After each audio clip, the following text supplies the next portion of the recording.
Day 14. I woke up hours later, emptied my catheter, went back to sleep. Then I woke up 10 minutes before my pain pills were due. Everything is in pain, but in a good way. All for the best. Everything's waking up. My left arm is very sore. Even my right arm is very sore. I need to stretch. My balls hurt more than they ever have before. The sides, the main parts I didn't even know existed. Everything's waking up. Good. Side effects of the spray plus the gummy are dry mouth, blurry vision, lethargy. I've conducted my own science, and these are the things that I am experiencing. The gummies really are not that bad in taste. I'm usually skeptical if it's just coated in sugar, like a turd rolled in sugar still tastes like a turd. But these might be some of the best that I've had, and that's good. I have mixed feelings about it, but this does seem like the best way to get me through the worst of it, is to just knock me the fuck out. If I'm unconscious, I can't feel pain. I woke up this morning, and my balls have never hurt this much. My balls are so sore. I couldn't think of anything else until I got pain meds in me. Like, I woke up, and it was just like normally my arm is the thing that's stiff, and it was stiff, because when you first wake up, you don't have your meds, you don't have your water in you. But my balls, bro, my fucking balls, they hurt so much. And it's because it's good that they hurt. It means they're waking up. All those new nerve endings are attaching, and they're like, oh, what if you could feel us? So what a blast of fucking gender euphoria that my nuts are aching. Fuck. I waited my whole life for this. That's how binary trans men are fucking out there, that we're like, yeah, give us the nut. Give us the weak point. I want this. I want every part of being considered quote unquote male in the fucking cultural spectrum. I just give me some nuts. Why? I want both. You know what? I will take both. I don't want to just take the dick, just to have a dick and have it be cool, and I can pee out of it and I can fuck with it and it makes me feel real good. No, I want the whole package, baby. Give me those balls. I don't know what I was thinking, but I agree. I agree with Past Jesse. I need to get used to my body once everything calms down, and having the nuts there with the dick is going to make a difference, because you associate penis and balls together. At least I do, from what I've seen in porn and through culture, and like people talking about it, and people drawing dicks all through high school. Everyone was drawing dicks on all the notepads and all the lockers. You just see the weird S that you make out of 6 different sticks or 9 different sticks or whatever, and beside that you would see a penis. I'm here, baby. I'm here for all of it. I'm here for the dick. I'm here for the balls, the spaghetti and meatballs. Let's fucking go, okay? To suffer is to make art.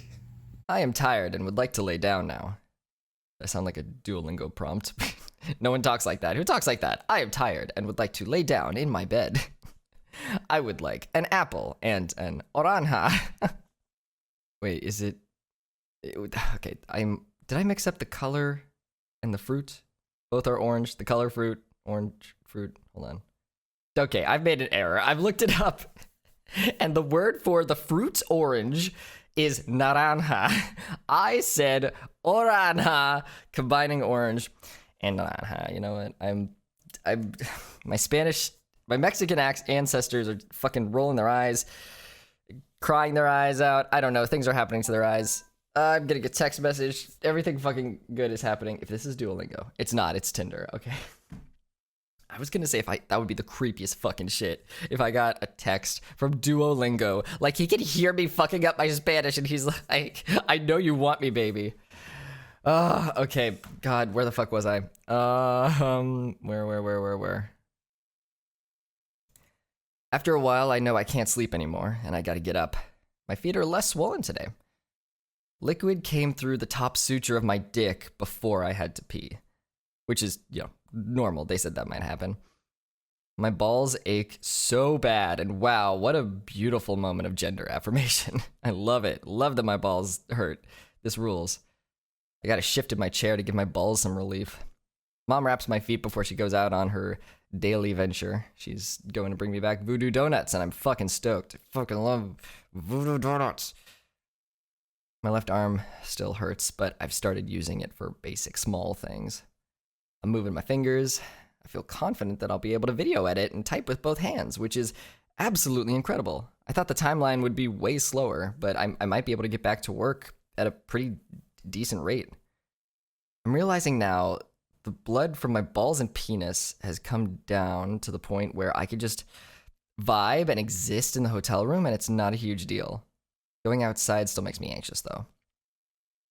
I'm remembering from my first post-op last Wednesday that they were asking me about my pain levels and saying that usually the balls are one of the things that hurts the most. And at the time, I had responded that I had no pain in my balls at all. So I'm glad it's here. You know, glad you could make it, buddy. You're doing great. I can't wait to heal so I can stretch. I really want to masturbate. I know it's not possible right now, but you know, it feels great that the instinct is there. I'm glad my junk is working, even if I cannot operate it right now. I do physical therapy, and I can touch my thumb to my pinky. My balls hurt. My balls hurt. I can't get comfortable in my seat. My balls hurt. I did my tee shot by myself. I sat down hoping I wouldn't get a reaction like usual. You know, the reaction the allergic reaction technically that happens in my tummy. And I didn't, so that's good. I'm not sure if it's all the other stuff in my system. Maybe my body's just flooded with so much shit that's why I didn't get a reaction. I'm happy. I don't know what it is, but it's cool. Mom says I'm 2 weeks post-surgery. I'm doing so good. I did PT twice. Day 15. I'm trying to stay up until 1:30 in the morning so I can take my pills. Bladder spasms are still happening, despite taking pill a couple hours ago. I can't have another for a while, until 2 a.m. My feet are still big, the right one especially. You know, I thought I'd be freaked out by the catheter, but honestly, it's kinda nice and I'm a bit spoiled by it. Usually I have to convince myself to pee, but also I've never had the correct genitals, so like, maybe it'll just be easier from now on. I take a whole gummy at 1:10 in the morning to give it time to kick in, and then take back about what I said about the taste not being that bad. It is bad. It tastes like weed. I do not like the taste of weed. I take another half a gummy. I want to be knocked the fuck out. Knock me out. Knock me the fuck out. I do a gummy and then eat a cracker and then drink water. The taste is still going to be bad, but it reduces the bad. I go to bed a little horny, and I wake up with cotton mouth. Okay, from this point on, I talk about sex more. Just a little warning. I wake up very horny, super horny. Oh my god. Oh my horny. I indulge in some thoughts. You know, maybe I shouldn't be so coy about it. I feel I'm not embarrassed to talk about sex, but I feel like, you know, I don't want to just spring it on you. But you have a warning. I'm just gonna talk about some sex for a bit. I indulge in some thoughts. Some sexy thoughts. I'm not sure when I can jerk off or come. I can feel my T-dick getting hard. And all of a sudden, I'm like gently petting my dick in tandem with it. It's like lightly, like so lightly. There's a connection. I can feel a connection. It's fucking wild. It's only been 2 weeks, and it's crazy to think about what's to come, you know? Yeah, well, besides me. Ha! Anyway, it's hot. It's super hot. But my catheter needs emptied, so I can't just lay there touching my dick. I need to go take care of that. I know I'm still high because the room wobbles just that right amount. You know, that amount where you're like, oh no, I'm high, aren't I? I know the moment I get up, I'll be faint. So just want to be careful. Okay, game plan. I will get up. I'll have my pills ready. I'll take them. And then I'll empty my catheter while, you know, mom makes soup. And then I can sit and eat soup. I explain the plan to mom, who's been in the bathroom this whole time through all of this. I get up and immediately understand that I'm way more faint than I've anticipated. With an episode, you know, with my fainting condition, usually I stand there and it either passes or it gets worse. One of two options. and I could feel it. I could feel it getting worse. Slowly, my ability to hear was replaced by a low pass filter and high piercing ringing. 1 second after I realized I'm in trouble, I immediately began leaking blood profusely from my penis. Oh no, oh. I communicate to my mom that my hearing has left me. I can't hear anything. She braces me, and I wait for it to pass. But it's not passing. Usually it passes. Oh, my body's in such a fucked up state that it's gonna be bad. I know it's gonna be bad. I tell her, Ritz cracker immediately, because my brain's at half power, but I know it's an emergency. I have to like communicate like, cracker now, please. I eat it 1/3 at a time. Everything around my crotch feels like it's covered in blood. I had to decide if I should go to my chair or lay back down in bed. My balls might hurt if I go to the chair, but laying down would be better. It's just hard to get back up in there because there's a little lift to get back in the bed. I've lost more of my hearing. Faintness, it's just at full power. This is not good. I'm still able to communicate with my mom, so at least there's that. I can't pass out. My penis is vulnerable, and I'm not going to leave my tiny mother to catch me and figure out what to do. I will myself to stay conscious. We're going to stay here as long as it takes for you to get your shit together. All right, body? We're not going to die. We're not going to die because I won't let you. I'm holding strong, but both of us are. That's good. My mom holding me still and me willing life into my brain and my body. I still can't hear, but I'm also still standing, though my hands are a bit shaky. Eventually, my brain makes a survival call, and it rolls me into bed with grace I cannot replicate. Like, if you asked me to roll into the bed, I couldn't do it. But something kicks in, a survival instinct in my brain kicks in, it rolls me into bed, and I lay there on my back and wait until my hearing returns. I want to shower off. I feel gross and sticky. Because it really was the moment I stood up, just blood just immediately just started coming out that dick. I get up, and I'm halfway to the bathroom when I feel the faintness returning. I lose hearing again. Abort. I turn back towards my chair, and I sit. We'll try again. It did a bit. Let's sit. Mom brings me soup. I realize I'm still high. It's 11:30 in the morning, and I am a bit baked. Mom says, well, we've only got one more week here. Holy shit, she's right. Yeah, I've only got one more week wearing a catheter. I can do this. Hell yeah. Fuck yeah. The suture to the right of my crotch is a little pink the last few days, and now a liquid is coming from it, which is normal. It doesn't have any bad signs or anything. It's just annoying. I want it to heal as soon as possible. I can't stop thinking about jerking off. Should I continue with the hot thoughts? the sexy hot thoughts? The hot thoughts? THOT. And then THOUGHT. It's a joke. I wonder if thought will still be a word when y'all are watching this video in the future. I don't know. Sorry, I'm still high writing this. It's 11:52 in the morning, by the way. Should I continue being horny? It helps wake up my nerve endings or something. Like, should I keep trying to build that connection? I can't stop thinking about it. But that's exciting. I felt a spark, you know? I could feel them trying to sync up. My mech pilot is rewiring everything, and only at 2 weeks? Hell yeah, buddy, you're doing great. There's so much blood in the bed. Mom washes the sheets and mattress cover. God bless her. I'm very glad she's here. Before all the excitement of the morning, Mom had told me that my feet looked better, and I've only now just checked. They definitely do. The left one is almost back to normal size. The right is still a little behind. It passed the wiggle test, which is just me seeing if I can wiggle my toes. Mom cleans blood off with wet wipes. I don't want to get my leg graft wet, so going in the shower might not be the best idea. Empty the catheter. It's an extremely long pee. I'm too high for this. It seems like the pee never stops. You know that thing where you're high, time is fucky? I put tissue on the end of my dick, and my body reacts. Could I feel that? Could I feel that tissue on the end of my dick? I sit in my chair, feeling the connection to the dick on and off. Little jolts, little lightning bolts. That rhymes. We talked to the Crane Center.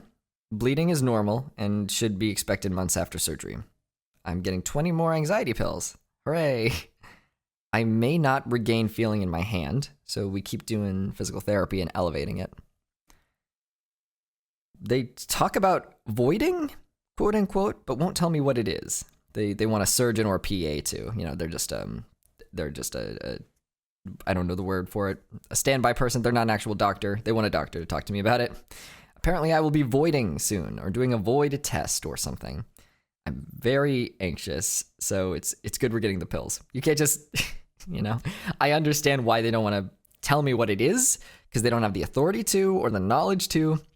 But if you tell me I'm about to take a test sometime soon and don't tell me what it's about or what it requires, I'm going to be a little anxious about that. Voiding. What is voiding? We order compression socks online. You know, they'll get here. I have a chocolate blueberry smoothie. And then I get the hotel to myself for a few hours. So I, home alone, might as well test that bond. Very hot. Couldn't come, and I wasn't trying to. You know, I didn't want to hurt my stitches. I did not want to. It wouldn't have been a good idea to try to come at that point. And I don't think it would have been possible, you know, because you need to have a certain amount of friction in order for that to happen. I'm very excited how turned on I could get, though. Just touching my dick was fueling it. And, gave myself blue balls, but worth it. I want to help establish that brain-dick connection. We ran out of fluffy gauze. I put my brace on, my arm, but it didn't feel protected enough. I added another layer of regular gauze. I'm planning on taking a gummy an hour before bed. After my shower, a bunch of the leg graft was coming off, which is good. The leg graft covering, rather. And we cut it off because, the covering was peeling off, so we want to cut off that part so it doesn't catch on things, Tomorrow they should remove the rest of the staples, fingers crossed. Mom says the pink flesh underneath should heal eventually. It looks very satisfying. It felt like a butterfly going through this whole process. A lot of relief from the graft coming off. I predict I might not need gummies to sleep once it's all off. It might just be that covering irritating the skin underneath, because it's sensitive like a sunburn. I did physical therapy 3 times. Oh, my hand's real swollen. Day 16. I took 1 gummy 1.5 hours before bed. I'm waiting until 2:30 in the morning to take pills. My ass is sore. Maybe that's why I should be taking walks. Maybe sitting on my butt for so long maybe isn't good. I woke up at 10 in the morning. Taking the gummy that early was a good call. Don't know why it does what it does to my body, but now we have a plan. I asked for some gauze to put on the head of my dick, preparing it to bleed a lot when I stood up, but there wasn't any blood this time. I emptied my catheter and got some chicken soup. By 10:50 a.m., the teensiest amount of penis blood had happened. I can't wait for my post-op. I got questions. I want them to take the rest of my staples out. I want a lot of things. Can't wait. I feel like little rumbles where my T-dick is connecting to my penis. Can't wait until it's fully secure so I can experiment. I don't regret not jerking off one last time before surgery, with the previous equipment, but it did make it so I am unreasonably horned now, because at least, you get it over with, one last time before, and then you got a couple days of it catching up to get horned again. Nope, didn't do that. So I don't regret it, but I am dealing with the consequences now. It seems like the first day of slowed down dick and ball blood. Just not as much as usual. My arm is having a few little shocks every once in a while, like lightning. Speaking of, dick fusion keeps setting off little lightning bolts. I'm so happy, but they also make me feel blue-balled. Okay, now the penis blood is here. Okay, just checked. My feet both feel and look better. Right one is the same size as the left one now. I can now rest my left arm on my left leg, and I feel a little more human. It's surprising how that can dehumanize you when you just can't rest things and sit on things the way you usually do. I won't do it a lot because elevating my arm on the pillow should be prioritized.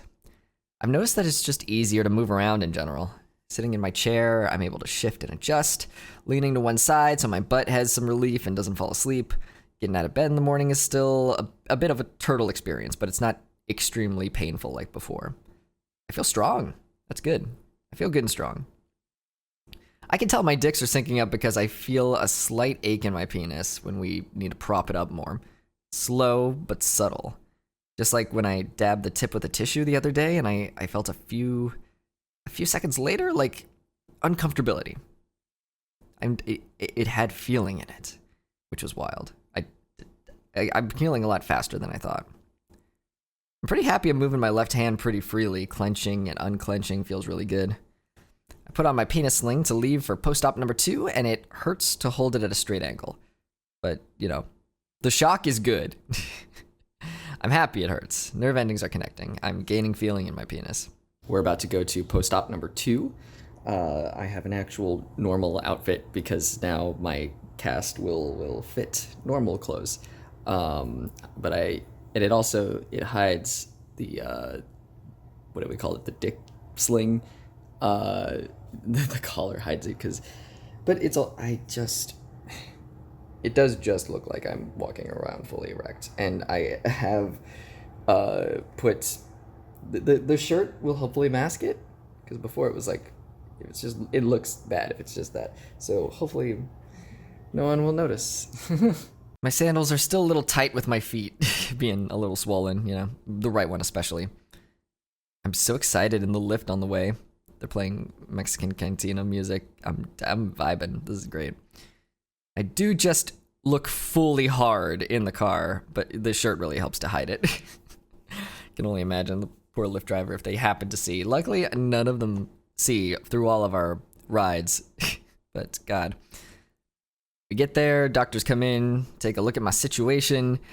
There's a slight ridge or a separation that should flatten over time. The little nubbin is going to be there. It's going to take a couple months for everything to even out, and it might disappear. And if not, it'll just get removed, if it's still a problem next surgery. Santucci gets a little Q-tip and takes a culture just to make sure everything's okay. Staples are taken out. One last one. They're going to have Santucci do. It was on just a little too long. Kind of digging into the skin is how I would describe it, where the skin healed over it, so it's difficult to get it out. My dick and balls look great. At the moment, they look incredible, apparently. They tell us to stop putting bacitracin on the balls and dick. They want it to be dry.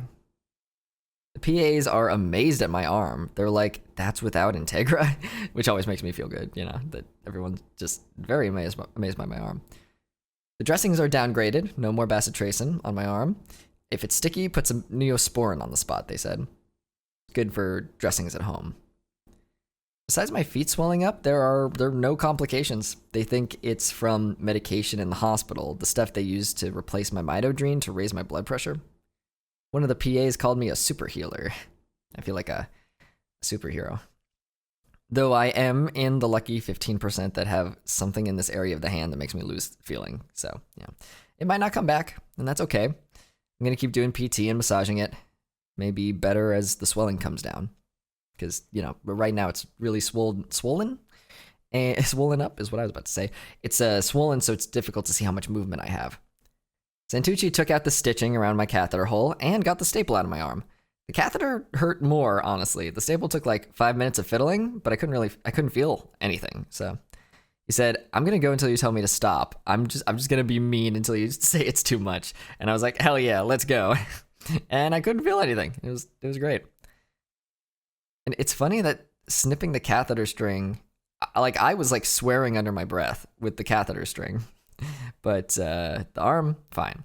He put a Band-Aid on it and wrapped it back up.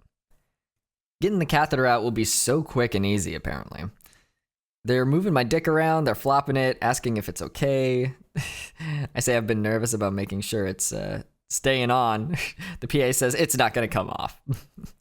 That's apparently a common a common fear of trans dudes being like, is it going to fall? No, it's not going to fall off. It's on there.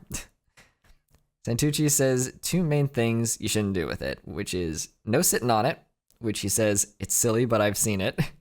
And don't flop it up onto your belly. Other than that, you're good.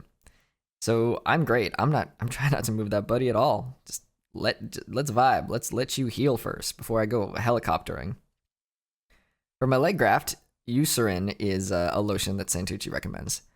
Lubriderm is what T recommends. You know, the person that I've labeled T. And a couple times a day is what they think I should do with it. So, hell yeah. I should regain feeling at the incision site on my right. So that's cool. They explain the voiding trial, which is 3 days before my last post-op, I'm supposed to stop the bladder spasm meds. I'm going to pee in the shower Monday morning. And if at least 60% of the pee comes out, we're good. So that's what the voiding trial is. They wrote a prescription for an antibiotic I'll need to take after the catheter's removed. The catheter hole is healing from the inside. Might leave a little scar, but I'm very prepared for it. If I need a lift, he puts it in there to hide the scar. I don't know too much about that. I don't know what happens to judge if you need a lift of the penis. But yeah, he can hide the scar of where the suprapubic tube went in. And I don't know if I'll need a lift, but he'll look at me when it's time for stage 2 in 9 months. Stage 2 will be way less intense. It'll knock me down for 6 weeks, no bleeding like this one. He said this is the most intense surgery someone can have. And I was like, yeah, most intense bottom surgery, for sure. And he was like, oh, no, I'm talking about surgery in general.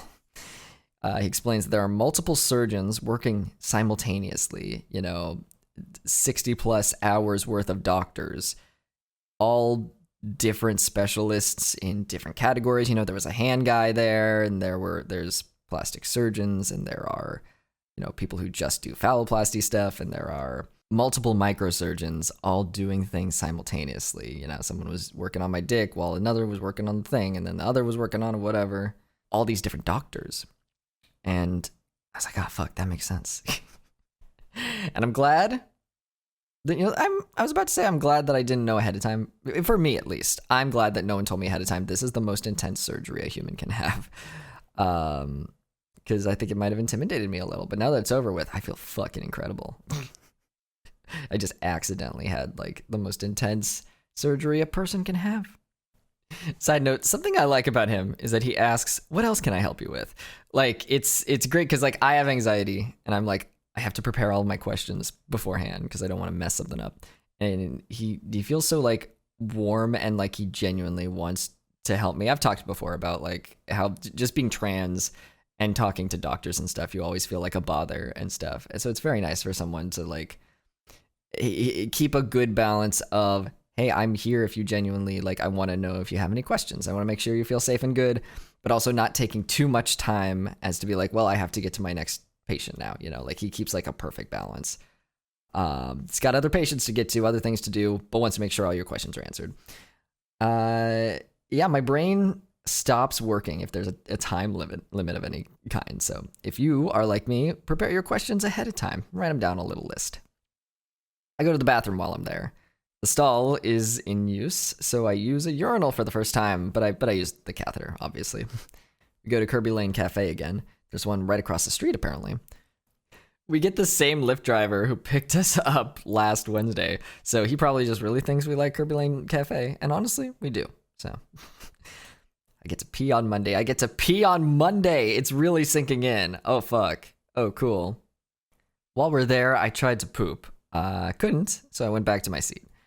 I'm getting really terrible cramps. It lasted a whole 5 minutes, barely giving me any mercy. I took stool softener, and that would kick in a bit. I pooped, successful. It's hard. It's fine. It was successful. I'm sitting back in my chair and still getting these little attacks in the cramp region. I'm hoping the danger stops soon. Didn't stop for 15 more minutes. I had an apple, and then I shit again. Just trying to manage these cool things. I'm gonna have to be eating apples and roughage for a bit. Oh, my arm's very sore all night. Probably because they just got the staples out. I only did PT once that day. I think that's fair. Let my arm rest a little bit. It got staples out. The compression socks that we ordered from Amazon arrive, but they're too small, and Mom can't get them on my feet. And that makes sense. I'm used to getting the smallest size, but I forgot my feet are enlarged right now, hence why we need the compression socks. She gets them a third on the way, like the third the way up, and we resolved to just keep them like that. I'll just be careful when I walk. It's better than nothing. Day 17. My leg skin graft burns slightly. I'm wondering what'll be worse, covered or raw skin. I'm guessing the raw skin. I don't know. We'll find out. More of my dick being sore. Very stoked. I did one gummy 1.5 hours before bed, and I took my pain meds at 2:30 in the morning, and then I went to sleep. I woke up at some point to empty my catheter, just like yesterday. And then I woke up again to empty my catheter, and I was high, but I didn't notice until I started walking. The room was spinning slightly, and I'm trying to hold it together while emptying my catheter into the toilet when I started to lose my hearing. It was the familiar low-pass filter plus the piercing tone. Mom comes in to use the sink and asks me a question while she's getting ready, and I say I can't answer, and I tell her that I can't hear anything. I lay back down, and I awake a little bit later. My dick is screeching as it fires all its synapses and connects, and I'm horny all of a sudden. I love this. Honestly, I really love this. Like, I wish I could come. But, I focus. I gotta focus. I need to empty my catheter. What's happening? I'm horny. I also have to empty my catheter. Okay, let's focus on getting to the toilet. No time for horny. I know I'll need meds, so I ask my mom to get them ready. I stand and I hold on to her and get my grounding for 20 seconds. I need to get these meds in me so I can stop feeling pain, so I can empty my catheter, so I can stop being horny. I know what gummies do to me. I can't wait until I don't have to do them anymore. My penis is so sore, elevating it on the way to the bathroom hurts. It's bleeding a lot while I empty my catheter and brush my teeth. But I look in the mirror and I think I'm so handsome. Something's different this morning. I'm not bloated anymore. My pecs are actually looking like they have definition again. I'm getting a little peek at what I'll get to see once everything heals. I'm looking more like myself again. That's why I feel like I'm handsome. I look the most like myself than I ever have. Maybe, because I'm getting back to what I looked like pre-surgery, plus every experience that I've gotten because of surgery, and also plus a penis. I have the shaggy hair and the messy beard, and I think it's hot and I love it. Zero dysphoria. Incredible, which is wild because I used to not like my hair long, and now I do. I get a tad bit of dysphoria every once in a while, and that lasts literally 2 seconds and then it's gone. I feel blood exit near my crotch. I get a feeling about it, but only a moment, only a brief flash. It's impossible for it to stay when my balls ache and I remember what's down there. And I feel them. Plus, period stuff is long out the window for me because, I don't remember any of it. Which is wild because it was such a big part of my life for so long. Having endometriosis, I was in incredible pain for, God, I want to say 6 weeks out of every 2 months. Like, wild stuff. I don't know how I survived that. But I haven't had a cycle in 3 years at this point. So I guess something that's full of trauma and fucks you up. Trauma causes, what's it called? Memory loss. Real good that I could not remember memory loss. That, if you need any more proof, yeah, something traumatic that happens to you like that, and is such a big part of your life, easy to forget it once you're able to get the fuck out of the situation. I'd heard to expect the dysphoria to get worse before it gets better, and I understand why they say that, because I felt it at first, that this dick is warm but lifeless. This child of mine that I'm supposed to bond with isn't immediately coordinated with me. It must hate me and it'll never happen. But now with these rumbles, these little screams for attention, I know what the future holds. It's what I see in the mirror. A shaggy boy brushing his teeth, dick in hand. My feet look better. Left might be back to normal. Right might need one more day. My balls itch. I don't know how to itch them. My balls itch, and I know my balls itch, but I don't know what to do to make them happy. I can feel parts of them, but I can't feel other parts. I try to put a hand down there to scratch, and I can't figure out where to scratch. And I don't even know what they look like. Not really. I haven't spent enough time with them. My dick, I get to see a lot. It's right there. The balls are hidden underneath. I've seen them during shower time, and that's it. And they're also so swollen, I don't want to get a false idea of who they are or what they look like. I want to give them some time to come into themselves. Yeah, my balls itch, but I don't have a map. This is a miracle of science, and I'm worried I'll offend my new balls by not knowing how to treat them. They are a Pokemon that evolved, and now I don't have enough badges, so they won't listen to me yet. That's okay. We can take our time. I know by itching and by sending me those little earthquakes, those messages, you're waking up, fellas. You wouldn't send them to me if you didn't care, if you didn't like me, if you didn't want to form a connection. So, thank you. We'll talk soon. I get more dick connections. Seems as if the whole gang's starting to wake up. My dick is sore and I know it's sore, but I don't know what to do to make it happy. I want to jerk off so bad. I want to jerk off so fucking bad, but I don't want to damage the connection. Let it heal completely.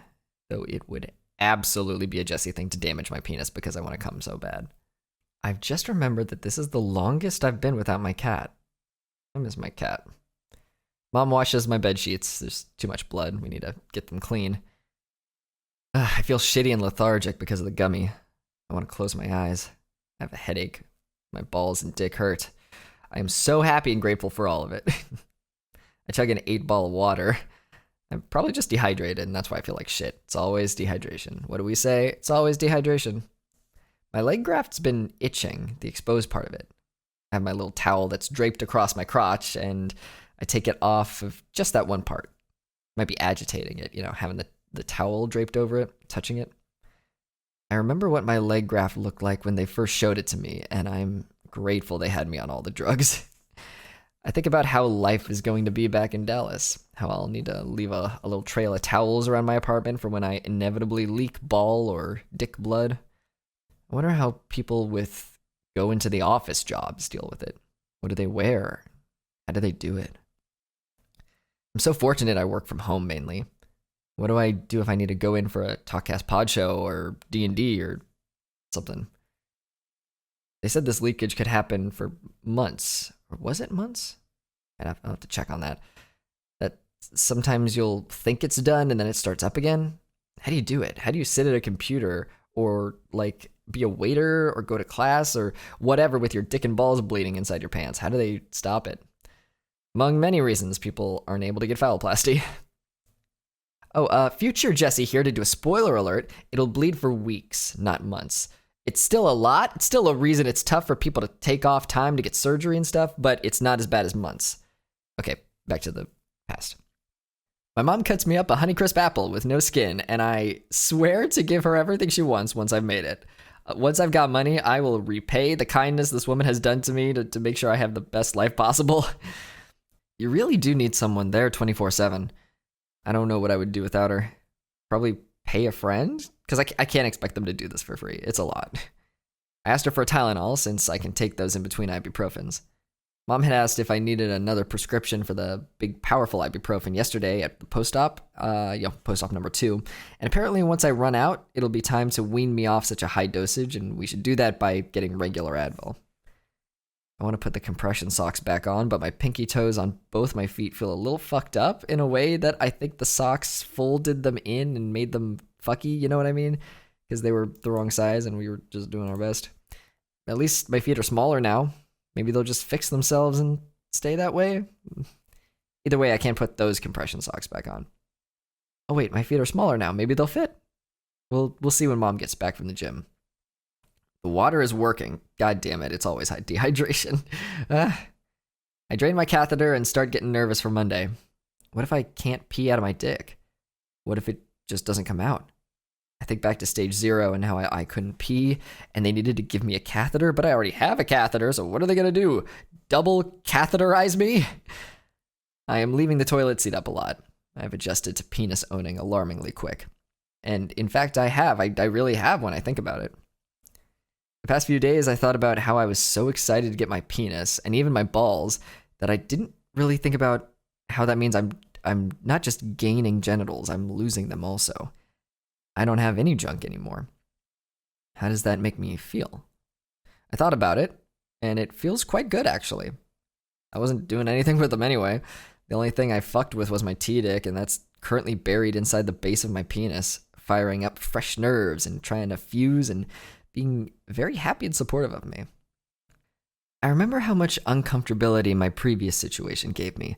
Not enough dysphoria to torture me every day as I looked in the mirror and saw what I had down there. I just didn't really see it as myself. It didn't register since I knew it wasn't my final form.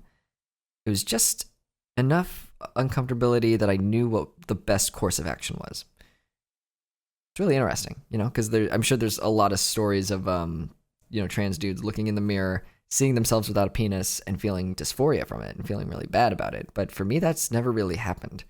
It just wasn't me. It just didn't register in my brain. It was like there was a void there. It didn't affect me badly. Like I said, it just made me think, oh, I know what's coming, so don't worry about it. We'll have a dick there someday. I knew it wasn't my final form. This is the best case scenario, and I'm so grateful for it. I don't know if I'm imagining it, but my left hand feels a little less numb near the thumb. I do physical therapy. Massaging it before I do my exercises, I still can't tell if I'm imagining it, but at the end I can touch my thumb to my pinky, so I'm happy. What's going on, YouTube? I get to pee out of my penis on Monday. Isn't that fun? Lots of things are happening. I don't know where this footage is gonna go. I'm doing my best to write down shit, and I'm not even high. I stopped taking the codeine like a week ago, or however long it's been. And I'd love to use that as excuse for why I don't have my shit together. But I do not know what order these things are going to be going in. I just did PT on my hand. I don't know if I'm imagining it or not, but I feel like I'm gaining back some feeling here. I don't know. I don't know if it's just a placebo effect or whatever, but I am massaging, and I've started doing physical therapy again. Yesterday, they took the staples out, and so my hand was feeling pretty shitty for the whole night. He put a bandage, and I know that it sucked because he put like the positioning of it, because they kept being like, "Oh, this sucks. This is gonna hurt. I'm sorry. I want to prepare you." And then the PA wasn't able to do it, so she was like, "I'm gonna get Santucci to do it." And he was like, man, but he eventually got it. I wasn't looking. I don't know what it looks like. I don't know what anything looks like. I don't know what it looked like at the moment. All I know is that afterwards, he took a lot of like gentle nudging and care to do it, and it was very nice, because like most doctors, being a trans person, you just don't trust doctors. They probably don't have our best interest in heart. At heart, in heart. But with him specifically, I was like, oh, this man does not want to hurt me. Like, he's taking care to, and I think it's because, like, what was it?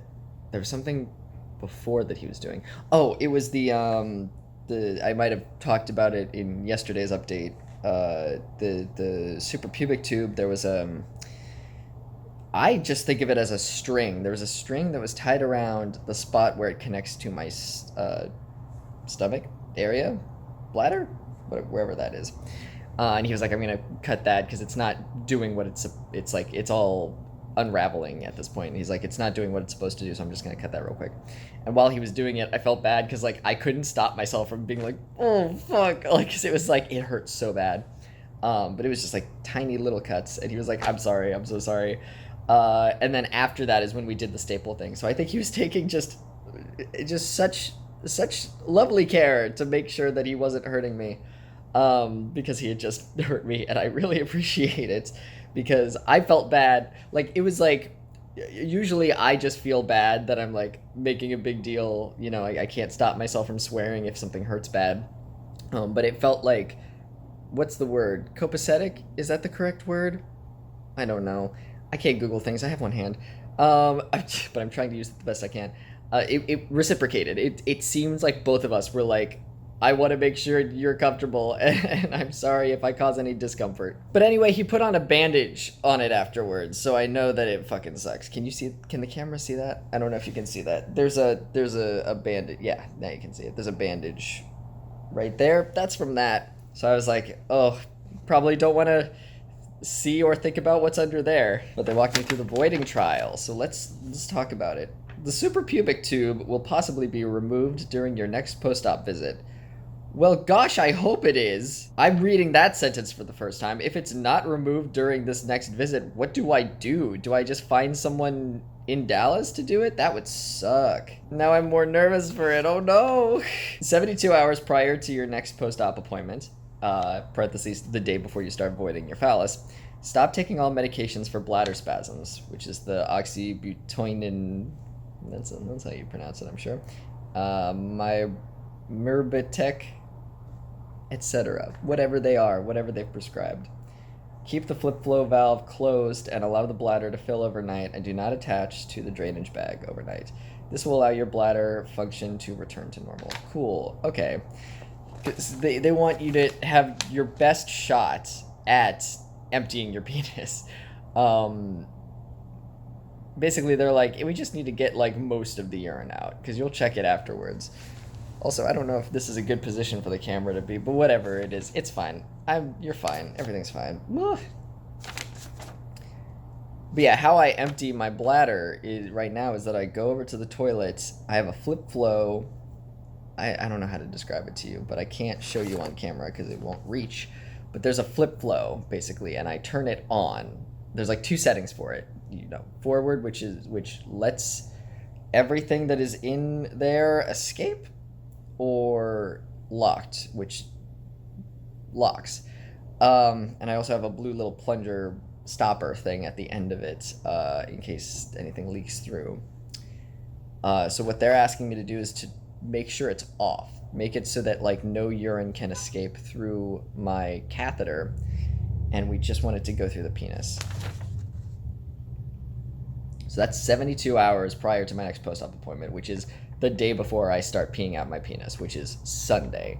So Sunday I need to stop taking bladder spasm medicines, and that's gonna suck. I love the Crane Center. I love all of the notices that they've given me, but in every single one I have found one typo that makes it funny.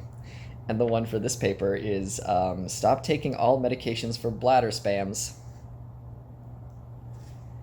I haven't had spam in a long, long time.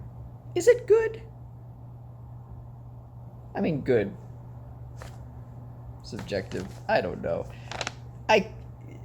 It's used in some cooking that I would not be an expert in, so maybe it can be good.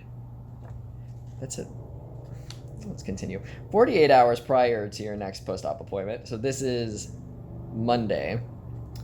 Begin voiding through your phallus. Start first thing in the morning when your bladder is full. Keep the flip flow valve on lock.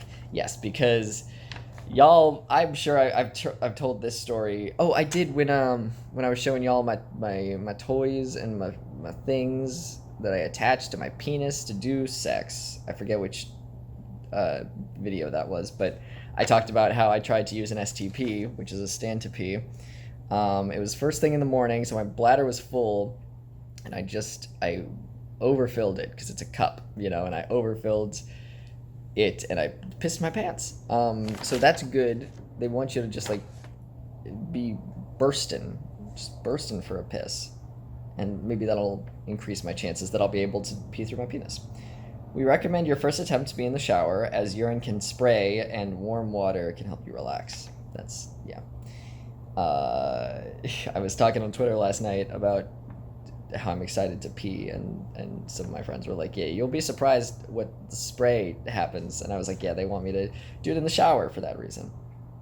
It is okay if urine comes out the phallus and out of other areas along the incision lines. This is normal. Cool. Okay, yeah. Because it's trying to escape. After you finish voiding, I love that I just keep thinking it's shit. Like, voiding, I just keep thinking, like, yeah, you're gonna go to pee out your penis and then you will shit. And I don't think that's part of it. They don't tell you that when you gain a penis, you have to shit every time that you pee. It's called the voiding. After you finish voiding, which is pee, open your SP tube, suprapubic tube, and drain any residual urine. Notice how much urine is left in our bladder, which is also another I know it's petty and stupid to point out spelling errors. I don't give a shit. It's just funny to me. I'm on the spectrum and I'm an English major. If you expect me not to laugh at typos, then that's fair. I'm an idiot. Let's continue. It's very elitist. It's very elitist of me to be like, there's fucking. I have no excuse. I'm an idiot. Notice how much urine is left in our bladder. It's our bladder. It's supposed to be your bladder. The goal is to have 70 to 75% of the urine out of the phallus. We would like you to use the phallus several times during the day for urination, unless otherwise instructed. So they're just trying to get like most of the piss out of your penis. And then I open up the suprapubic tube, I unlock it, and we're like, how much was left? What did we do? What to expect? The first time you urinate, you may notice some brown or yellowish fluid or blood in your urine. This is normal. Bleeding with urination can occur up to 6 weeks post-operatively. That makes sense. You may also have some burning with your first few urination attempts. That's what I've been dreading. I know it's gonna hurt. This is normal and will eventually disappear once you are voiding consistently through your phallus, which is pee. It's pee coming out the penis. Please empty your bladder before your appointment. And then there's a note here with a bunch of asterisks, like 3 of them. No, hold on. Cool, very cool. That was the Crane Center returning my call because I had a question. And I was wondering, like, right now, like, should I still be like putting shit under my phallus to like support it to make it elevated or straight up or whatever while I'm sitting? And I was also wondering that if I'm like walking around. And they returned my call and were like, we're not really in the time zone or the what's it called, the we don't expect it to fall off. Like, you're good probably for like that, like, as we just don't want you sitting on it or flopping it up on your belly, and anything that's between that for comfort, whatever is most comfortable for you, you should do. And also with walking, I don't need to use the penis sling anymore if I don't want to. It's just like if I have the underwear that's recommended, you know, like if it's in a nice little pouch like the Seprotec stuff, we want it to be supported, but we don't need it to be the sling. So that's great. Got my dang answers for that. That's good. I don't even know what I was talking about before that happened. Oh, I was talking about this asterisk thing. Do not take any more medication for bladder spasms once you start the voiding trial. Connect to the draining bag.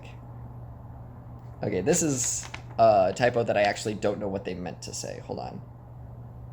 Do not take any more medications for bladder spasms once you start the voiding trial.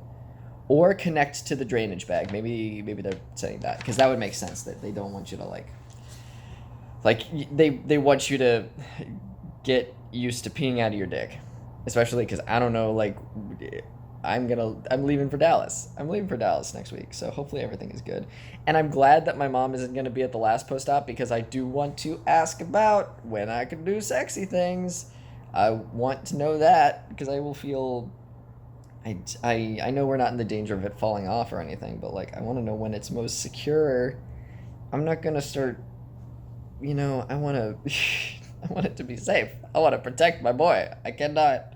I don't want to hurt the boy, but my mom will not be at the last appointment, so I can ask that. I can just like pepper it into conversation, like, hey, I'm just wondering, when can I do sexy things and like work out and stuff like that? But, you know, also just sexy things would be nice to know when I can start doing that. I'm so fucking excited that like my balls and dick hurt so bad right now. Like, they're aching because they're waking up and the nerves are attaching to the places, and they're like, what is happening? We exist?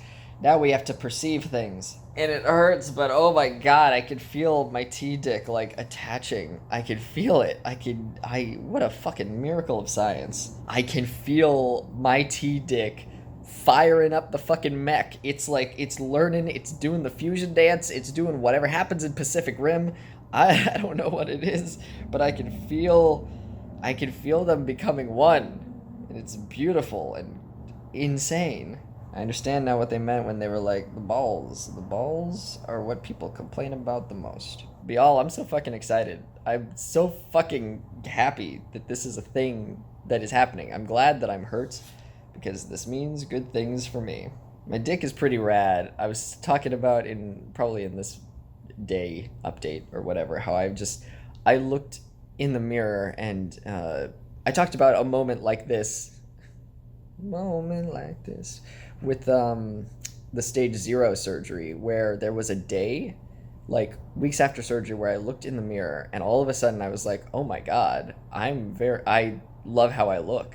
And I think it's when my body has calmed down and I've started appearing more like myself, because before it was like, oh, my bloating is down and my pecs and my body is looking more like myself. And that's what's happening right now, is that my feet are returning to normal size and I'm going on autopilot. Hard things are becoming easier. Like things I'm starting to get back to a normal routine. Like my junk hurts, but I'm at a much better place than I was 3 weeks ago. You know what I mean? Like I'm marching myself to the bathroom. I'm using the catheter by myself. I'm going on autopilot for some things. And that's great. And that's why I didn't stop to look at myself, like really look at myself, maybe, until now. But I looked in the mirror and I was just brushing my teeth and holding my penis with the little sling with my left hand, and I recognized myself. Like, the thing with these surgeries and the thing with transitioning is like I've said, you're just like rediscovering what you look like for the first time over and over again. And that was another one was this morning where I just looked in the mirror and was like, I really like how I look. Like I like myself with the longer hair. My facial hair is also like a bit scraggly right now, but I can see some spots filling in that weren't there before thanks to the Copenhagen grooming. And I'm not bloated. My pecs are looking like they are at normal size, and I was just holding my dick and brushing my teeth. And I just looked in the mirror and was like, wow, this is what I'm going to see months from now or weeks from now or whenever. Like, I'm getting used to my normal, because right now everything is bleeding, things are leaking. I should be feeling vulnerable, but I'm very jazzed. So I haven't felt, I have my moments, but now that the leg skin graft cover thing is coming off, now that my hand is a lot more functional than it was before, now that my dick and my balls are firing off all these synapses, whatever the fuck, they're using synergy, they're connecting, I am feeling more normal, because the last couple of weeks it's all been flying by the seat of my pants. Like, people have done this before, but there's no real guide. I'm trying to figure out what to do. I'm trying to figure out what my mom needs to do for me. Like, you're figuring out shit as you go.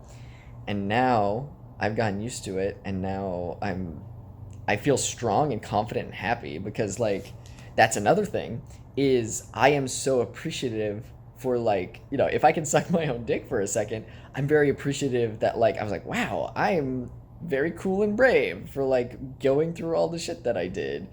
And it's attractive, and it makes me feel hot that I've been able to get through this shit, that I've been through the toughest surgery that I in ever. It feels good. I feel good and confident. And it sucks that is seen by society as a bad thing, where you can't talk good about yourself, otherwise oh, are you full of yourself? Do you think you're better than everyone else? That's not attractive, or whatever the people say. I've just noticed that since I've become more real with myself, that other people are more attracted to me. And I think that's it. When I think about other people who are confident and happy and independent, go out and do their own shit, and they don't need me, but they enjoy my company, that's attractive. I understand. It's tough for me to see, or at first it was tough for me to see why I am attractive to other people in that sense. But then I saw other people with that quality and was like, oh, okay, I get it now. So that's what's been happening now is like, oh fuck, I'm sorry, my dick hurts so bad right now. Oh what? Oh my god. Wow. Okay, it's starting to go down. You know what I mean? Oh wow, it hurts so bad, but like in a good way. I can't describe it. It's just a penis ache. My penis aches. My penis aches.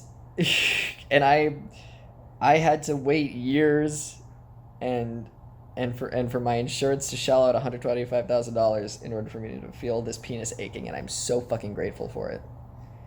My tweet last night where I was talking about how I'm like so excited to like pee out of my penis, a lot of cis dudes were like, "Wow, I'm like it's so wholesome to see you so excited about like things that I take for granted. I'm never gonna take my penis for granted ever again. Some of us have to like earn ours." And another reason that I love my audience is just like the self-awareness of that is like very cool, you know. And that's what I hope for everyone. I hope that like they can see me on my journey and it helps them to appreciate their own. I've just been chugging water because I felt like shit because of the gummy, but I have to just keep taking the gummies. But it is water. It's always water. You're always just dehydrated, bitch. Like you just gotta. If you feel like shit, if you have a headache, probably just need some water. And then I drink it, and I'm like, yeah, fuck. Yeah, it was water. I hate drinking water. Yeah, I'm excited for the voiding trial. Nervous, but like, we can do it. We just gotta, you know? Let's fucking do it. We can do it. That's all for now, I think. My hand is feeling a bit better from yesterday, but I know I'm still healing under there. I don't want to take off this Band-Aid, but I know that I will tonight when we have to change my bandage. That's, you know, another thing that you can see. I talked about it in one of the videos, but yesterday they said that I can, I'm not even wearing the glove or anything. I can take, I can just use the regular bandage. We don't have to put the stuff, the bacitracin, that's what it's called. We don't have to take the bacitracin and put it on the thing and then put it here. Oh, something I didn't talk about. So my mom she's just when we were doing that stuff, we were putting it over the whole arm, like the whole circumference of the arm. And I was trying to figure out, I was like, I don't think there's any downside to it.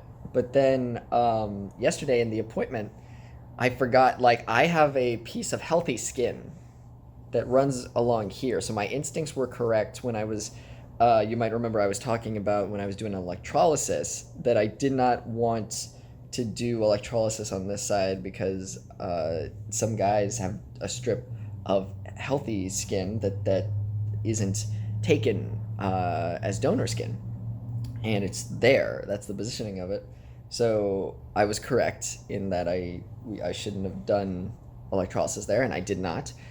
But the PA like took the bacitracin mesh thing off of me and was like, "Hey, you're gonna want to not do it around the whole thing because this is healthy skin. Like if you keep putting it there, it's gonna be too moist."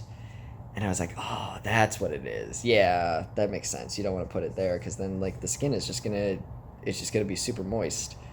And that could cause all kinds of things, blisters, I'm sure, or whatever the fuck. But luckily, that was our last time doing it. So we just know better, but we don't actually have to use it. Basically, I take off my bandage when I change it, and if there's some spots where it's sticking, I just put a little Neosporin on there, or bacitracin. I think he said they are interchangeable, which is not something I knew, but yeah, I'm glad that they did that for, you know, I'm gonna have to change my own bandage, and I'm glad I don't have to go through squirting that bacitracin on the mesh and smushing it together and getting everything positioned correctly and not hitting the healthy skin. So that's good. I'm glad. What a lovely thing. Just less effort. I'm very excited and happy because I prepared for much worse, you know. You give some and you take some. Where I expected all of this to be much bigger of a deal. I thought I was going to have to change complicated dressings by myself for a long ass time. I didn't know I'd have the motor skills that I have at this point. I thought it was going to take a long time to help my arm learn how to be an arm again. But things are and healing way better than I thought, which is great. But also, you know, like I said, give some, take some. I did not know that my genitals were going to bleed for as long as months. So you know what? Give some, take some. That's all I can say. That's all I can say. Yeah, I feel better. I don't know. We'll see what we do. Snacks, which is tough because I don't snack. But the gummy, I know that, like, just with my fainting thing, it just, every morning I wake up and feel worse, like just by 5%, but it's noticeable to me, where having a dessert and having the gummy, I don't know why, but it fucks with me. But I want to enjoy moss. I want to enjoy a little bowl of ice cream. Speaking of which, he did not talk about chocolate last appointment, so I assume I can have chocolate again. I'm gonna write that down as a question to ask him. But yeah, if I know, that's how I survived my whole life. Is just like, my fainting condition is super weird and no one could diagnose it and has arbitrary dumb fucking rules that sometimes apply and some don't, and all rules, and pray that it works. And one of them is like, I have to get like a substantial, like something food wise in me to counteract that. So we're gonna get some nacho. We got some chips, and I think my mom's getting some salsa. I don't really snack, so I'm just gonna have to put it in my body so that I don't eat every morning, which has happened the last 2 mornings that I've taken gummies. I'm gonna try to up my. I just don't want to hurt my arm. And they said I couldn't, but I don't know. The staples thing. Oof. I can do fucking anything. I can do fucking anything. If I could stand this, you know, I feel fucking invincible. Well, like I said 20 minutes ago, that's all I've got for now. Goodbye. This is the first time I'm actually noticing my catheter. I just won't think about it. Keep covering it up with the towel. Cover it up. Don't think about it. I'm almost done with it. If I could just pee out of my dick. I'm emptying my catheter and feeling my undercarriage, and I'm finally understanding what they meant by separation. There's a little bit of an opening where the skin doesn't connect, but they repeatedly said it's fine and it'll even out on its own. I wondered for a moment if that's where some blood was coming from, but then realized there wasn't any when I touched it. Thank God, I'm dealing with enough with the balls and the dick blood. I don't need anything else leaking fluid. The right side of my body is where they cut in to get rid of the stuff inside. It's very bruised where the catheter's strapped to me. I've got an enlarged pubic area on the right side from the catheter. Okay, don't be like me, but I got tired of the last bit of leg graft covering. I slowly took it off myself. Okay, don't do it, but that's what I did. I was careful to make sure that it was healed underneath and that me ripping it off wouldn't cause any damage. Just something there, it's gonna drive you a little crazy. You'll notice with these grafts that the end pieces are the ones that usually fuck up a little bit. I already had 2 that were looking kind of fucked, and then by the time I got to the end of the last piece, it was really sticking on there. Gently, very slowly, I got it off, but there are 3 little bits on that end that started bleeding. Some of the graft was still stuck to skin and wouldn't come off unless I either ripped it off or cut it with scissors. I chose scissors. Scissors seemed to be the move. I waited for it to stop bleeding. Luckily, we have a lot of gauze to bandage it up. Again, don't be like me, but I was at my wit's end. My arm is still giving me a little lightning bolt every once in a while, reminding me that it exists. It feels good. It's like a little reminder that it's working as hard as I am to get back into tip-top shape. I'm not here alone. My body wants to work with me. It wants to heal and climb and fly and do all the things we never got to do. I feel a lot better not having to worry about getting it wet in the shower. I wonder if the water will hurt my leg. Mom got me a little sample bottle of Eucerin lotion, as well as a little one of Lubriderm, the other type. So we'll see which I like. Butter. Staring at the limp piece of fake pseudo skin, I've never felt more like I'm molting, just shedding my previous skin that no longer suits me. How many times can I reference butterflies? We're going to do it again. I'm taking time to grow and reach my true potential before breaking out the cocoon and throwing out anything that no longer serves me. I shower and change my dressing by myself. I feel so much more human sitting there without the leg graft covering. Ugh. My leg is slightly itchy, but at least I can move it without feeling like there's cardboard stapled to me. There seems to be a few blisters, quote unquote, on it. Barely anything, probably just overreacting, but in my defense, I was expecting an arm graft, a cool one that would scar and look badass. This leg graft is way bigger than I thought it'd be, and it's bright pink. Not that pink isn't badass, it's just harder to explain. Maybe it was a skateboarding accident. I've heard those are pretty common lately. I tried the Eucerin on my leg first. The top part was still healing, but I can use it on the other 80% of it. Tough to get out of the bottle. I was squeezing real hard, squeezing that boy. They said it should be laid on thick, which seems to be a reoccurring theme in this series. You lay it on thick, let it do its thing. It's supposed to help with itching. It's cool and distracting at first, but after a few minutes, I'm still noticing the itch. Funny enough, I notice hair growing on the graft once the white cream is on it. It just needed that contrasting color for me to, tell that it existed. It's cool, it'll still grow hair. I hadn't thought about it. I never thought about it. Guess it is. Cool. I go to the sink to wash it off my hands, and when I look down, I truly understand just how bulbous my right pubic side is. I don't know if that's the actual name of it. I'm just calling it that. The place where my penis is. Like, just to the right of it, it's because of the catheter, but it just spooks me because it's also where the incision where they gutted me is. We cut the socks, but we still can't get them on my feet. We ordered a size large, so we'll just have to deal until they get here. I looked at my feet at 10 p.m., and my feet got bigger again. I did PT 3 times. My arm's still sending little lightning shocks through me, and I'm grateful for it. It's sore. I've got physical therapy at 8 a.m. because it's literally the only appointment we could get. I'm thinking I'm not going to do gummies tonight, which might be a terrible mistake. I usually can't sleep unless I completely exhaust myself, but I don't want to be groggy and high for PT if it's going to be that early in the morning. I'd rather just be tired.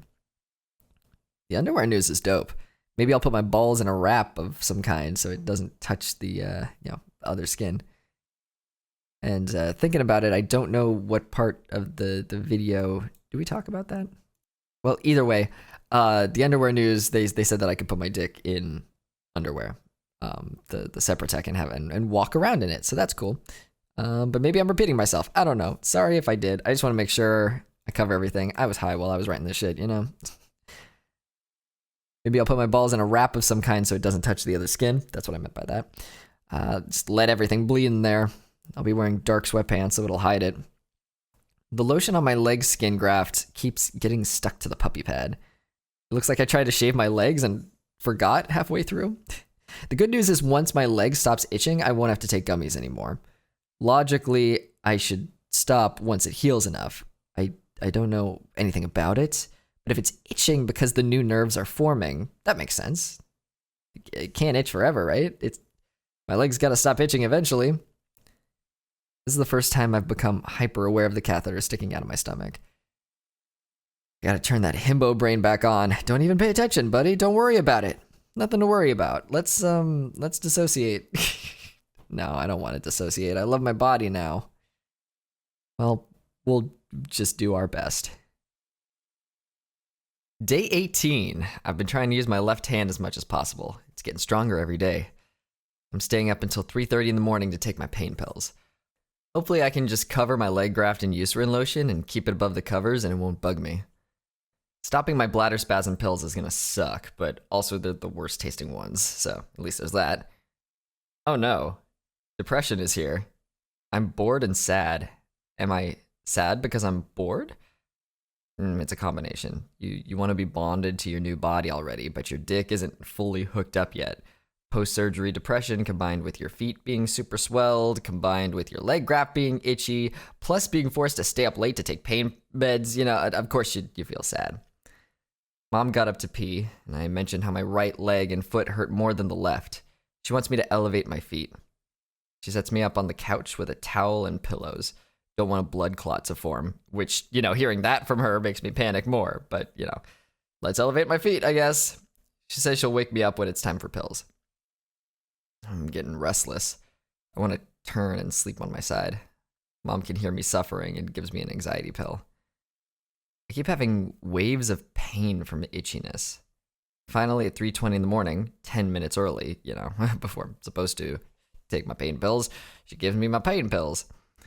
I'm having trouble making decisions because I'm in too much pain or I'm too uncomfortable, so Mom suggests we move me back to the bed. As soon as I'm tucked in, I suddenly get very hungry.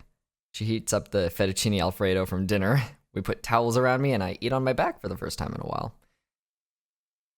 My leg itches so bad. It itches so bad. It itches so fucking bad. We applied a whole layer of lotion to my leg. Finally, was like, whatever, let's just put a sheet on this fucking thing. I rolled to sleep on my left side and got it stuck to the sheets. I turned on to my right side after that. I eventually must have gotten to sleep. I woke up, brushed my teeth, a little bit of penis blood. My feet look better. I ate lasagna and made a little pack for my balls out of napkins, quote unquote, and paper tape. Anytime I say napkins, it's usually going to be the gauze that looks like napkins, not actual napkins. I'm just praying it stays on. I also made a little helmet for the penis head. Put it on, I put my dick in the Seprotec underwear hole, and now it's time to go to physical therapy. PT number 2. My hair looks like shit still. I'm going to get it cut, but I'm wearing Seprotec underwear. And I feel vaguely human. This is nice. The Seprotec is enough to support it right now at this point, and it feels good. I feel like I'm just going outside for an errand. I feel and look human. Only downside is that it's just the right height where the band of my underwear pushes on my catheter. I had to keep pulling up my pants and underwear so it doesn't put pressure on it. Once it's gone, though, it's nice to know I have a setup that could work for going out and, walking. I'm a little sleepy, but we'll have plenty of time to sleep all day. I asked about feeling loss of feeling in my hand, and the physical therapy person agreed there's nothing we can do to guarantee it'll come back, but I should just keep stretching, massaging, and doing PT. I did a bunch of different pegs and holes and picking up activities. I told her I have therapy clay at home, so she helped me with finding exercises that use it. She said I'd made some great progress. Had me do all the exercises she showed me last time, and I could do them a lot better this time. Swelling can exacerbate nerves. It causes compression on them, so hopefully once it goes down, I'll be able to do more. After the assessment, she says it's basically just my wrist that's a bit stiff. She gave me special exercises just for that, which I'm stoked about. I measured how much I could lower and raise my wrist at the beginning, before we did anything. And then we did it again at the end of doing all the exercises, and I had made improvement. She said to lower it as much as I could, and I was, but then she took her hand and physically moved my wrist and lowered it even more, which really hurt, but kicked my ass in a way that I really needed. She said I need to be doing physical therapy 4 to 5 times a day. And she said, if you move it this much, it's only going to move this much, which makes sense, I got very depressed after that for some reason. I realized that I had forgotten how cranky I get when I haven't gotten enough sleep. I'm a little baby when it comes to that. 2 hours isn't enough. So we just got back from the second PT appointment, and my invention worked. So as a reminder, they said that I can just wear the Seprotec underwear now as a support when I'm out and about to give it a little lift. So I've done that, but I was afraid because my junk has been bleeding, so I wrapped my ball sack in what I call napkins, but they're not called. That's just our nickname because we have all different kinds of gauzes, and the napkins, quote unquote, are the ones that I used for this. But I wrapped it and made a little pouch for the balls. made of that and paper tape, and then I made a little helmet for my penis.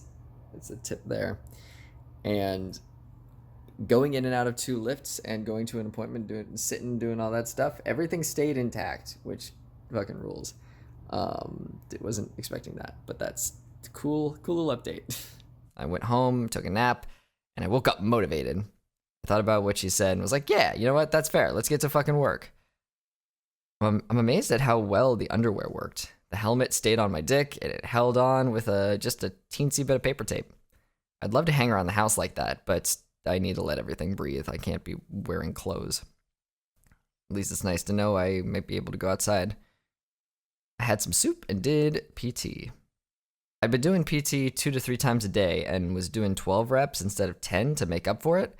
So now that I could do even more, I'm probably going to be doing it 5 times a day with the extra reps. She has unleashed the beast, the workaholic perfectionist himbo who will do whatever it takes to get the job done. And I show no mercy to myself, and I keep strict discipline. And I do not consider my well-being. But, you know, there's just a task. There's a task I need to do. I need to complete the task, and I need to meet my goals. And I will fucking meet them. Now that I know how to push myself without hurting myself, really gonna fucking do that.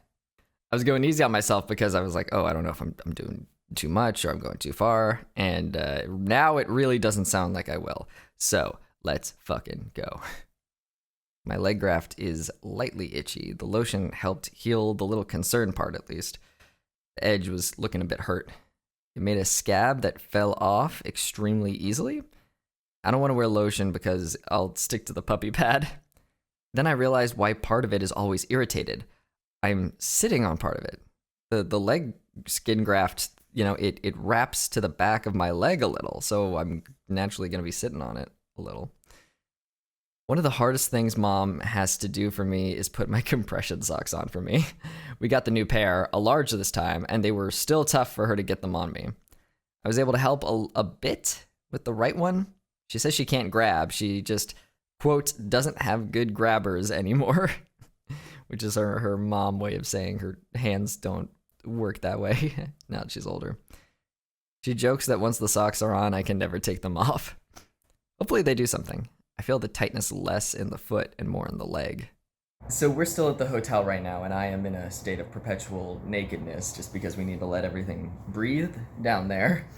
And my mom's about to go to the gym, and she's like, oh, by the way, someone might just pop in with coffee. And I was like, what does that... Sorry, what? What does... Who? Who's coming?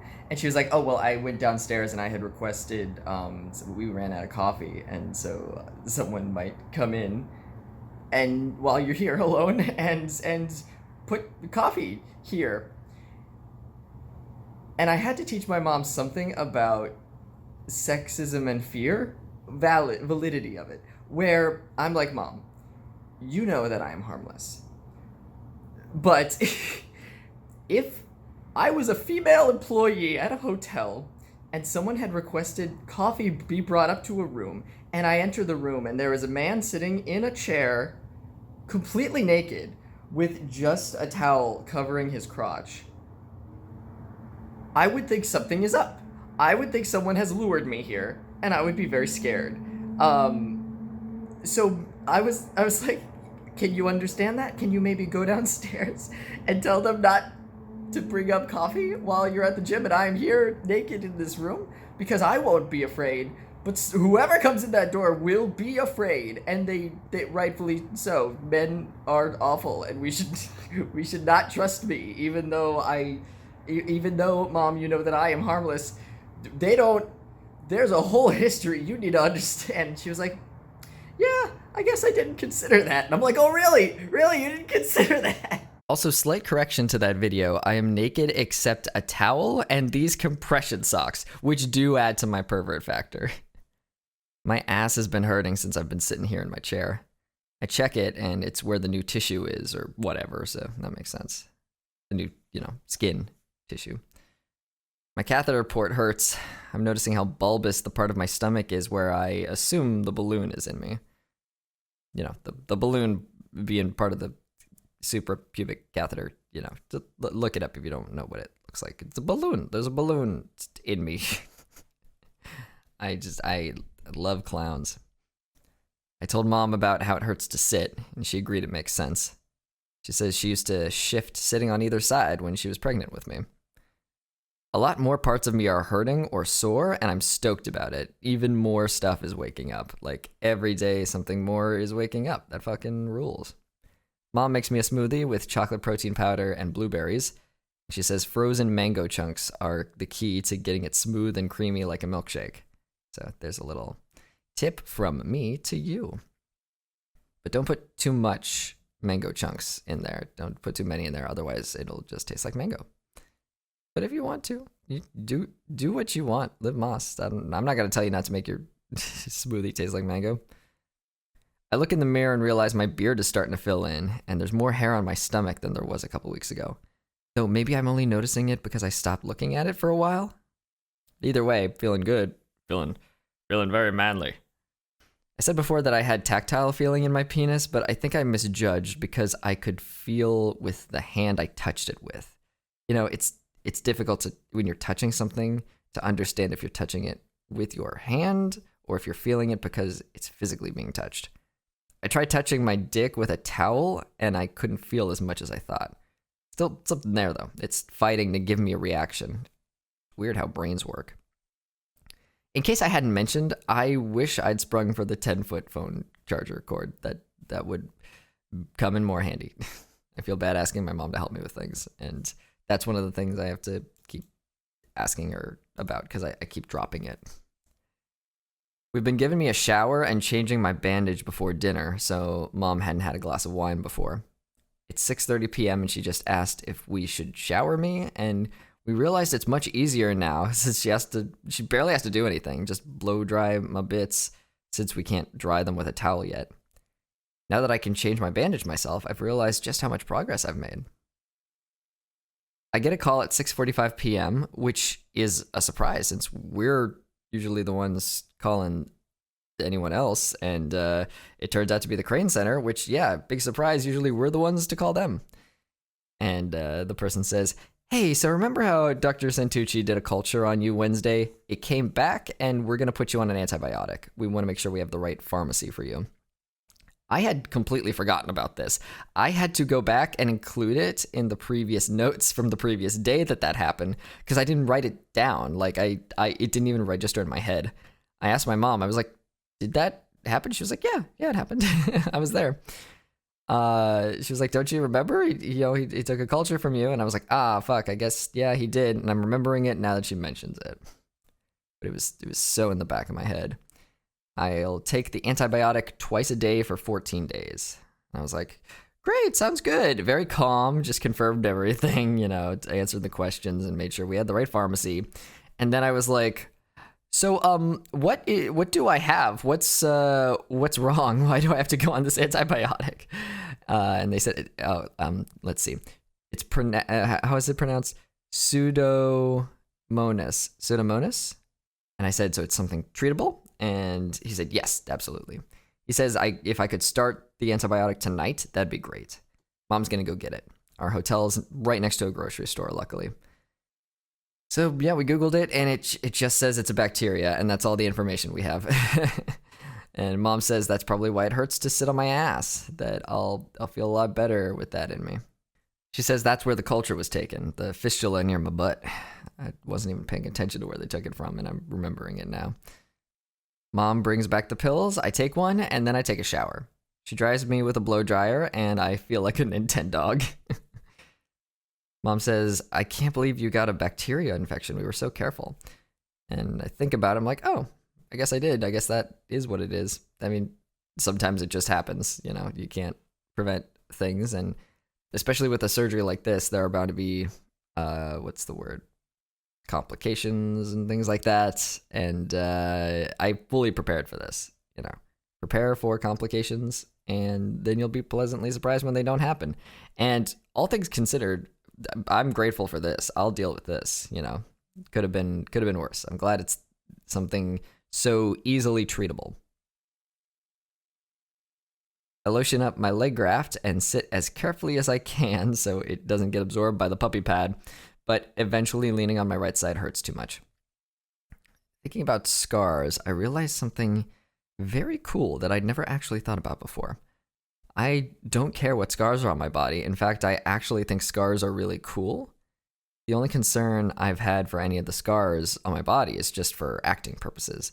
The leg skin graft needs to get hidden when I'm playing the character that I'm writing in my original show, since he's in high school and, hasn't had this surgery yet and cannot have this surgery yet because he's too young.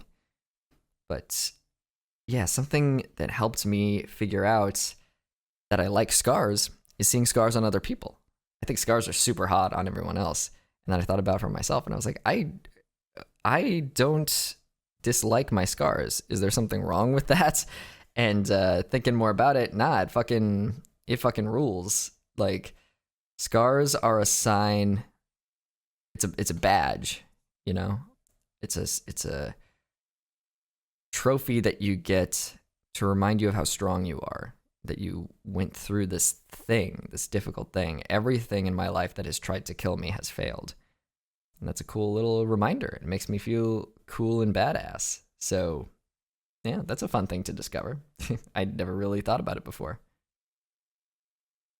I changed my arm bandage, and several parts of the bandage stick to the healy bits on my arm.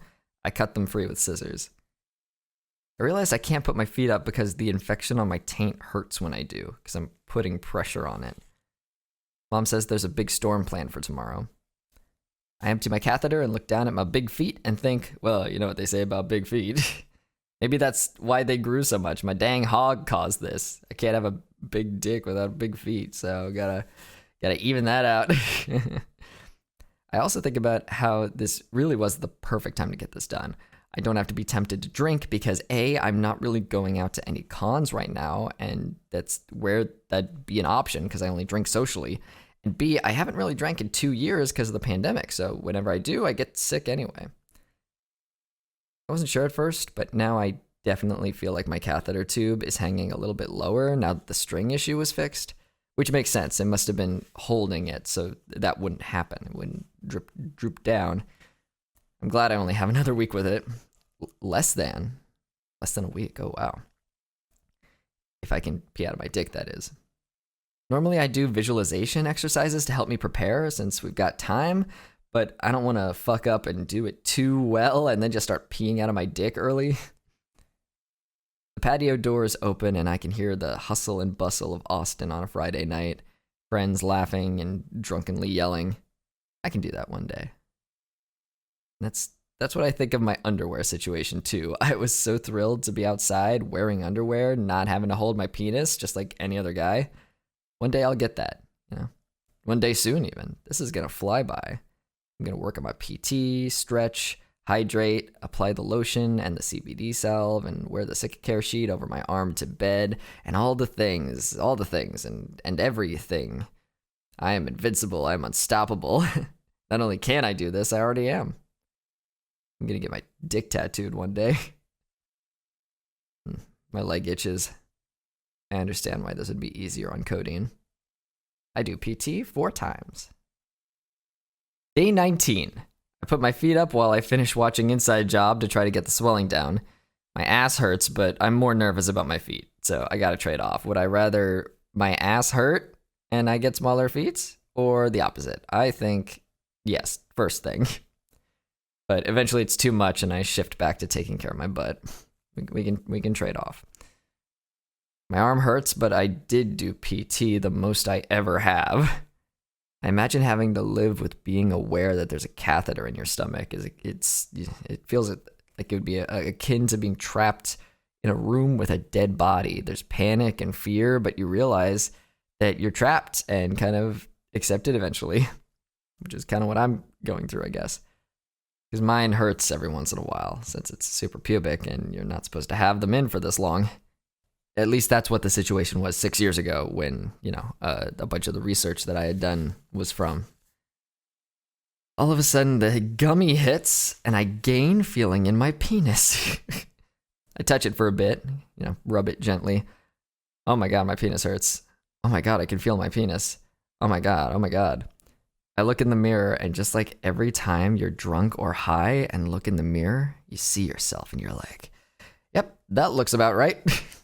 Ow, my catheter. Ow, my penis.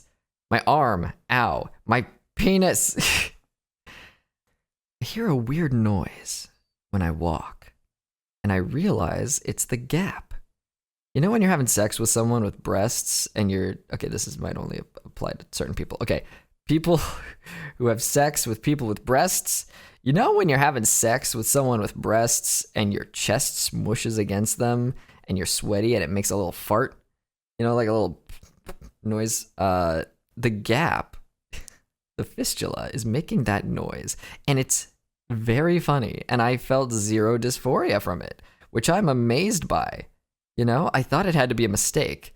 So I was like, no. That's kind of how I work sometimes, where I'm just not, my dysphoria is just not triggered by things anymore. And I think, no, that can't be right. I have to try to trigger myself on purpose so that I know what the reality of the situation is. So that's what I tried. I tried to trigger myself over and over. And nothing. Just me being perfectly comfortable in my body, which is wild. You know, you'd think it would remind me of like a queef or something, but it doesn't at all. And in that moment, I realized, oh, queefs never made me feel dysphoric either. I'm learning. You learn so much about yourself going through this shit. Wow, that's incredible though. Wow, what the fuck? Literally something that kind of sounds like air getting trapped in any junk, and I don't feel bad even a little. I have to feel a little bad, right? But I don't. I get in bed and I think about how much this rules. I'm too high to write anything else substantial at this point, but my dick connects to me. I feel it connecting, so I'm rubbing my fingers over it lightly again. Like, come on, baby, start the car up. And I'm going, and suddenly there's lots of thunder, and it's downpouring like crazy. You'll remember it started crazy storming the night before stage 0 during my workout. It felt very powerful, and it was nice to like have another cool sign like that. I wake up at 8:30 in the morning. My arm hurts. I could feel my catheter. I told Mom I was in pain, and she gave me meds plus my antibiotic. I told her about the gummies making me faint, and she asked if it was because of my fainting condition. And I said, yeah, I've been saying that. I love my mom, but she's never taken my fainting condition seriously, which is why I didn't get it treated for most of my life. Now, though, you know, Mom's getting older, and I have to think about that. Her memory isn't what it used to be, and that's how my grandpa was near the end of his life. His memory wasn't great, and my mom has been experiencing that recently, where I'll tell her things and she just won't remember them. I don't know. It's not part of the video, but it is. You know what I mean? Well, we'll just deal with it together, you know. Where was I in the notes? I go to the bathroom, I lose hearing and sight, and I call for her because I can't tell if I'm done peeing or not, which is wild. That I was standing there peeing, and I can't see or hear anything, so I can't tell if I'm done peeing or not. And she tells me I am and helps me back to bed. I feel, you know, strong but helpless at the same time. I change my ball pads, and I wake up later, and I've gotten a text from Santucci.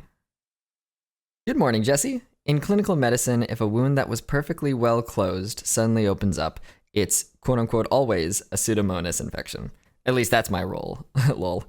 Since taking a long course of Cipro is a serious endeavor, I always check cultures first, as I did in your case. The cultures came back Friday, and I put you on Cipro. And also, like, Jesse, side note here. Cipro, I think I'm pronouncing it correctly. I don't know. Okay, back to the text. Don't forget to pick that drug up and start taking it. That wound should start to straighten up and fly right soon. Pseudomonas is a bit of a mystery. It's everywhere. It's in the soil. It's in the ceiling tiles. It's unknown why some people get affected by it and others do not. You'll be okay, ultimately. And just the fact that he texted me was very nice. I felt very taken care of. This is a process that's very vulnerable and can be scary, so it's really nice to feel like my surgeon genuinely gives a shit about me. Anyway, I think of something horny. I love that note is right after that. Like, wow, I feel great. Anyway, horny. I think of something horny. I feel something move at my crotch, and I realize when I twitch, my dick twitches too. It physically moves. Perfectly encapsulates my anxiety and disaster brain. Here I am worried that I'm not going to form a connection with my dick, and meanwhile it's jumping up and down and screaming, "You can control me, isn't that cool?" Oh, I get a follow-up Santucci text. I had responded to that previous text and said, "Awesome, thanks so much for the info. I picked it up and started taking it last night." And he said, "Yay, shower daily, at least, and keep dry dressings on it." And I said, "Will do." I tell Mom we'll have to change the puppy pads 4 times a day, just to be safe and good. Mom puts a towel down because some of the storm got in last night from leaving the sliding door open. Really wanted to get to me, I guess. Man, everyone's wet for me. That's a great joke. Hi, Jesse. Good for you. While I was high, I must have not pulled the switch on my catheter so it closes, because I pulled the blue plunger out to empty my catheter and pee just starts coming out onto the floor. I got to the toilet, but I didn't put the seat up. Luckily, more damage was not done. My arm burns. A little uneasy about doing PT, but also maybe it'll feel good, like working out, I did PT, and I was able to crack my thumb. Wow, that's a fucking good sign. I didn't know I'd be able to do that for a bit. I didn't know if I'd ever be able to crack my knuckles again. Why did I say it like that? Again, let me try it again. I did not know I would be able to crack my knuckles. There we go. Talking is cool and fun. I'm reading through a lot of these logs, so, I can really notice less swelling when I do an exercise that makes me make a fist. I can actually close it, I can close the fist. My feet are so much better. The left is basically back to normal. Right is almost there. I've said it a few times before, but now it's back again. It was losing progress. I lost progress and then I came back. We're doing good. I haven't said this, but I've been putting a bit of toilet paper on the end of my dick when I've sat down to poop, because otherwise he'd just be sitting on the toilet, and that feels unsanitary. I'm still frustrated by the 2 main problems I'm having being in opposite alignment with each other. Raising my feet hurts my taint because there's pressure on it, but I'm just taking some time to put my feet up and trading off when different parts of me get to feel some relief. Not the worst problem on the planet. I'm feeling great. Everything's manageable. Like, this definitely could be worse.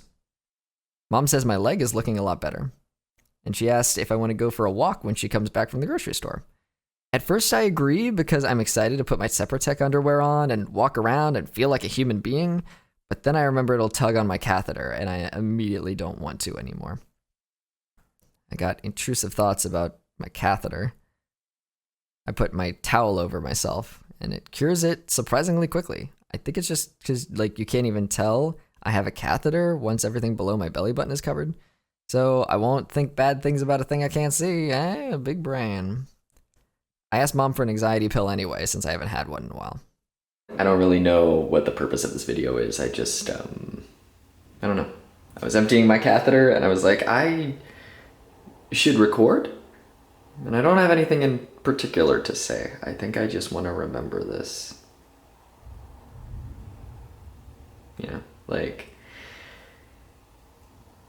I look in the mirror and I am struck with what a point in my history this is, I guess. I'm gonna, you look in the mirror and you see, I don't know how to describe it. I just know that right now this is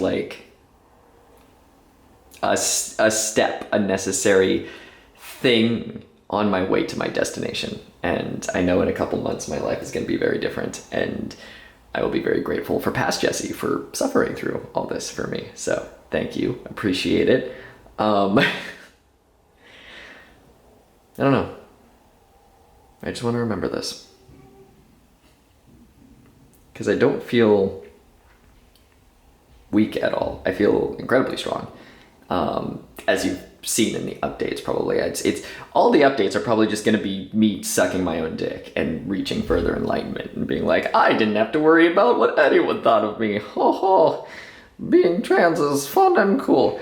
But I am in a bit of pain, but not any that can't be dealt with. Like, because I spent like so fucking long preparing for this. You know, it's not like I just decided to have dick surgery. You know, I did extensive research and I prepared myself mentally and physically for this. And I'm so grateful that I am in the best shape of my life for doing this, because a lot of this recovery requires abs, especially in the beginning when my leg was really hurting. I remember how hard it was to get in and out of bed, and now I just I do the little a bounce and then a roll out of bed, and I'm good. And I've only been in this hotel for less than 3 weeks, and to see the just the degree of how much better I am and how much I've recovered in such a short amount of time is fucking insane. I need a fucking... Ugh. There we go. My arm's getting tired because I use this arm for fucking everything. Getting better at using the other arm. But right now it's holding my penis in a little sling and you can't see it. Even if I look down there. Nope. Can't see it. YouTube's safe. I'm just really happy and I just want to remember this.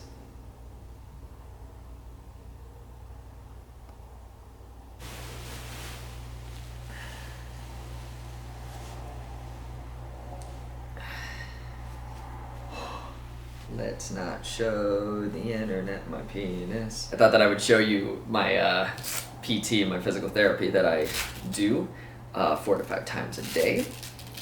I'm going to be listening to copyrighted music during this, so there will be some kind of voiceover. And I apologize I wasn't able to show you this at the beginning. A lot was going on, but my hand used to be way more swollen than this. I'm not sure if the camera will be able to show how much bigger this one is than the other one. The swelling has gone down to such a point, and I can tell because one of my exercises has me make a fist, and now I can actually I can feel the difference. Today a stark difference between yesterday and today. I was like, whoa, I can actually shut my fist. That fucking rules. And that's the thing about these exercises, is that you're doing the same thing over and over.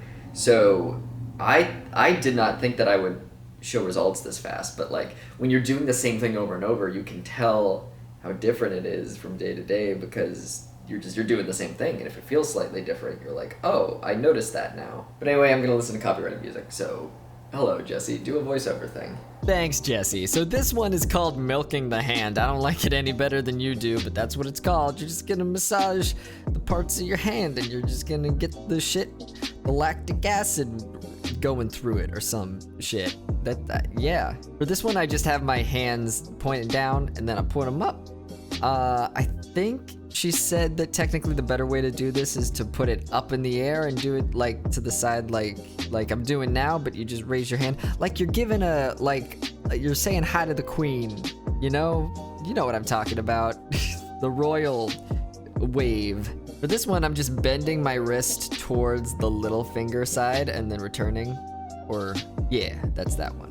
The opposite side you'll see in a second is the opposite of that, where you bend your wrist towards the thumb side and then return. This one is just a wrist extension, where you put your forearm on a table and then you bend your wrist up and down with your palm facing down, as shown. Again, this is not medical advice. This is just what I was told to do and what I'm reading on this paper. You hear this paper? These are the papers I'm reading off of. For this one, I placed the back of my hands together to stretch the wrists as shown. This one fucking hurt, as well as the opposite one that you'll see in a second. But oh boy, this was tough because my wrists were tight. For this one, I placed the palms of my hands together with my fingers pointed upwards, and then I lower my hands in front of my chest as to stretch my wrists. For this one, I technically should have been supporting my arm on a pillow or on the arm of a chair or something so that the shoulders hiked, and I tried to replicate that as much as possible. Maybe you can't see let's not zoom in here, but you pull back with the opposite hand, index and middle finger, with palm in upwards position, and then you gently move the thumb from out to across the palm to glide the nerve through the irritated area. It's like a swishy, like a swish, like the things in the front of the car, windshield wipers. Yeah. For this one, my nipples might look a little shiny because I had put the balm on the bottom of the, anyway, I bombed my nipples. I tried to replicate as much as possible what this is supposed to be like, because I should be standing for this, and I didn't want to keep standing and sitting down because of my poor taint and my dick and balls. So I just leaned backwards and tried to just extend the arm back and forth. This one is just a bunch of hand symbols. It's perform the following series of movements with your hand. You start with an open palm, and then you bend, each time you're gonna go back to keeping an open palm and then go to each of these positions. Okay, so you start with a flat palm, and then you go to claw hands, and then flat palm, and then an L hand, L as in sign language, then flat palm, and then you make a flat fist, and then, back to the palm, and this last time you make a full fist with finger pads in your palm. Just a lot of shit. You just keep doing that a shit ton of times. Obviously there's official numbers, but I'm reading this after the fact, so I don't know what the numbers were, but at the time I sure did. This one's pretty self-explanatory. You just touch the thumb tip of each of your fingers, touch all your fingies together to the thumb. That's how, I could tell that my movement was getting better because I would do it, and each time it'd get better afterwards. And then lastly, I just finish up with some sensory rubs. You just get a tissue or a towel, and then 2 to 5 minutes you just spend gently rubbing on the area that you can't feel stuff, and it helps your sensory come back or something. I don't know, I'm not a hand doctor. And there you go, that was my routine 4 to 5 times a day, taking off my cast and doing all that shit. And this was my workout, instead of working out my muscles in my body, I took the time to do this. And now, present Jesse, looking back and seeing how much I was struggling to do basic exercises, it fucking rules. And it's just how far I've come. Holy shit. Now, present Jesse, I'm doing pull-ups, I'm back to doing push-ups. My workout routine is back to normal. And at this point in time, I did not know whether I would regain feeling in my hand or if I would be able to work out again, and that was the risk that I took with this surgery. Currently, I'd say that I have gained back a lot of the feeling in my hand. But it's one of those things that I don't really notice nowadays. I'm back to regular life. My wrist is about 98% recovered in flexibility and all that. And my hand it's luckily the part that I can't feel isn't really something that I notice at all nowadays. I have to really remind myself or something that it even, that I can't feel a part of it, because I'm basically back to normal life. I am back to normal life. So yeah, I hope you enjoyed this because I sure did, honestly. Looking at it, this fucking rules. I came so far.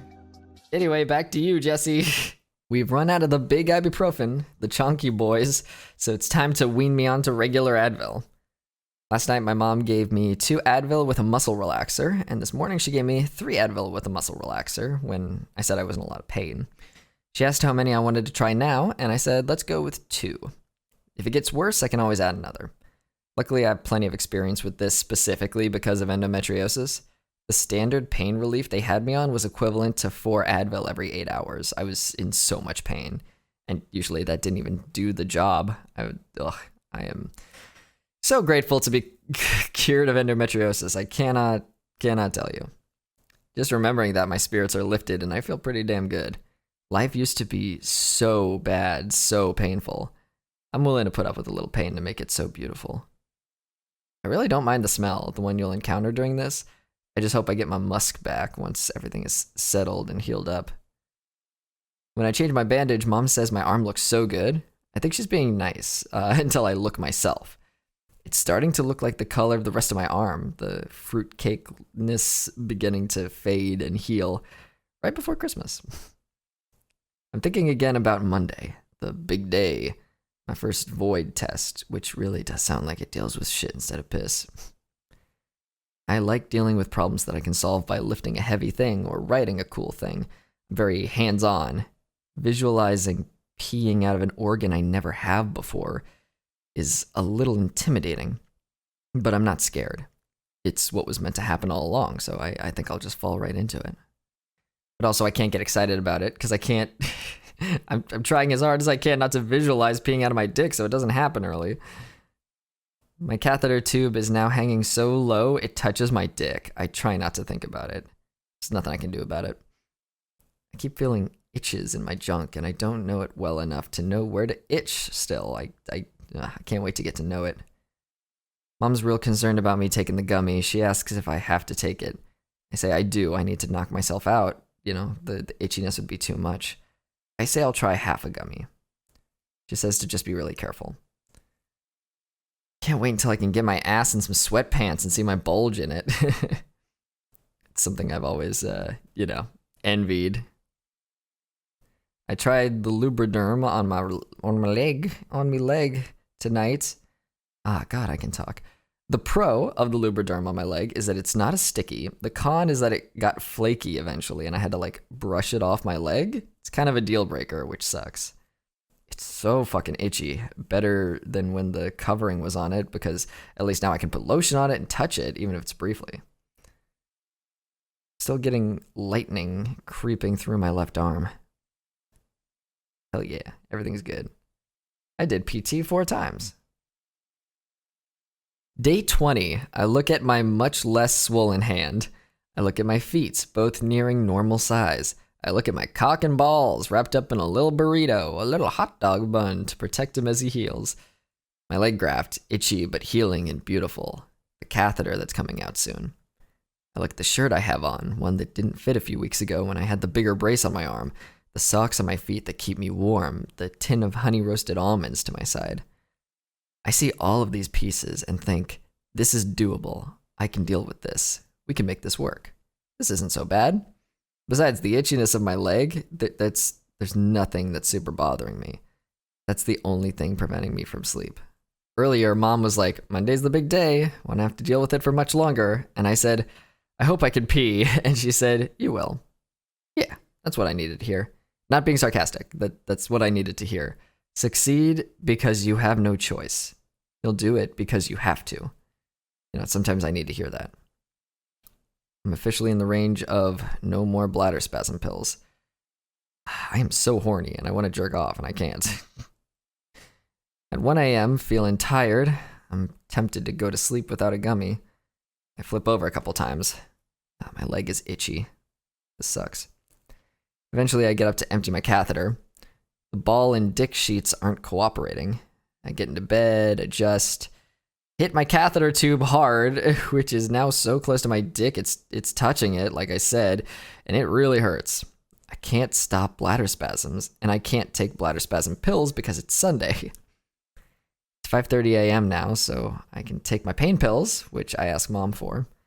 She suggests that I take a bladder spasm pill and we just turn back the clock and start 24 hours later, and I decline. I don't want anything getting in the way of me passing the void test. My leg itches, and I won't stop having bladder spasms, and my arm hurts, and I feel like I'm in hell. I sound like a dog in pain. It still hurts, still uncomfortable, but eventually I fall asleep. I wake up and I feel like shit. I wish I could sleep more, but I'm too anxious. My body feels bad, and I can't turn over. I feel exhausted. My only gripe with the Crane Center, literally the only thing right now I have to complain about, is that they're not open on weekends. My catheter has been hurting for 2 days, and it'd be nice to just call someone and ask if that's normal, or if I need to have it looked at to ease my anxieties. I don't feel comfortable texting Dr. Santucci just because I have his cell number. That seems a little, uncomfortable to me. I appreciate that he texted me. I don't want to take advantage of that trust. I wiggle my feet, and I think they're back to normal. I told Mom that I went to bed without a gummy, but that last night was hell. She said she can tell from how I sounded. I say that I'm not going to take one tonight either because void test is tomorrow. I don't know how I'm going to do it. She says we'll take it one day at a time. She asks if I want to tape my catheter in place with paper tape. The idea makes me very anxious, and I say no. I'm feeling more connections in my dick this morning, just little twitches. I have the instinct to crack my left wrist like I used to, but I know I can't. It's a weird feeling. It's like when my voice dropped and I go to voice a female character that I've been doing for years and I know how to do it, and then the voice doesn't come out. It's like I can't describe it. Mom keeps suggesting things she could make me to eat, and all of them are things I've had so much in the last couple of weeks. I turn them all down. My experiences with depression tell me that we know it's a bad sign if I have no motivation to eat, that we should get up right now, you know. I stay in bed half an hour more. My catheter is now my enemy. There's no way I can go for walks now with how low it's hanging.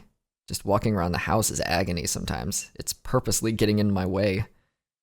Mom asks again what I'd like to eat. I just need to tell her and she'll make it. I realize I have no motivation to eat. Another depression red flag. Present Jesse here saying that I've repeated a thought, but you know, these are just thoughts as I'm writing them down, and I'm high and tired, so it's letting you know what was on my mind. Okay, back to past Jesse. Sometimes you have to talk to yourself like a kid. Jesse, sweetie, sweet boy, you're not depressed. You're stressed because of your catheter. You need to eat so you can keep up your strength. You know, we know what depression feels like. I'm cold. I ask Mom to put socks on me. She also puts a heat buddy on my shoulders, which helps. I'm being moody for no reason. I know it's because I'm hungry. I have to focus and just get something on Grubhub, you know? Like, just order the thing. Just do the thing. You are hungry, you need food in you. Mom says my feet look perfect. I don't need the chair to put my feet up today. She says she picked me up 3 weeks ago, just about 3 weeks ago by a day, and that I'm doing incredible. My catheter hurts. Fuck everything. 3 weeks out. Remember, 3 weeks out. I'm gonna get Wendy's. I hate myself. You could get 50 chicken nuggets for $10. What does that even mean? What? I don't get 50 nuggets, but I do get $10 of food for $16 because Grubhub. I read an Instagram caption from a post I made literally last night where I talk about how the suprapubic catheter has been the easiest part of everything despite my earlier fears. You know what? It's fine. It's fine that it's bugging me now. It's been so good this whole time. It's okay that it's freaking out and throwing a hissy fit days before it potentially comes out, if I can pee tomorrow. These things in parentheses, potentially, and if I can pee tomorrow are in parentheses. I get intense bladder spasms. I've been ignoring the little ones up until this point because I thought it was with my catheter, but I must have to actually pee really bad. I get in the bathroom and I go to the toilet. Blood starts leaking from my penis. It gets all over my socks and on the floor, but I'm distracted by the intense bladder pain. I open my catheter and an amount of pee comes out, but it's nothing compared to what I was feeling. It doesn't justify it. What the fuck? And then it starts hurting so bad, it won't stop. There's still blood coming out of my penis.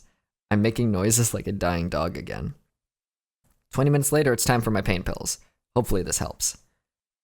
Apparently with this antibiotic that I'm on, my mom is reading the instructions and says I can't have zinc for 6 hours after I take it, so I plan my zinc pills accordingly. I can't even think about PT right now. I'm in so much pain. Or should I do PT because I'm in so much pain? One of my friends who's picking me up on Wednesdays says that they got lice from the children they were watching, so they're going to disinfect my house just to be safe. They haven't stayed over or anything, you know, once they found out. They're just looking after Khaleesi. I appreciate them taking the initiative and being honest with me because I'm in so much pain and so anxious right now. I also do not have to deal with getting lice. That would be insane. My food gets here. I put on a podcast. I need a distraction. I get the urge to pee and go to the toilet. Barely any pee comes out. I am now desperate enough to tape my catheter in place with paper tape. We'll see how long this lasts. Because this sucks. This sucks, feeling like I have to pee and then not being able to. It hurts. For the first time, I thought about how wild it is that I'm literally bleeding onto a pad and I feel zero dysphoria. I don't feel bad in any way. I'm in the body that I'm supposed to, and I know what my junk looks like, and I felt it, and I know what it looks like, and there's no reason to feel bad in any kind of gendery way. Wow. I didn't think I would ever feel this good while feeling so bad. I'm a man and my taint is bleeding and I'm on antibiotics and it will stop it a bit and close up and everything's fine. Let's look on the bright side because there's a lot of them. I don't have to put my feet up anymore. Everything is feeling great. In a couple days, my catheter might not even be an issue. I'm going to pee the shit out of that dick tomorrow. I'm going to show it who's boss. I'm going to make that dick my bitch. My left hand is so much less swollen. I'm about to do PT. I feel like it's a normal size hand. The napkins I use as ball pads kind of keep feeling like they're falling out as I walk. Is my ball sack less swollen now? So it's, smaller? Again, I'm feeling more pain because everything's waking up. All the nerves are like, hey bitch, let's fucking do this. I just gotta keep kicking ass and doing what I'm doing and fuck everything else. Let's fucking dominate this shit. My wrist is improving. I can stretch it noticeably more than yesterday. Just gotta keep putting in the work. It gets easier, but you have to do it every day. That's the secret. I can see Spider-Man tomorrow if I pee out my penis like a good boy.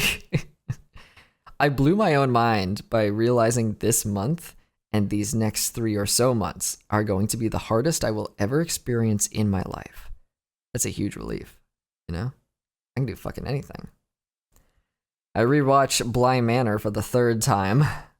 Owen, and not the third time this trip, just a third time in general. Owen talks about how you can't rely on the past, and I think about how you can't rely on the future. Any of us could die at any moment. I might only live until I'm 35, like Jonathan Larson. And I'm going to make it fucking worth it. He understood the value of sticking to your morals. He didn't work with shitty people whose values didn't match his. He understood how fragile life is, and it ended up helping him because he didn't live that long. Mom talks on the phone with a friend of hers, and apparently they haven't talked since I was having moving troubles, so she catches her up on the whole situation. Very humbling to remember at least I'm not in that situation anymore. I've lived so much life in these 4 months before surgery, and I'm about to live the most life I ever have. She says, that was a nightmare. I was so glad when that was over. And yeah, you know what? She's right. I can do fucking anything. I will do everything. The main issue with lotion on the leg graft is it just gets on everything. Like I was talking about the puppy pad, it gets on everything. I wanted to know if putting saran wrap around it would help. Mom's friend says it might cause infection, but suggests getting a bunch of big pajama pants, You can just wash them every time or every so often or whatever. It gets covered in lotion and that'll be fine. This is also which mom? Oh, I think past Jesse got this confused. Right now I'm talking about the friend that worked in the burn ward. This is a different friend. So my mom talked to 2 friends. One of the friends, she caught her up on the situation with my move and everything. And then the other friend is the one that worked with burn victims. So that's the one I was asking about, the saran wrap. Okay, back to past Jesse. I say that the only issue with that is that, then my dick and balls won't be able to breathe like they want to, if you're putting pants over it. So I have to choose between my leg and the lotion being secluded and my junk being able to breathe outside the pants. Catheter's feeling fine. It seems that if I just stay still with it taped and have enough pain meds in me, it calms down. It's a weird thing to hear from your mom, but after my shower, she was like, your balls are so much less swollen. And that confirmed my suspicions from the napkins falling out. It's just going to be an interesting situation. Whoever's taking care of you is going to have intimate knowledge of your body. And I'm glad it's my mom. I love my mom, and I don't know how much time we have left together, So I'm really glad she got to help me through this and share this special vulnerable time with me. And worst case, oh god, it's such a dark joke, but I was talking to her, and we were just joking about, the situation and the awkwardness of everything. And I was like, look, at least worst case scenario, it's not someone who's going to be around for another 50, 60, 70 years. And, I can joke with my mom about that because we have what's the word? A repertoire? We understand each other. It would be an insane thing to joke about that with anyone else, but, So, yeah, the person who has seen me at my most vulnerable, in so much pain, and knows what my balls looked like when they were first made, at least it's not someone I'm dating, They get to just see me at my best. They don't get to see how the sausage is made. Oh, that's good. I think I'm gonna put that as I'm gonna put that in the intro. I'm planning on recording an intro for these logs. I'm gonna write that down. Okay, back to Past Jesse. I think Eucerin is the winner, giving a less thick layer to my leg, so hopefully I won't get stuck to as much. When I change my bandage for the night, there's a small piece of one of my incisions that's opened up. I put bacitracin on it before wrapping it. Everyone has said that I can do PT and it won't hurt my arm, so I trust it's temporary. My arm is hurting, so not doing PT again tonight, but I did PT twice that day. The catheter hole is hurting too, but manageable. Day 21. The first entry in this log says, I listened to the entirety of the Black Parade. I was psyching myself up. I was going through something. Mom gave me an anxiety pill to take an hour before I try to pee. Oh, that's why I listened to the Black Parade. This is the Void trial. That's funny. I realize I haven't peed in a while, and if I go to bed now, I probably shouldn't empty my catheter, and I might be very uncomfortable in bed for however long I have to. I should at least set everything up so it's ready when I am. I changed the camera battery. I see that I only have 9 minutes of footage left on my memory card, so I open the new one. Don't need pressure to pee inside of 9 minutes. I position the camera, I adjust the height, and I think, you know what? Let's fucking do this. It is currently 2:33 in the morning on Monday, December 20th. 3 is my lucky number, so I figured it's time. Did I hit record? I did hit record. I'm sorry, I'm a little nervous. So this is my boy test. I am supposed to pee out of my penis. And I am nervous about it, but you know what? We're gonna remove these ball pads. I don't have anywhere to... No, I'm just gonna set them in here. Alright, loosey-goosey. I don't know how this is gonna go. Basically, I'm supposed to not activate my catheter. And I'm just supposed to... Wow, this is nerve-wracking. I'm just gonna focus on my dick. Focus on peeing out of your penis. Now, I expect this might take a long time, and there might be some pain, which is normal. Pain and blood are normal. I'm just, wow. I'm actually looking at my body for the first time, if that makes sense. My penis and my balls are out, and I'm just... What is that noise? Oh, it's this. I thought I was peeing, but it's the drain making noise. And I am a nervous peer, so I don't know if me doing this in front of a camera is gonna work. But you know what? We're gonna try. Because I want this momentous fucking occasion to be on camera. Come on, buddy. If we pee out of our penis, we get to see Spider-Man. I'm not comfortable seeing Spider-Man unless we fucking do this, buddy, because I'm gonna be upset all day if we don't work together. You want to see Spider-Man, don't you, penis? Is my stance correct? Yeah, this isn't how I'd stand at a urinal, but I am doing like a fighting stance, because I'm gonna brace myself if there's a sudden pain. I release this urine from my penis, which is going to happen.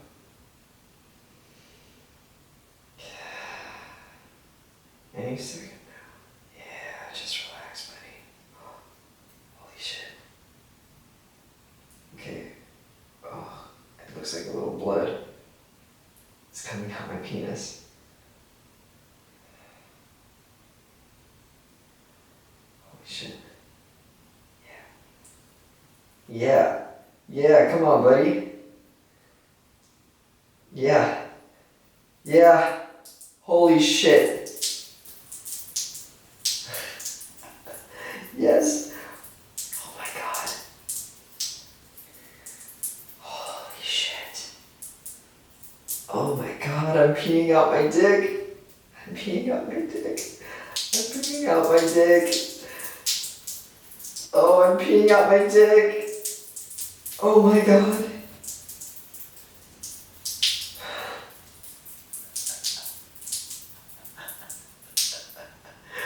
Holy shit. Oh wow. Oh wow. Holy shit. Oh my god. We did it. We're doing it. We're doing it. We're doing it.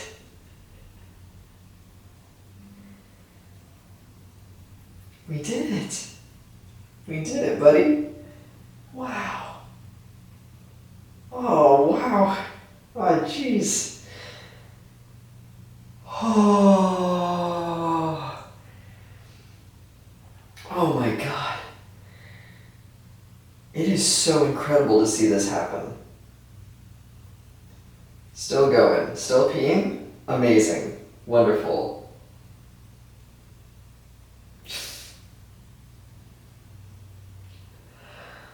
Oh my god. Oh my god. Holy shit. Wow. Wow. And you know what's incredible is that I wasn't sure what this was gonna feel like, and I was just relaxing and letting it happen, and it felt like it was coming from my balls. So you know what? Peace stored the balls. So that makes sense. Holy fuck. It is so rewarding to see this happen because for the past almost 3 weeks, 3 weeks almost exactly now, I have had to see this dick be prodded and lit up and blood come out of it and all these things where, you know, my guy, he just kind of sits on the cushioning pads and I'm just kind of waiting for him to come alive. And it can be a little disheartening, you know, to see it and be like, oh, are we not bonding yet? Even though I feel it like a sexual connection is definitely like a brewing. I'm experiencing some of the beginnings of tactile sensation, but you feel like a bad dad in a few ways where you're like, is it gonna happen? Are we bonding? Is it happening yet? My child was born. Why do I not feel that instant connection? So to see it fucking pee. Wow. There was minimal pain. I was so excited about it that I didn't notice any real pain. Now the real test happens where I have to empty this catheter. I'm gonna open the catheter and we're gonna see how much comes out of there. And we just, if we got at least 60% of the pee, we're good. But I feel like a lot came out.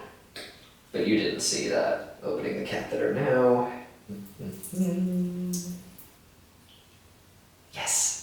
Yes, it stopped. Okay, I think, yeah, for sure I peed at least 60%. I think out of my penis, I think the catheter was like, if I could get, oh, I'm so bad at math. I feel like 10 to 15% of the pee came out of the catheter and everything else came out of the penis. Oh my god, my nose keeps running because I think I wanted to cry, but like my body wouldn't let me because I don't really cry anymore. Holy shit, dude. Holy shit. And my first pee, there was a spray Slightly to the left. That's what we decided on. Good job, penis. That was a good decision. And we can see Spider-Man now. Yay! Good job, buddy. I'm proud of you. I'm gonna do a little shake. Penis havers deal with that, and now I get to as well. Holy fuck, dude! Holy shit. Mission success. I feel invincible. I am so fucking cool. Nothing else matters. Ah, fuck. I'm so happy. Ah, fuck. Ah.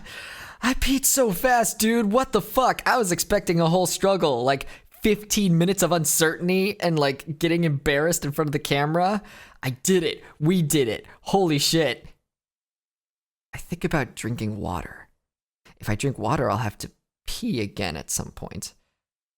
I'm kind of scared to do it again. What if I go to do it and it doesn't happen? No, you did it once. You can do it again. Remember who the fuck you are. You're the badass that just pissed out your motherfucking dick.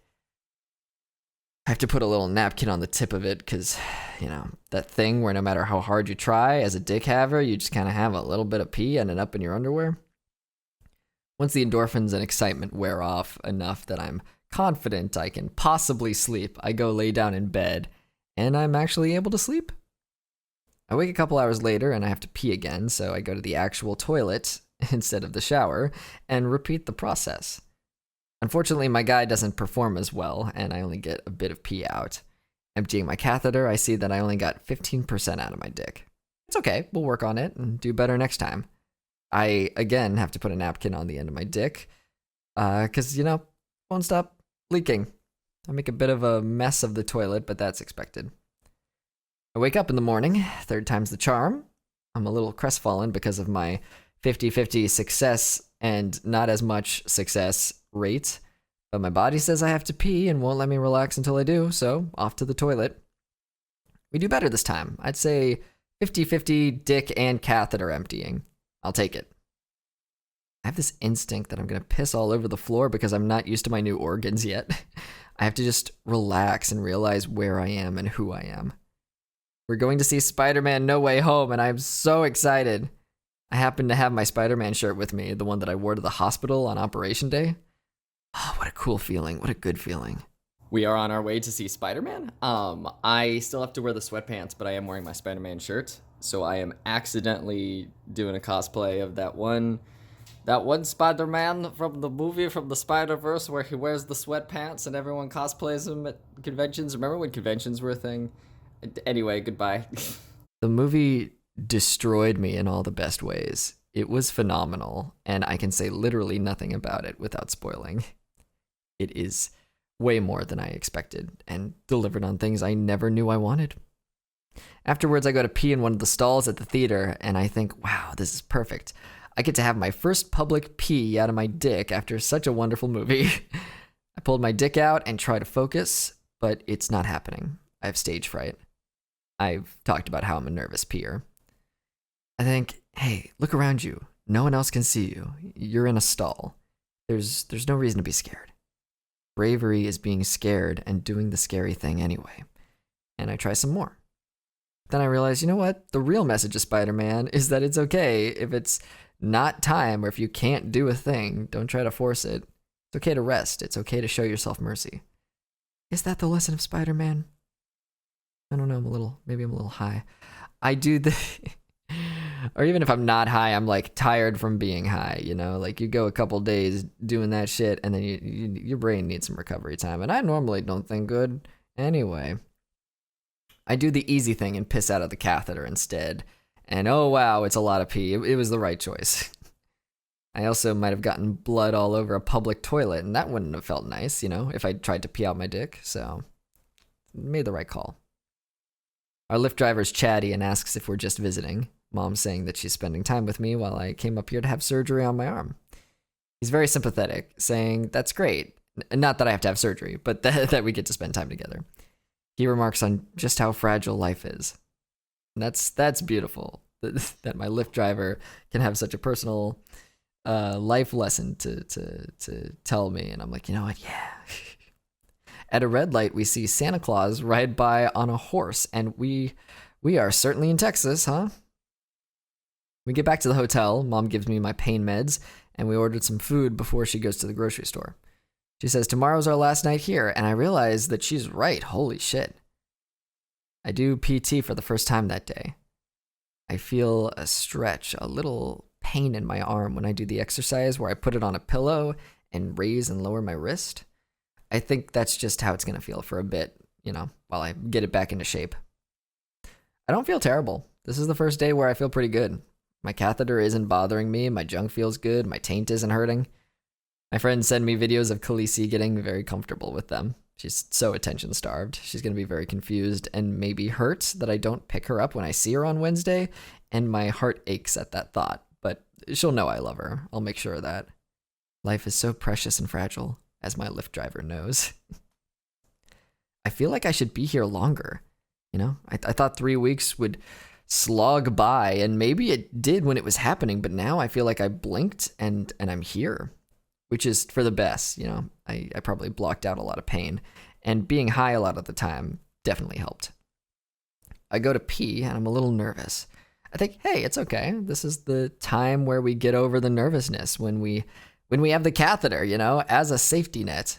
If I fuck up peeing, I can just empty it from the catheter. Now's the time to be fearless and test our boundaries when there's no consequences. I focus, I visualize. Funny enough, one of my legs rests on the porcelain, and it's oddly comforting. It reminds me of sitting to pee, and I'm able to pee. Just the feeling of my leg on the porcelain helps. It's familiar.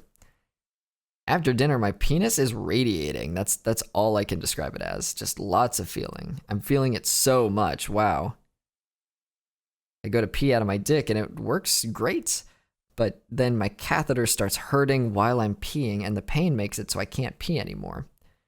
I empty my catheter and there wasn't much left in it. Looking at my catheter hole, it looks different than when it was first on me.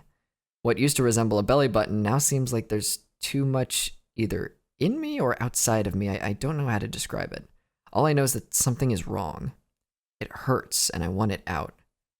We're going to call tomorrow and see if we can get it out early. It's doing more bad than good at this point, so maybe they'll take it out. It's great that the only real issue is something that's supposed to come out in a day anyway. I shower and Mom asks me to check if the giblet is smaller. I check and it actually is. She says that's why he didn't want to do more surgery on me. Everything's swollen and, it's just going to get smaller and better over time. Yeah, okay, I was wrong. That makes sense. I change my bandage. The little spot on my arm is still open, but I put bacitracin on it again. And I pee again. It's intimidating knowing something's going to hurt you and not where it's supposed to, I power through it. Fuck it, let's fucking do it. I stare right in the face and headbutt. I rest my legs on the porcelain, and out loud, I'm like, yeah, you want a piece of me? Let's fucking do this, bitch. And I pee perfectly. And then the catheter hurts eventually. Talking helps. Maybe would have noticed the pain more if I hadn't talked to myself. And in general, it's nice to just talk to yourself while you're peeing. It helps you get in the zone, pee in zone. Life is good though, bud. Life fucking rules. I can deal with this. In the last 24 hours, I peed out of my dick for the first time, got cast in a project I really wanted to be involved with as the character I knew I had nailed, and saw Spider-Man No Way Home, which is now one of my favorite films, Life is good. I pee again, another success. Fully out the dick, psyching myself through the pain. Only a bit out of the catheter afterwards. And I realize that's when it hurt the most, me doing the catheter check. That's interesting. I do my T-shot. Last one I'll be doing here. Wow. It hurts a lot, which happens sometimes. Probably for a reason, but whatever. We're not talking about that right now. It hurts, but the needle's not in far enough, so I can't push the plunger down to inject it yet.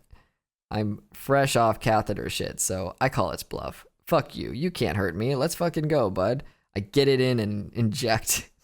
Nothing can hurt me now. Haha. It leaves a reaction, the first I've had in weeks. I knew my luck had to run out eventually. I don't know whether it's because I'm not on the same meds or because I'm not sitting down like I was the last few injections, but either way, it's okay. It's all info. It's all experience. Even if I don't quite know what I learned something. I learned something. I just don't know. I didn't learn why. I sit and feel like I have an itch on the inside of my dick. I'd like to scratch it, but I don't know how. I predict once I get the catheter out, I'll get horny again. Right now, it's just tough when there's pain waiting for me every once in a while.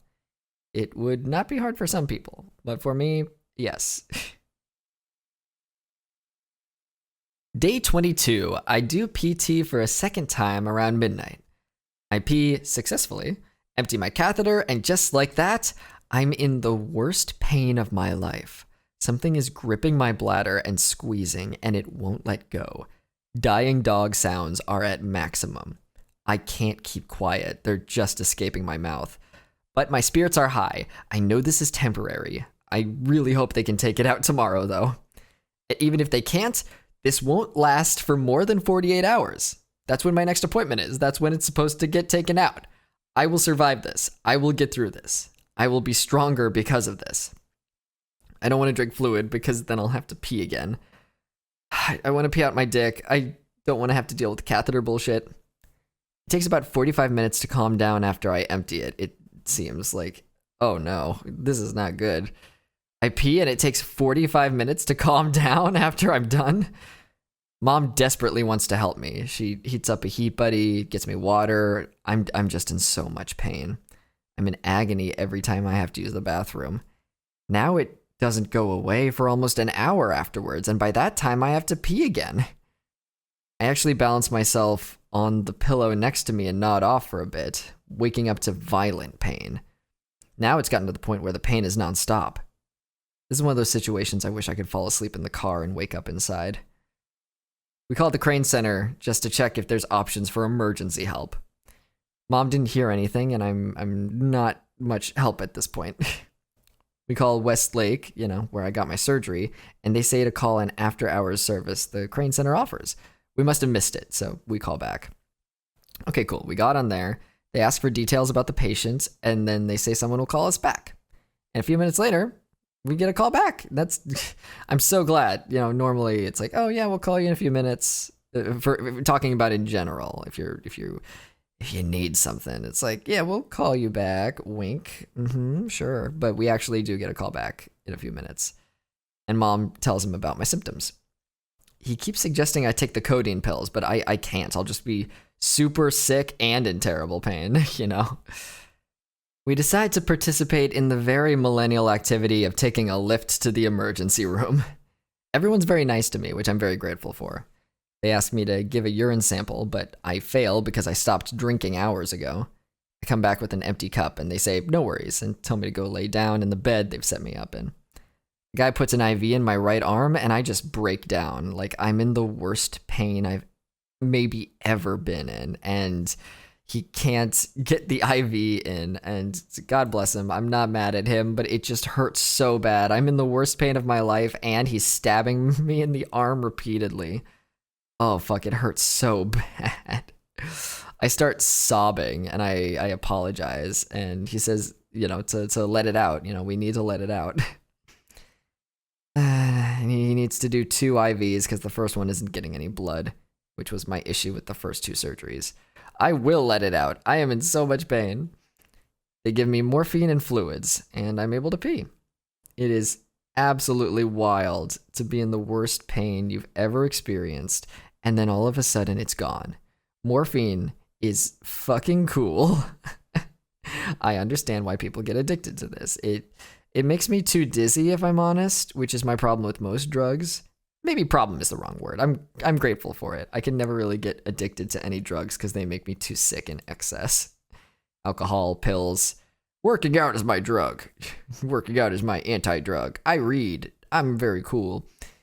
My lab came back great, so they can take the catheter out. They wanted to give me a lab to make sure something, I don't know, but I was approved. Hooray. Then a doctor comes in and says, we'll keep the catheter in and take it out later today if it bugs me. And I re-explain the situation. I'm like, hey, no, please don't. We need this thing out. And so he says he'll call the PA from the Crane Center back. Mom keeps being like, when the doctor's in the room, Mom keeps saying, has he talked to a surgeon yet? He said he'd talk to a surgeon. which I interpret as being pushy, but I'm on morphine. And later, Mom explains to me that every doctor who came in seemed uncomfortable taking the catheter out, and she knew they needed someone who knew what they were doing, which is why she kept pushing. You know, she kept asking, like, did you talk to the surgeon yet? Like, that's what we need, which makes sense. I didn't want a doctor who doesn't work with trans patients handling it. Like, if you don't know how to take out a suprapubic catheter, don't attempt to take out my suprapubic catheter. The PA shows up physically, like he's here. That's very cool. He's going to take the catheter out. Hell yeah. He asks, how's the morphine? And I say, it's pretty good. Morphine's pretty cool. And he says, it is pretty cool. I say, it's going to be easy, right? And he says he's going to cut it and it'll deflate the balloon. And he's also showing a nurse who's never seen it done, which is great, you know, like teach the nurses so more people have experience with it. Awesome. So there's 2 people working on me. He cuts it. He tries pulling it out and it's not working. The morphine is wearing off by this point. He's doing his best. And then he says he's going to get the surgeon. And the surgeon turns out to be Santucci. Santucci shows up. So it took a couple tries to get the catheter out. Eventually, Santucci gave it like one big tug because we were having difficulty getting it out. We're like, we'll get a surgeon to do it. And he came in and was like, I'm so sorry you're having such trouble. Inspected all of my bits. He's very happy with how the taint is healing up, which is dope. And, you know, he inspected the catheter and was like, okay, I'm going to give it one college try, and if it doesn't work, I will stop. It's not going to be fun. And I'm like, okay, let's do it. He asked me to take a breath, and I did. He was like, better than that, take another breath. And I did, and he yanked it, and I was like, fuck, and it came out, and it was great. But there was apparently crystallization on it, and it's like pee crystallizes. Science, I don't know, look it up. And we don't know, that might be why I was in so much pain, but yeah, it's out of me. And I feel so much better. And yeah, now we're gonna try to get some food now, and I just want to make sure we document this because when morphine is involved, sometimes I forget some details. So we're doing it now.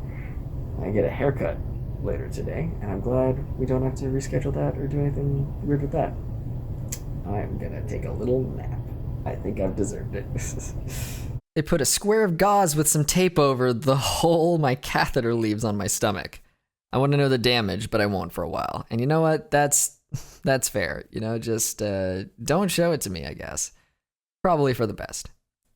I'm so sleepy, and it's so lovely. I just want to sleep there for hours. I take a little 10-minute power nap, and then we head out. It's early morning by that point, around 10 a.m. So that'll give you an idea of like how early we got to the emergency room, that we're leaving at 10 a.m. Let's get some food. I'm a faint piece of shit, and I'm high, and I would love some food. Guess where we go for food? Kirby Diner, of course. After food, I go home and try to pee, and I can't. I think it's the morphine. I get sleep instead. When I wake up, I feel the urge to pee, and I still can't pee, but I'm more confident now. It's okay. It's scary. This is your first time peeing without the catheter, but there should be no pain now. You're free. I pee, and there's no pain. It takes a few seconds, but we get there. I'm wearing underwear and a t-shirt while I do it. I feel like $1,000,000. Mom helps me take off the quote-unquote sticker on my leg that held the catheter in place. You know, it's like a big sticker. In the hospital, they had said they could do it themselves, but it's like a Band-Aid, so it might feel better for me to do it. And it says right on it to use alcohol to get it off, which we try. We slather it on there, but it's still a bit tough to lift up.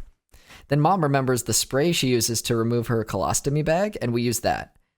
And slowly pulling up segment after segment, she sprays each one, and I delicately pull it off, losing a little bit of leg hair in the process. The bruise on my leg cuts off where the sticker was, interestingly enough.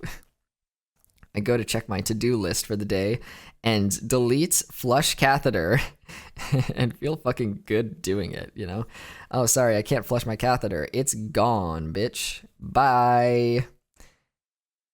I take a little nap before my haircut that I'd scheduled for that day before knowing all this shit would happen.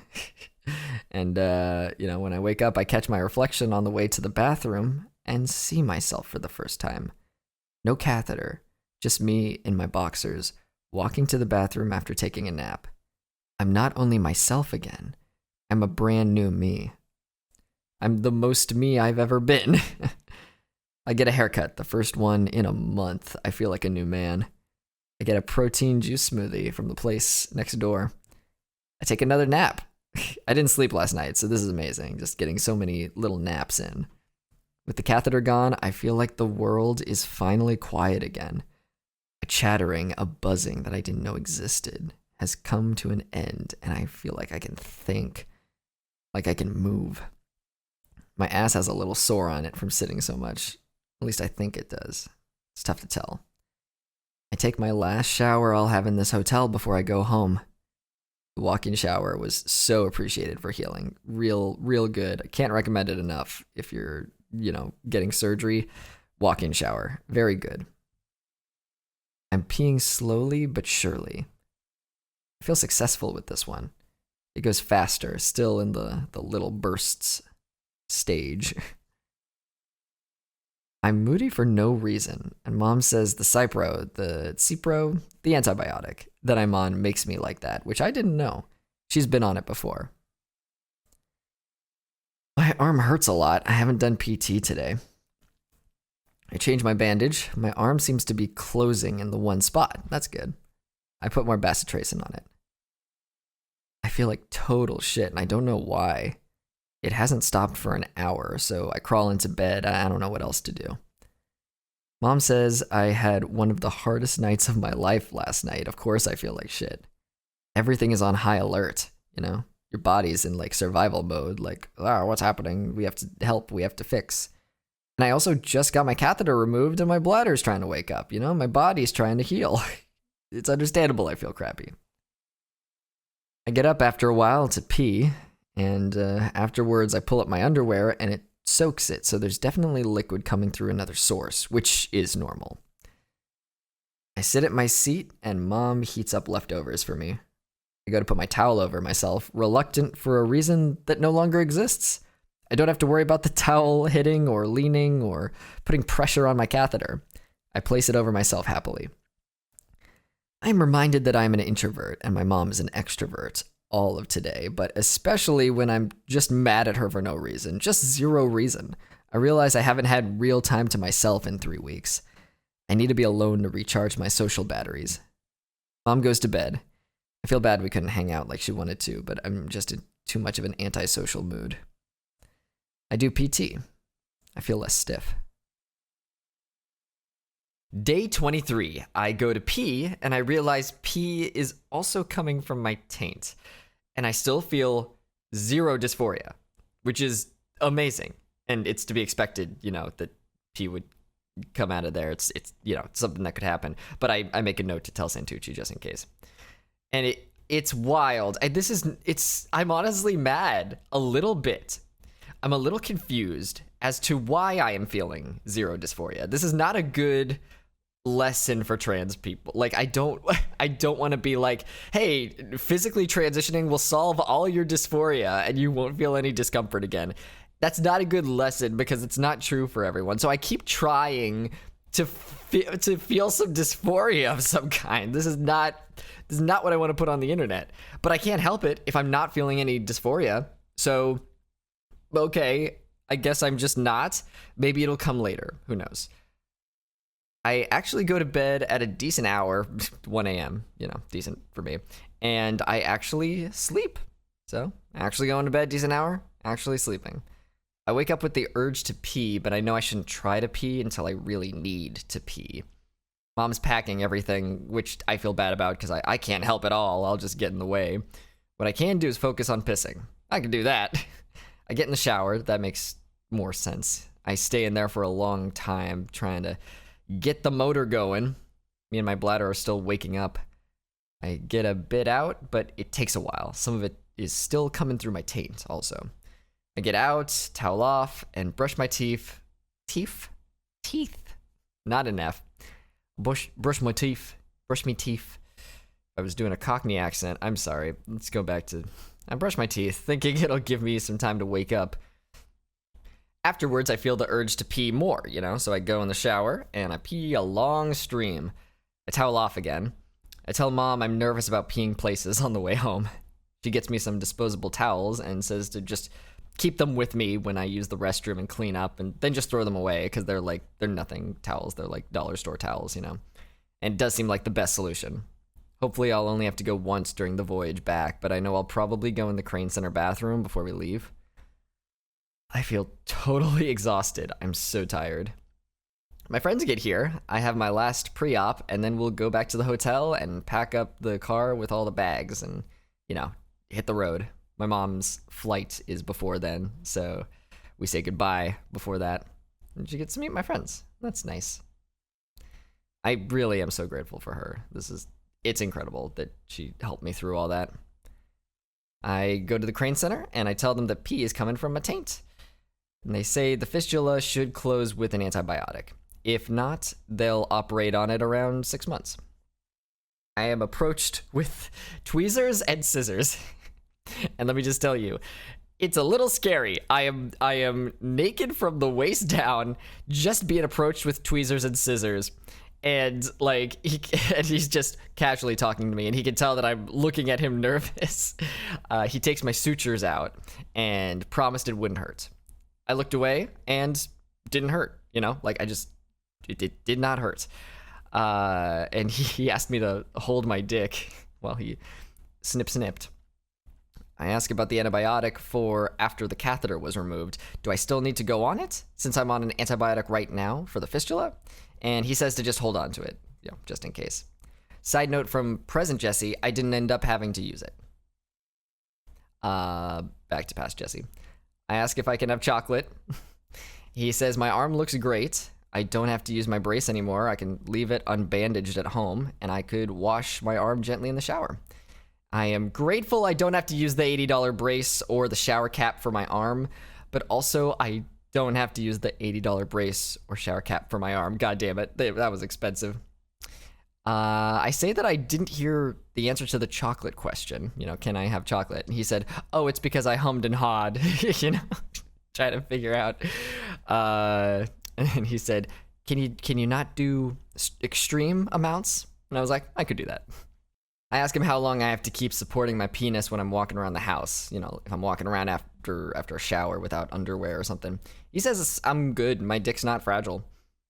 And I ask, when can I work out and do sexy things? He said 6 weeks, I'll be fully healed. So start low, go slow. And that was talking about stretching and stuff, but that also applies to sex. I need to work out and get stretchy and limber before we can go in the bedroom. So yeah. And a side note, future Jesse would learn that he meant 6 weeks from now, not 6 weeks post surgery. That's an important distinction. I might be writing things with something else in mind, but just to let you know, I'm fully healed 6 weeks from that third post-op, not 6 weeks post-surgery.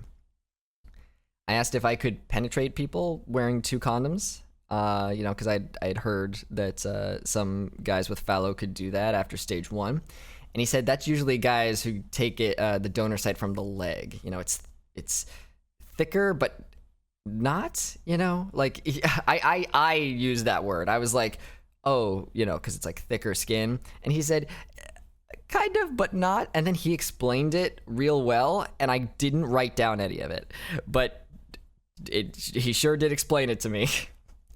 But yeah, he was like, I don't, he couldn't see it working, be putting 2 condoms on. Like, I could try, but he doesn't see it working. And I'm like, probably not going to do it. I want to trust what the professional says, Oh, and I asked, when can I stretch? And he said, I can, just be careful. I say I was going to ask when the stitches fall out, but he just took them out. And he said, yeah, if you see some, just cut it with some fine scissors. Not fine as in the quality of scissors, fine as in the little scissors. And I asked if I could sleep on my side, and he said yes. I asked how long should I expect to be bleeding, and he said a few more weeks. Expect 6 weeks is when everything will be different. Just gotta keep doing PT so I'm ready. When can I put CBD salve on the suprapubic tube hole? The hole that the catheter was in. And he said, 72 hours. I asked for a refill of the muscle relaxer, and he gave me that. I asked about. It's funny. I told him that I might have a bed sore, and he went to take a look. And of course, when it's not bothering me, I'm like, you know what? It's not gonna bother me as soon as someone takes a look at it. And I was like, you know what? I think it might be gone. He was like, the solution for that is just not to get one. Just keep. Don't lean on one part of your body for that long. And I'm like, that's fair. I asked about the gauze that stayed in my arm, the little piece that's like stuck on it. And I asked if it would come off, and he said it should. Future Jesse here to say yes, just came off in the shower. If you just get it wet enough for long enough, it came off. And that was all my questions. So I was done for a bit. And when I say I was done for a bit, it means I'm done at the Crane Center. I can go. And I peed while I was there. I put down a puppy pad, around the area on the floor. But then I realized I can mount the toilet, I could, not as in sit down, but mount as in I don't have to stand there and aim my penis at the toilet. I can get a little bit more on it, move forward so that I the fistula on my taint can just, squirt out whatever the fuck was going to squirt out. So I took my pants and my underwear off, and I scooted up, and I aimed my dick accordingly down, and it worked. And I dried the fistula with toilet paper. My friends come to pick me up, and we go back to the hotel, get my bags in the car, and I realize how bad my brain fog is at that moment when I try to communicate things, and it's difficult. I can't find the words. The medication, the antibiotic, is a possible side effect. And the thing is, brain fog is also a possible side effect of POTS syndrome, which I probably have. It's my feigning condition. So I'm gonna have a great go of it, since I have two things that possible side effects are brain fog. I peed at McDonald's and just mounted the toilet, and I barely got any on the puppy pad. Like, really, I do not need the towels or the puppy pads if I'm mounting the toilet like that. The sky on the way home was the most gorgeous sky I'd ever seen in my whole life. And I don't know if it's because I was loopy, but I appreciate it. My friends help me get my stuff inside, and they go out to get me groceries, and they help me with little things. They're very nice, and they've left me little notes around the house that are very good. Khaleesi is very needy and angry at me for being gone, and she cuddles up to me. I try to bend down gently on my knees to pet her, but my knees hurt so bad all of a sudden, and I realize I haven't used them, to kneel down in almost a month. Do you miss me, baby? Yeah, what? What was that sound? Oh, you're so cute. Can I pet you? Can I pet you with this hand? Yeah, you're very cute. You are so snuggly. Yeah. You want to roll around? I don't know if there's enough room. You're so cute. Daddy missed you so much. I go to the bathroom a second time, and the doors open because my friends aren't in the house, and Khaleesi comes in, and she thinks she knows what's going to happen. She's been in the bathroom with me all the time that I have known her. She has come into the bathroom. She knows what I do in the bathroom.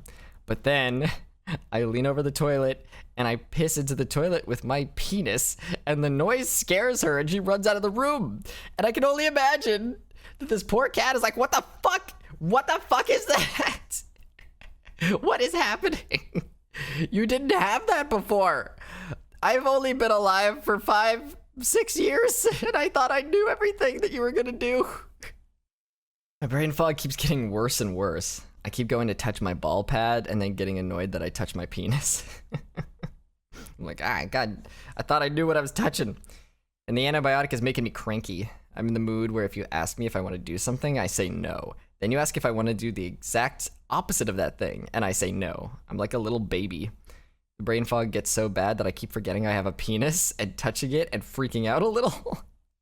We try to start watching The Matrix 4, but 2 of us are high and 1 of us is suffering from brain fog because of an antibiotic. So we decide we're not going to be able to follow it. And my friends are sleeping over, and they decide to go to sleep, but they insist on me waking them if I need help. Oh, little foot. I want to touch the little foot. Here I go, touching the little foot. Yeah, little foot. You're cool with that? Oh, she really must have missed me if she's cool with me doing that. Day 24. I need more ABD gauze pads for my taint, and the shipping times are ridiculous because it's right before Christmas. You know, I'm looking on Amazon, and we have Prime. As in, I don't pay for Prime. I use my mom's. You know, I could get it to the. I don't like Amazon, but we have access to it, so you know it's my taint needs attention, okay? And I wouldn't get them for another 5 days to 2 weeks, so I need to find a supply chain to, like, you know, get them locally, a physical store I can go into. And as a millennial, I'm shaking in my boots. I'm like, what the fuck? What does that even go into a store? All right. I deal with a person. I don't want to drink water because I'm scared to pee, but I know I should for my arm. You know, to just drink it. I just got to be pounding that water. It's good for it. My brain fog is getting pretty bad, and it has been throughout the whole night. I delay taking a shower. I unpack my toiletries and putter around, and I realize that I'm scared to shower, like, because I don't like being so cold and vulnerable. And that's what showers have been the last few weeks for me, is just this cold, vulnerable, standing there afterwards like a wet dog after the horrible experience of showering with only using one arm, you know.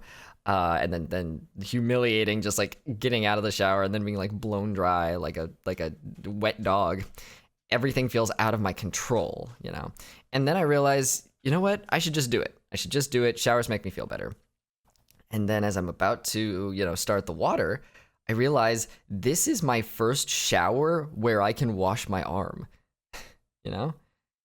And I don't want to take off the bandage. I'm like, I don't know. I don't know how I feel about it, but it feels a little vulnerable. And then a sign from the universe happens because I've delayed showering because I don't want to take the plunge. And Khaleesi attacks my leg. She hasn't been getting her CBD consistently, and you know, Khaleesi, I love her. She's a rescue, and she has, you know, anger and anxiety issues. So she sometimes just randomly attacks me. She doesn't attack other people. She just attacks me for some reason. And Pet CBD has really almost entirely, like, it has taken away all of her anger and anxiety issues. But I've been gone. So things are inconsistent. You know, I had a couple different people coming over to watch her, and I described how to give her the CBD to some people and maybe not to others. I was really high. And one of the people couldn't make it the other days due to conflict. And it was after I was already getting high. Speaking of Khaleesi, very rude. She just stuck her whole little cat paw in the taco and chips that I had on the table. She knows that I'm talking shit about her. Khaleesi, no. You're being rude. No chips. No chips for the cat. All right? Just relax. Fuck, what was I even saying about this silly girl? Yeah, so she wasn't getting her CBD consistently. So she randomly attacked me. She bit up my leg and it was bleeding. And now I need to shower, you know. I let the injury stop bleeding and clump, you know, as it does. And then I get in the shower and all of a sudden I'm in control. I have both my arms for the first time in weeks. One is a little stiff, but I can use it, you know, and I slowly start to wash myself. I really just feel like Flint becoming Sandman in Spider-Man 3, but with less falling apart. I wash my chest, my body, my hair. I lather some soap and gently wash my left arm. I touch my arm and it's my arm. I don't know how to explain it. I feel everything, albeit a little numbly, but still there. The gauze I'd been concerned about that was stuck on my arm eventually got so mushy from the water that it just fell right off. I let the warm water wash over me, and I'm so relaxed and warm and at peace, finally in my own house. I'm relaxed enough that I actually pee. I pee a lot, although it's segmented. You know, I do it in chunks. I move myself away from the shower stream so I can see how much I'm peeing because I want to make sure that it's coming out good. As I watch my body, I'm a little annoyed with how much my dick wiggles, and then I'm entertained by it. Like, what a funny thing to realize keeps happening even though I'm not trying. Something to get used to, I guess, you know. I move one way, dick wiggle, like it fully, I got a thing going down. I don't know how to just, it's sizable, okay? I don't know how to say it without it sounding like I'm full of myself or something, but it is bigger than I'm used to. How about that? So when I turn and the whole thing just slaps, it seems to me like it flies, you know, because I'm just not used to it. It just swings, hits my leg, and then I turn to get the other soap, and it swings, hits the leg again, and then it flops back and forth very slowly like a pinball, bouncing off of bumpers until it slows down and gets back to resting position. And yeah, I'm entertained by it. At first I'm annoyed, and then I'm like, you know what, this is fun. This is very fun. I love this. What gender euphoria, you know?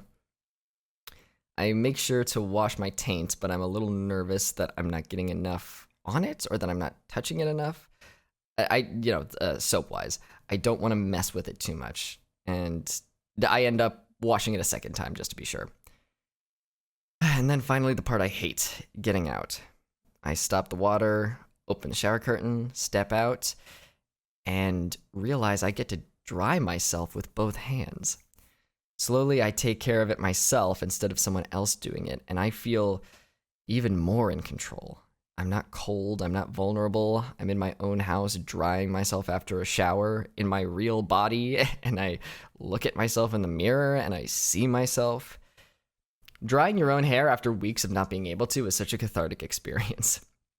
I blow dry my balls, dick, and taint, and I am in control, not someone else. I am free, and I am happy, and I look again in the mirror. I smile, I flex, I do my usual after-shower routine on my face, even using my left hand. They say the best thing for it is just to keep using it and getting back to daily life. I had a shower, and it wasn't scary. It was me. It was me in control. I didn't feel like a wet puppy, having my body blown dry like a helpless little creature for the first time in weeks. I'm in my home and I'm showering. I let myself and my arm get some air like I was recommended. I make a protein smoothie naked in my kitchen, and I feel the most comfortable I ever have in it. My friends are asleep in the living room, and they can't see me. So since they're asleep, I go in my room and I put a puppy pad down on my bed and I prop up some pillows so I can sit and air dry. I shouldn't put on clothes until I'm completely dry. Khaleesi cries once I've locked her out of the room. I'm sorry, buddy, but also fuck you. You bit me. You don't get to be angry. And she always feels bad. She doesn't understand what comes over her when her anger issues or hormone issues or whatever is happening with that girl take over. I've heard from some people who've had experiences with cats like that it's a hormonal issue. She's never been diagnosed with anything, so I don't know what the issue is, but she always feels bad. She's always like, shit. Immediately after biting me, she's like, I don't know what happened. I'm sorry. Don't tell mom. You know, if you've had siblings. Accidental hitting of your sibling, and then they start crying, and you're like, no, don't tell mom. I actually feel tired around 1 a.m, and I'm confident I can actually sleep. Must be the antibiotic. I'm naked on my bed, and I finally get cold an hour later. I do PT twice today, all in all. Today as in before bed, quote unquote. I get horny thinking about someone I've been sexy with recently and rub the base of my dick, thinking about some horny shit for a while. I can see that my T-dick is hard. It keeps clenching and seizing inside my penis. I can feel it. Eventually, I know I'm not going to come. I'm too nervous about hurting things before I'm fully healed, so I just stop and fall asleep. I wake up, sweaty on the puppy pad. I like it warm in my room. It's nothing much to do about it. I try to get back to sleep for a bit, and then I get horny again for the same reason as I say last night, but before I fell asleep. If I could just come, I'd get some relief, but the same thing happens. I lightly touch it. I'm like, no, don't want to hurt it. Let's just go to sleep. I know I'll need to pee soon, and I'm frustrated about it. I just want to be able to pee from my penis and not worry about the fistula. I just want the pee to come out of one hole. And I realize how lucky I am that I've won. I have an amazing penis, and everything else is healing wonderfully. I can't worry about the things I can't control. My wrist is stiff. I do some stretching exercises on it for the bend in my elbow too. And then I feel better. Something in my control. Something I can help. I pee. It comes out of the fistula and my penis. It's quite a bit of pee coming out of the fistula, but I suspect it's because the first pee of the day, is always a lot of urine. I think that, what? It could be worse.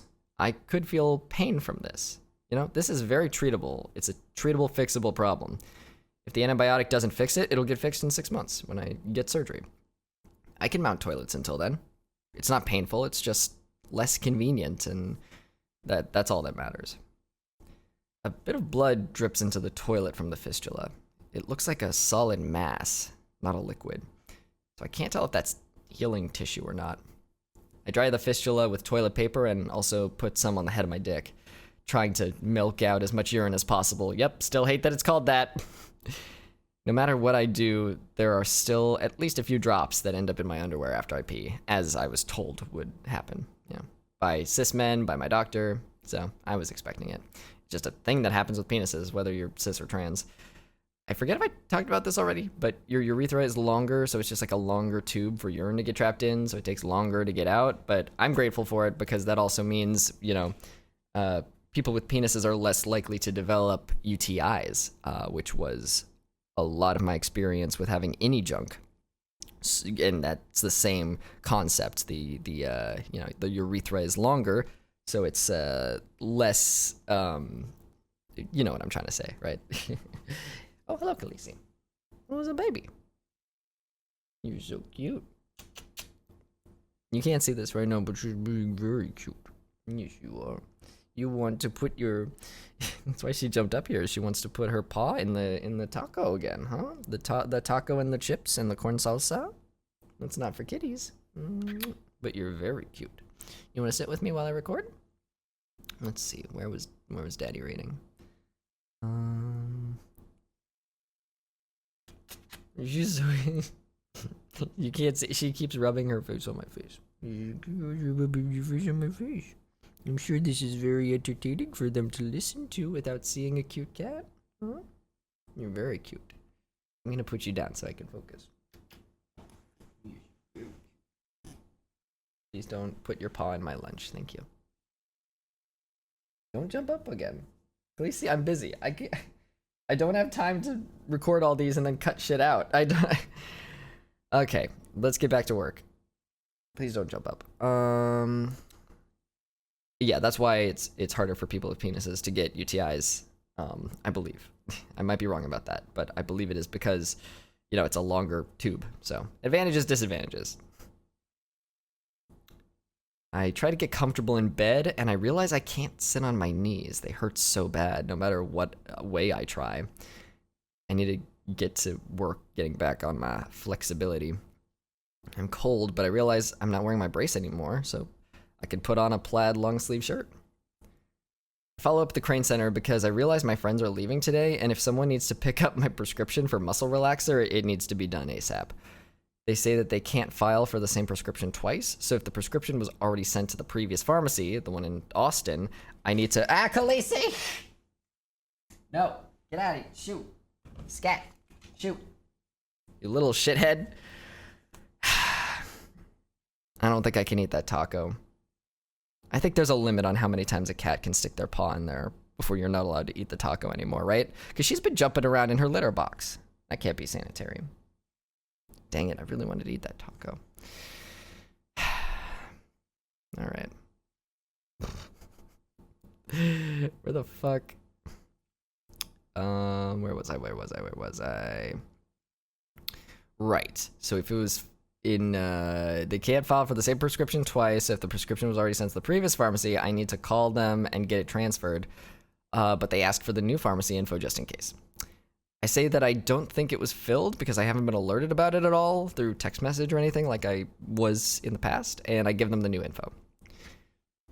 I look at the website to the medical supply center I planned on sending my friends, and I see that they only sell things like special toilet seats, things like that.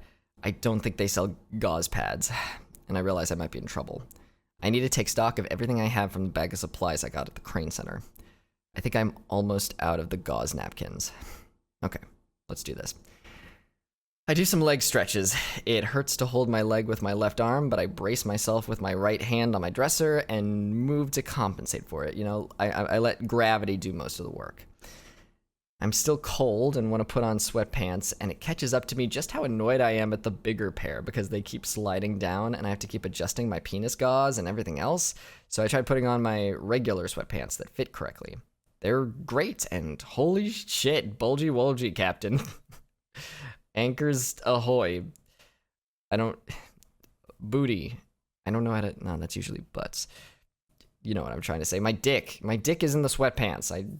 Euphoria, whatever. I can go on my knees with a lot less pain now that I've stretched out a little. I put socks on my feet by myself for the first time in weeks. It feels good. I check Amazon again for ABD pads. I should just order some and get them in the queue just in case shit goes sideways and I can't get them here, even if they arrive weeks from now. And, Amazon is funny because they're an evil, terrible company, but sometimes you just get unlucky and find a product with Prime that isn't shipping to you in a timely manner, and once you select another product, everything is fine. It's very good at gaslighting you into thinking you're an idiot and everything is terrible, only to turn around and say, so I always loved you. What are you talking about? You're crazy. Anyway, all of this to say I select new ABD pads and they say that, both of them have a free 1-day shipping and should arrive tomorrow. So fucking great. Okay. So glad you let me sweat, baby. It's okay. We can work it out. They're just different. Okay. You don't know them like I do. I sort through the medical supplies. There's a lot of stuff that I just don't need. Adaptic non-adhering dressing, super long Q-tips, gloves, thick bandaging. A lot of stuff that was needed earlier in the process. Try not to think of it as waste and try to think of it as, hey, you healed so well that you don't need all this. This is a good thing. It doesn't make my wallet feel any better, but it does make my brain feel a little better. I plop down on a pillow on my knees to sort through all my stuff. I get up, shakily like Bambi. My knees hurt again. I stretch them again. They feel better. I put away what I can. I go through my many bags, placing them on my bed, giving it enough lift for me to look through them without bending over too much. I put shirts on hangers. I put underwear in drawers. I find the folder with all my surgery information. Inside is my hospital band. I read it again. Jesse Justin Nowak. Male. I take it out and put it on my little shelf of mementos that have special meaning to me. It sits beside my grandpa's wedding ring, my little handmade bracelet from a friend, the receipt I got at a Wendy's when they called me Justin, and I felt a little gender euphoria, and I knew it was the start of something. I'm about to go back to putting things away, but I'm suddenly overcome with a beautiful feeling of success and love and relief. I did it. I'm home, and I did it, It all seems like it happened so fast. I'm still waiting for stage 1 surgery, but I have to realize that it happened, and I did it, and I'm here. Because it didn't happen fast at all. I did so much research, and I fought for this, and I'm mentally prepared, and I spent 3 weeks in Austin recovering. I've had my dick for 3 weeks. It's here. There's no more waiting. I realize there's a part of me that is still healing from the abuse, that I think that I can't have things, or that they won't come in a timely manner because everything was always up to someone else's schedule, what they wanted for me. I did it. I did this. I am stronger than he ever wanted me to be or ever thought I could be. I own my life and I can do what I want with it. And I have. I've lived many years, many beautiful years away from the toxicity, and I made a home inside my mind and my body for myself. I take a shit and my body reacts to sitting down on the toilet, meaning it's time to pee, as I was trained in my previous life. People with penises on Twitter have told me that it's kind of impossible to shit without peeing, so I should just go ahead and let my guy hang in the bowl. It works pretty well, dropping my dick into the toilet and peeing, but then I have to take care of 3 areas when I stand: my taint, my butthole, and my penis. Everything needs wiping, everything needs dabbing, and not in the cool gamer way. I think of how useful this will be in the future when I don't have my taint to take care of. A lot of cis men have said they enjoyed sitting to pee just because it's easier and less messy, and I understand the appeal now. Though I will still be very excited to stand to pee just because I've been denied it my whole life, you know? I finally get to checking my mail that's been piling up since I've been gone, and I find that a new copy of the hospital bill I still owe from Stage 0 has arrived. This one having a due-by date, which none of the other copies of it had. And the due-by date was 2 days ago. Okay, well, now I have to do something about it. I call them, enter my info, speak to someone, and explain that I've been in the hospital, and none of the other bills had due-by dates except the one that I got yesterday. I asked if I can just make a payment because I don't have the full amount, which is what my mom said to do. Sometimes that's all they want. They just want you to, start making payments, no matter how small. The woman on the phone is very sweet and says she's sorry that I was in the hospital again and that I could totally make a payment, and then they can set up a payment plan for me. And it sounds a little too good to be true. So I asked if there will be interest accrued, and she says no. I make a payment of $500 of the almost $2,000 that I owe, and we set up a 6-month plan where the rest will be taken out monthly. Everything went better than expected, and it's good that I did that, because otherwise it would have started accruing interest as it was past the due date. I also got a bill from Westlake, I assume for stage 1 surgery. So there was a cost after all. I hope for the best and open the envelope to see that I owe $350. Oh, thank God. I never thought I'd be so happy to see a bill for $350, but it's not $2,000, and then another 2 on top of it. Going about my day, sitting in my chair, I feel very sexy. My dick's just there in my pants. I wish I could jerk off. I wish I could come. I want to do things with it, sexy things, but I know this will make it more meaningful if I can bond with it first, not just see it as a sexual thing. Understand it's not just a toy for fucking, but it feels so good to see the bulge in my pants, to run my thumb over the length of it, like it feels harder than I know it is because of the sweatpants. My friends are amazing and pick up a few things for me, including a probiotic drink, some more gauze pads, some lunch so I can actually put some food in my silly belly, and the muscle relaxers that are now available at my pharmacy. They leave, and then I'm alone. Truly alone. For the first time in weeks. I'm here at home. Now what? I guess I'll edit some of this vlog together, put my footage on my computer, and see myself pre-dick. After a little walk to the mailbox, my first one with a penis. I think about the pool at my complex and realize I never asked when I can go swimming. It's a thought that's like so far away in my brain. It's so low on the priority list, and yet I'm so excited thinking about my bulge being seen in a swimsuit. I always used to get nervous getting out of the water. I was unsure if anyone would be staring. Like, no one's actually staring. No one's gonna stare, or they'll just think I got a small dick. But I don't have to worry about that anymore. I start getting ready to walk. Okay, so this is like before the walk. I start getting ready to walk, and I smile, and I think I am so happy. I don't even put earbuds in like I usually do. Usually I listen to music as I go get the mail, because I just want to walk and like take it in and appreciate the sounds, so no earbuds. It's an absolutely gorgeous day. I smile the whole way, I can't help it. I'm walking the same route that I've walked every day for months, but I have a penis now, and everything is the same, and also everything is different. I am so happy. I think about the little tasks that I'll have to accomplish on my own. taking the chicken tenderloins out of the packaging and putting them in individual baggies to freeze, finding a place for the blender now that it's back home. I'm unpacking my bags and figuring out where I should put them away.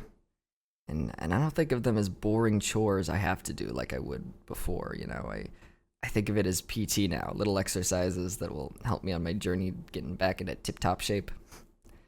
As I'm emptying footage on my computer, Westlake Emergency Room calls to check in with me. And I say, yeah, I'm great. And they're like, oh, that's what we want to hear. And that was nice, you know. I felt very taken care of with both of these most recent hospital things in Texas. The time I knew was coming finally comes, where I need to tell Khaleesi not to walk on my penis. She jumps onto the arm of my chair, and I pick her up and I put her down on the ground, despite how much I'd love to have some cute, sleepy, cuddly kitty time. She jumps up and steps on it in two different times. Two different times she jumps up and steps on my penis. Eventually she jumps up again, but understands what the problem was the first two times. She circles around and lays down in my lap without stepping on it. Okay, that's fine. I let her sleep for a bit, but eventually I got too nervous. I was like, no, she's gonna stand up. She's gonna do something. I gotta put her away. Put the cat away. I pee and realize everyone's gone. Now's the time to try all the things I've wanted to. It's dude time. Ready for dude time? Here we go. I try masturbating using the vibrator at the base of my dick, like my surgeon had said it worked for some people. It's not working, but that didn't work for me before. You know. I try getting myself horny. It's a little clunky. I try just massaging the base. When I apply more pressure, I get a little harder, which tells me I should wait until I'm more healed so I'm not scared of hurting myself. And, okay, what's next on the list? Let's try putting a condom on. Okay, I fit, but it's a little loose at the base. Not to worry, I'm not hard yet, you know? It'll stay once it has solid girth to hang on to. The condom hurts the tip of my penis a little. I washed it in the shower because, you know, I got to take the condom off, and that was like I want to make sure I'm not hurting myself. Okay, what's next? Let's measure it. Yes. Wonderful. I get to have the experience of measuring it. I measured my T-dick, you know, once I was like, I got myself fully hard, and then measured myself. And, yeah, apparently I was... this is present Jesse talking. I was trying to figure out, like, what is an average size for a trans dude T-dick. And apparently I was on the bigger side, and I still, you know, it's still there. It's just buried in this dick, and I'm glad it got to a big size so it can fill up as much of my dick as possible. But now I get to fucking measure my other dick, big boy. I don't know how many times I can describe it. My penis. Let's measure my penis. I want to see how big I am. He said I might be more than 6 inches from base to tip, so I find the measuring tape, and I'm 4 inches. Almost exactly. I try from different starting points. It's all around 4 inches. Am I doing something wrong? I think of the only way I'd seen someone measure wrong is when they were soft, they'd measured. Funny. But then I realize I am measuring soft. I'm doing all of this soft. Of course things are going to be off. Dr. Santucci hasn't been wrong yet. I just have to trust him. If he says I'm 6 inches, I'm 6 inches. I just got my dick 3 weeks ago. You know, I haven't left time for gravity to stretch it out a bit. I haven't allowed any time for anything. Maybe when the rod goes in, I'll be bigger, you know? And I don't even have the head yet. I have to just relax and have faith. Patience. Patience is key. Oh, so funny story. One of my friends, they had texted me, and we didn't connect this until we were talking because they were one of the friends that helped me afterwards. But they, like, you know, getting into my house and grocery run and all that. So they texted me in the hospital while I was high on morphine. And I remember as soon as they start telling me about things where they also happened to be in Austin at the same time that I was healing up. And then they went back, and then they, you know, came back, you know, back and forth, with our other friend. But they were in Austin at the time that I was, because they watch kids, and so they had taken a trip there with the mom and all that. And they went to a petting zoo, and they had sent me pictures and videos. Yes, that's what it was. They sent me videos of like random petting zoo animals. And I'm high on morphine, right? So I don't know if I'm hallucinating this or if that really happened or not. So while I was in the hospital, I get these videos of petting zoo animals, and I Google, does morphine make you hallucinate? And it does. And then I I texted them. And this was like hours later. I think it was maybe like 8 hours later that I texted them and was like, hey, I had to, because there was no context for the videos they sent me. So I was like, I had to Google if morphine makes you hallucinate, because I didn't know if this happened for real or not. So that's a fun tidbit in how I learned that morphine makes you hallucinate.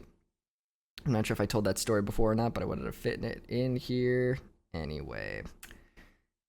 I take my vitamins and start to feel like shit. I love how consistent this antibiotic is with making me feel like shit, always around 7 p.m. My brain fog is getting really bad. I'm struggling to stay on target doing anything. It's causing a bit of depression and low self-esteem.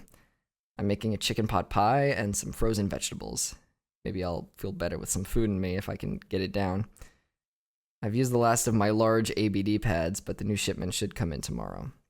You know what? It's fine if I have some low self-esteem temporarily because of a drug. You know, I have such high self-esteem now that I've got my dong. I'm perfectly fine having it artificially lowered for a bit to keep me humble.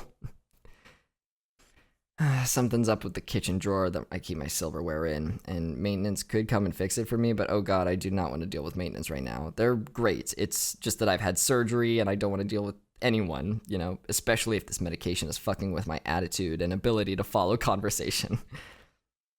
I feel an itch/tingle inside my junk, which has happened before. I wish I could help you. I really wish I could scratch you where you want me to, but alas, I cannot. I keep sitting to pee. It's easier at this point, and also causes me zero dysphoria, so might as well. Which is wild. I'm not scared to pee now. There'll be plenty of time to stand to pee when it's just pee coming out of my dick. After a shower, I thought, holy shit, I'm so glad I got LASIK before this. Not being able to see while also cleaning my new body would have added a layer of difficulty that I'm glad I dodged. I make a drink that's a mixture of probiotic raspberry and blackberry juice and chocolate protein shake with a splash of whole milk. It tastes real good, and it'll fill me back up with good stuff after the antibiotic. And, probiotic, antibiotic, you want to even things out. And it'll also give me some protein. Day 25. I stretch my legs again. I realize I've been putting up with pain in my arm and think, oh, I've only been taking 2 Advil. I can take more if I'm in pain. I don't have to just deal with it, which is a relic from my past life. I just assume I have to deal with the pain, and, this is just my life now. But no, you can take some painkiller. It's okay. You don't have to just deal with it. My hand also feels a little numb and looks like it's swollen a teensy bit, more than usual at least. Time for more PT. I haven't been elevating my hand at night. Is that why it's so bloated and stiff?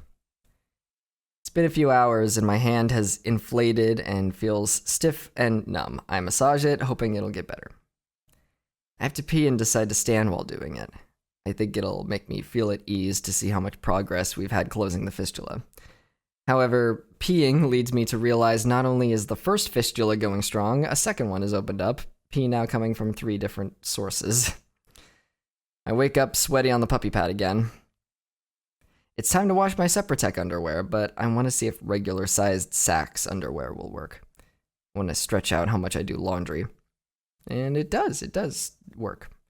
If you remember, I'm wearing a size larger than I should of Seprotec, but I also got some regular-size Seprotec that I haven't tried yet. My arm hurts pretty bad. I'm late taking my Advil/muscle relaxer, so that's fair. Feels better after waking up, cooking, eating, and my first PT, but it's still swollen and numbish. Khaleesi has gotten sick on the carpet, but I can't bend down to clean it up, so we're just gonna have to live with it. It's in the corner of the room, so it doesn't bother me, luckily. ABD pads have arrived. Thank fuck. I use one of the large ones in my underwear. Putting together footage from vlogs has been so surreal. That was me just a bit ago, preparing for all this. And now I'm here and have a penis, and that's it? No more preparation? I spent so long preparing. Though I guess I'm still preparing, just for stage 2. Just gotta focus on getting better. Prepping my arms, stretching my legs, healing up. And me as present Jesse, this is wild. Reminiscing on myself reminiscing. Wow. Guess drugs will do that to the passage of time. As we were just there and now we're here. One of my local friends texts me to see if I'm doing all right, which is very nice of her. And I say I'm good, and she, asks if I need anything to let her know. I've got a ton of garbage that needs to go out, and I should run the dishwasher, and I've got laundry to fold that my friend cleaned for me. Oh, thank God I have a dishwasher. Oh, and also the friend, it was a different friend. This is the part where I'm just trying to do everything on my own, so I do not tell my friend that texted me that said, did need anything? I'm like, I'm good. I can do everything. I actually forgot that I have a dishwasher last night. The combination of not being here for a month and brain fog. An odd thing that happened after surgery that I didn't realize until recently was that my left scar from stage 0 bled a teensy bit. It was dry by the time I noticed. The last few days since I got my catheter taken out, the catheter hole bled once a day, a teensy bit, just like liquid. It made me realize I wasn't imagining it when I thought the stage 0 scar had liquid coming out of it. I'm just kind of wearing whatever feels comfortable while I'm recovering and changing the temperature with it. So I sometimes catch myself in the mirror and I'm like, it's called fashion sweaty. Oh, yeah, these are regular sized underwear. I'm not wearing the bigger ones right now because all the bigger ones are dirty and I want to avoid doing it like an excessive amount of laundry. You know, I only have a certain amount of the underwear that separates the dick from the balls, and I want to make sure that I'm being good with it. Someone wants my attention. So I've shifted and I have at least 3 pairs of these kind of underwear that I was just gonna wear normally, not in recovery, but now I'm wearing now. I like them. They're not like excessive constricty. And sorry if my brain is like not saying words good. I am still on the antibiotic.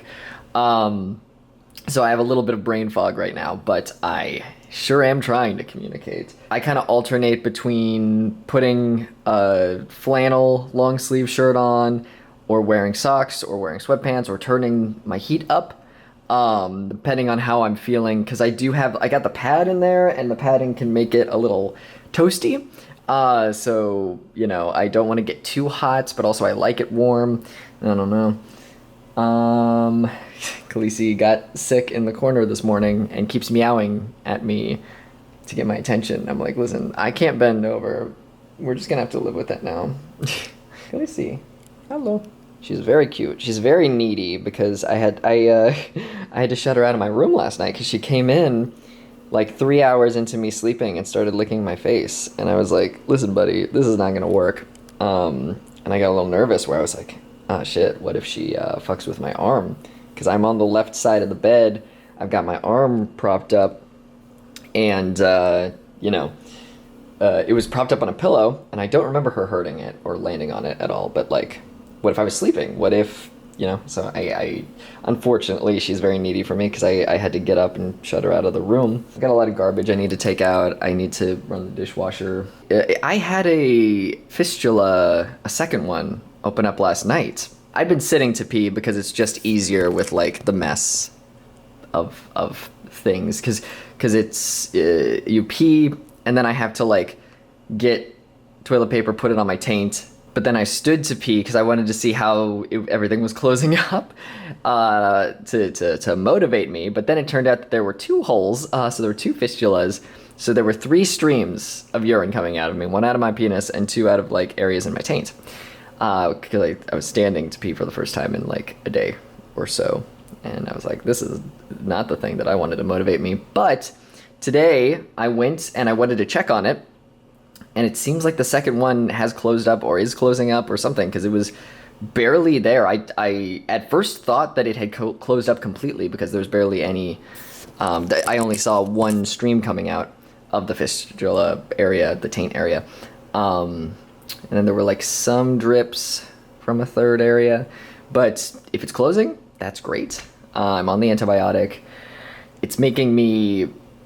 I kind of go in between moods, where like without the antibiotic, I think I would be just the default setting of like, oh my god, I'm so fucking happy just walking around my apartment feeling like $1,000,000 fucking bucks. But because of the antibiotic, I kind of go from that mood into being cranky. I haven't felt like shit in a bit, knocking on wood. but yeah, it's a little warm in here. I'm just wearing underwear and socks. Very fashionable. Like I said before, your brain needs to be stronger than your body.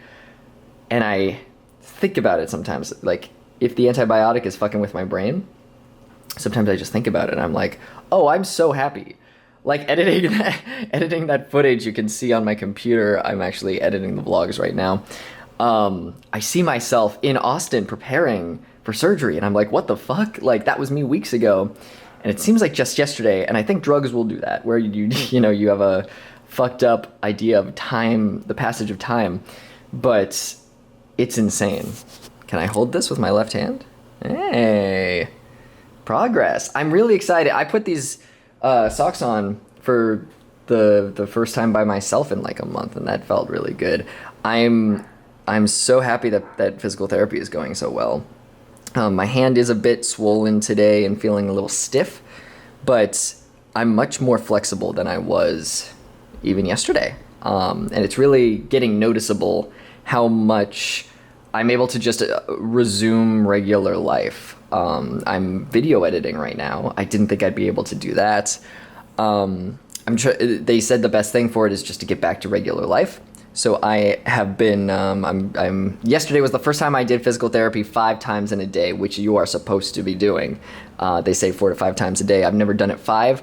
And I'm like, it motivates you seeing the progress that you've made. And I'm like, oh, I want more progress. It's like anything, it's funny. I'm doing these activities that normally I'd be like reluctant to do, like washing dishes and doing laundry and all that.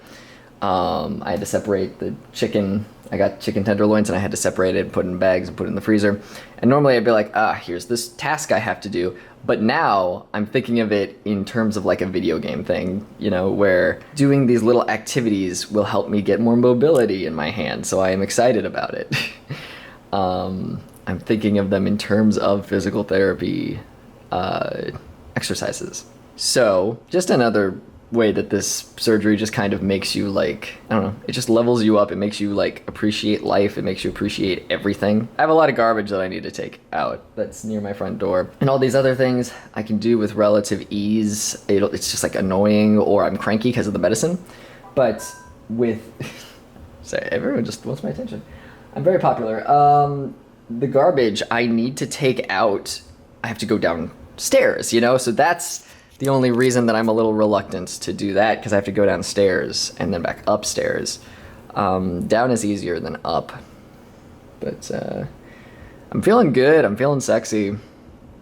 Just working on it. I'm going to make a protein shake and put some probiotic in there.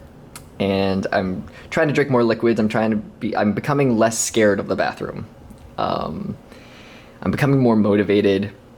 Like, you just gotta affect the things that you can't affect. You know what I mean? There's some things that are out of my control. Whether the fistula closes or not is not under my control. All I can do is provide the best environment for it to heal.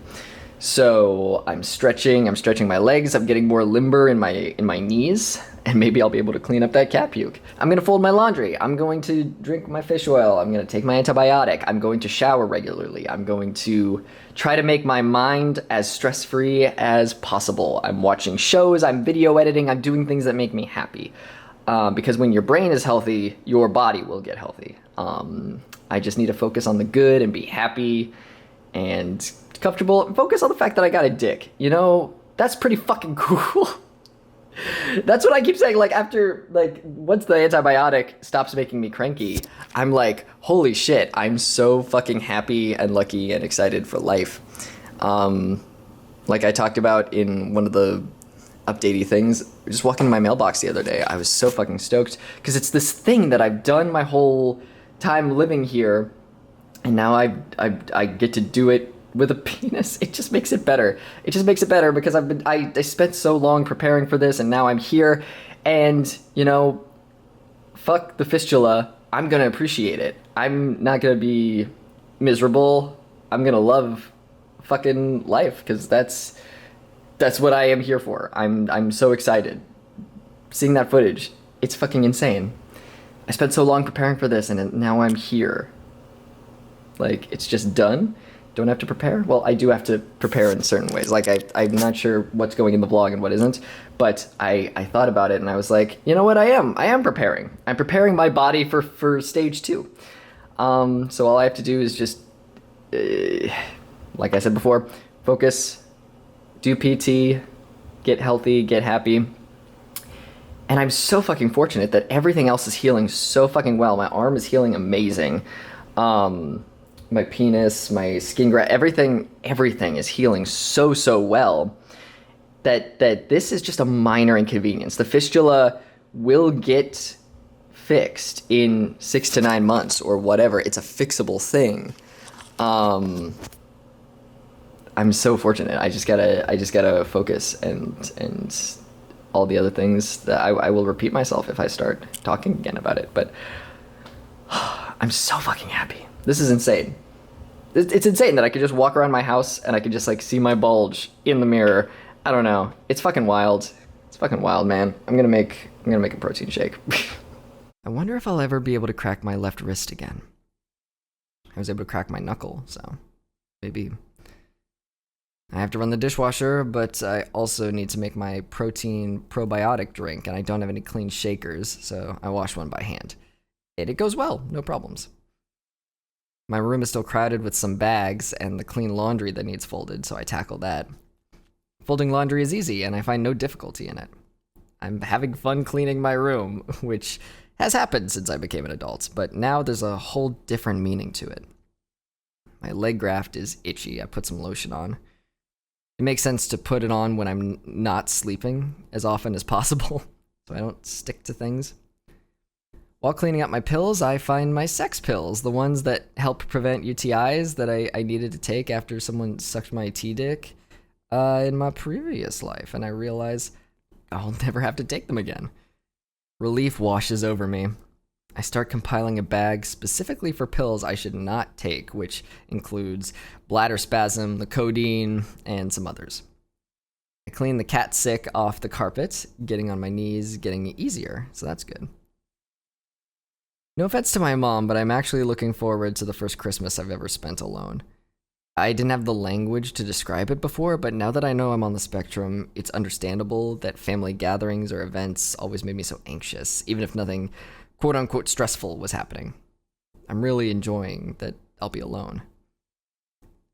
Cleaned out my whole room. Feels much more open and comfortable. All my bags are empty and put away. I put on music and sang while I did it. It's a silly little thing, but when I moved into my new place, a thing on my checklist was that I wanted my workspace to be open enough that I could light candles. I realized I have the space, so I lit 2 of them. It's very nice. I'm at peace. I feel really good and productive.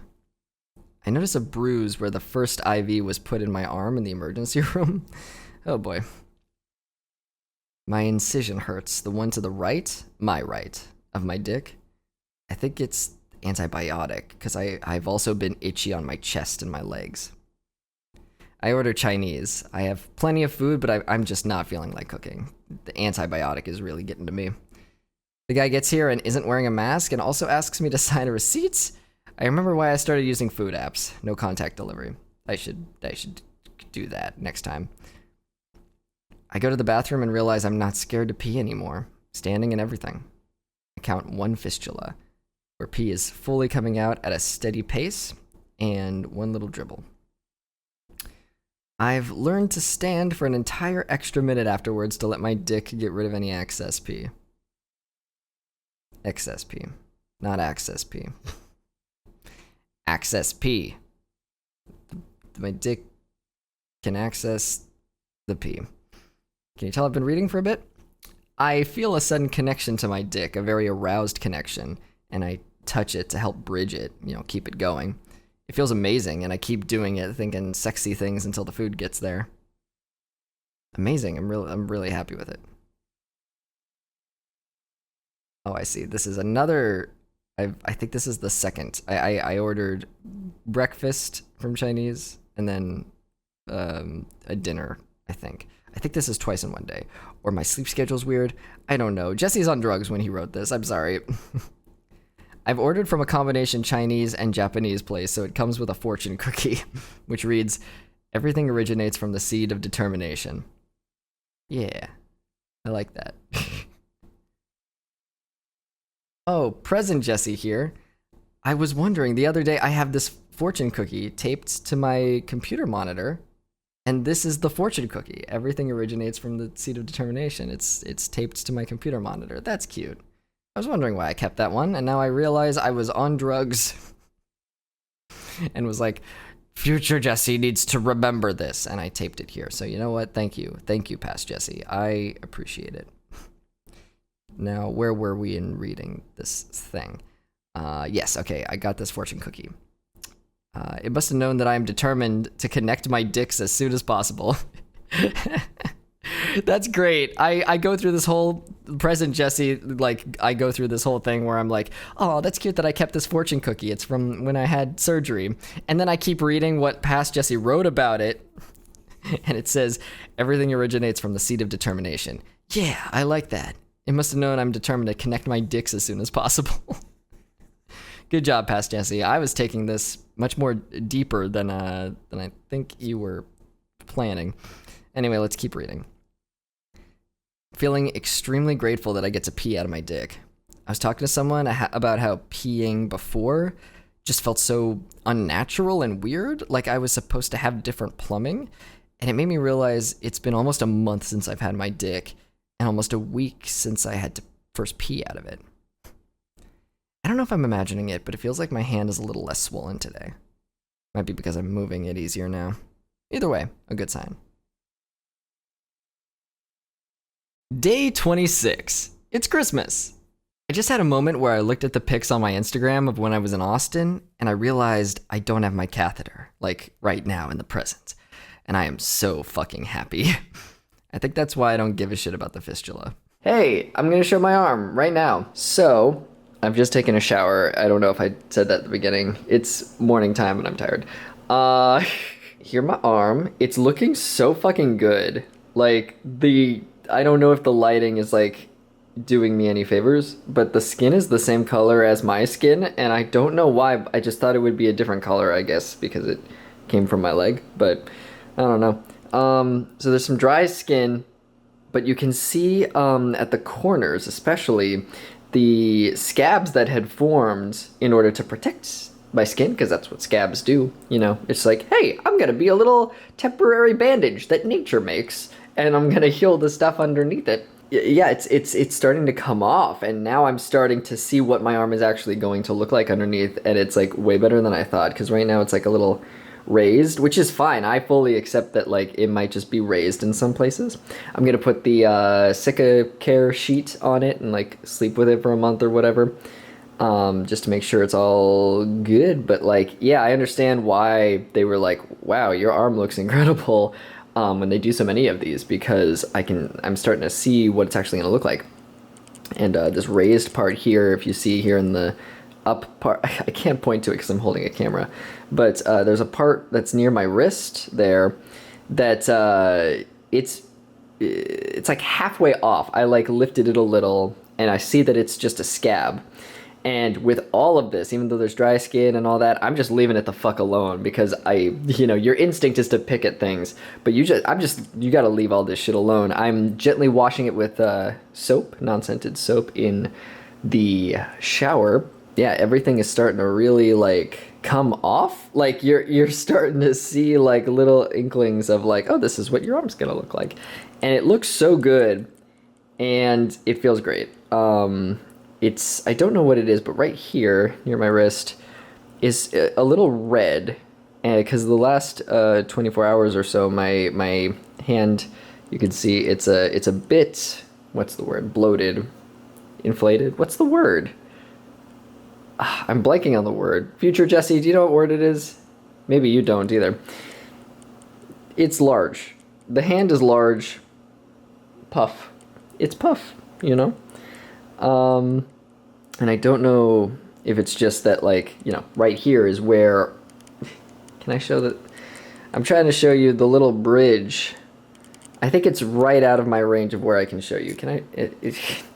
Okay, just trust me. There's a little bridge of skin there that was not taken by the skin graft, and that's where blood is going through. And I don't know. I don't think my hand is supposed to be this large forever. I think it's going to get better. But yeah, this is what it looks like. It's looking real good. Everything is healing. The little blisters and all that they had to pop or whatever are healing as well. Everything is healing. It feels constricty. It just feels like there's like a sleeve on my arm that's like tight, you know?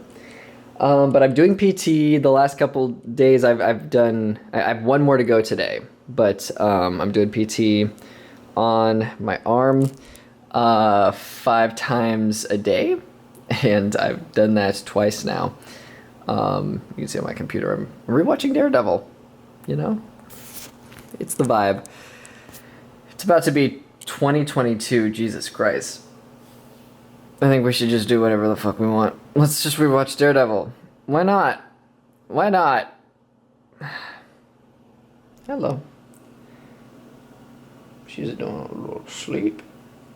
It's Christmas, by the way. Merry Christmas. This is what I'm doing. It's my first Christmas alone. It's my first Christmas with a dick.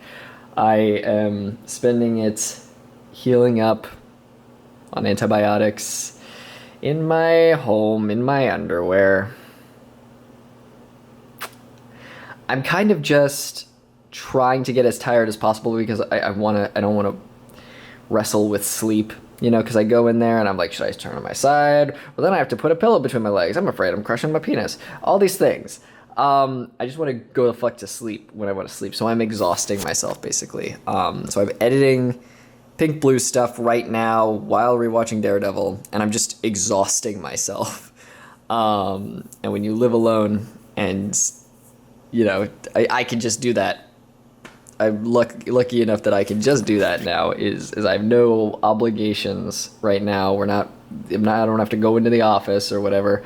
So I'm being a weird bachelor in my man cave and farting and shitting everywhere. Just here in my man cave doing penis things.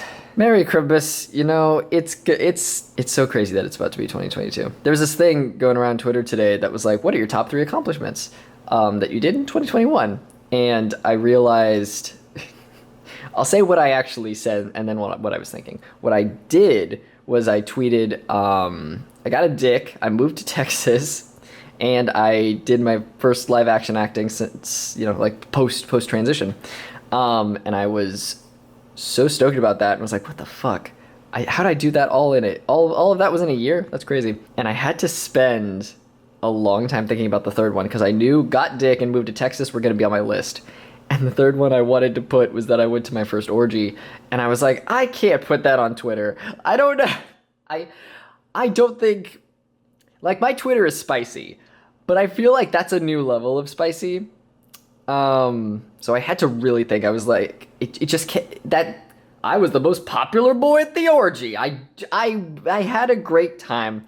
And I wanted to keep tweeting that. And I was like, don't. You have to think of something else. And I thought real hard. And literally, it took like 20 or 25 minutes. It was like almost half an hour. And then I was like, all right, acting. We could put that. That's more safe for work. But there's a little, you know, tidbit. If you're watching this video, I guess you get to know what I actually wanted to fucking say. My leg is itchy. But that's just gonna happen. I don't want to put the lotion on at night because then I'm gonna go to sleep and there's gonna be lotion on my leg. And what did I just say? I need to exhaust myself so that I don't worry about what the fuck is happening on my body. I just want to get so tired that I will just pass out. I'm gonna continue doing that.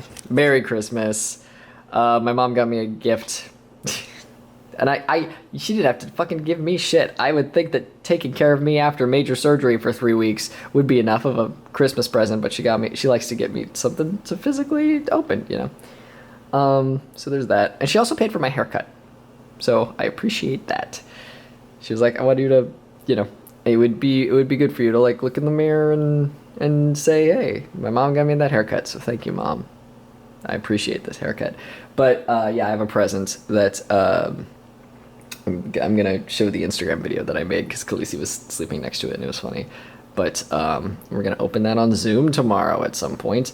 I think I also will call with my girlfriend. And I should be able to do that at any time, I feel.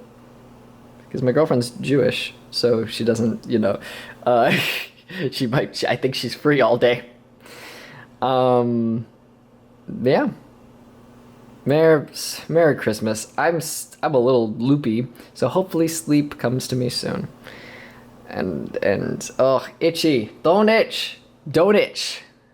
I'm stopping myself. She's just so cute. I just love this little dummy so much. A little baby. Merry Christmas. I decide to not bandage my arm until bedtime, if I can. I did PT 4 times.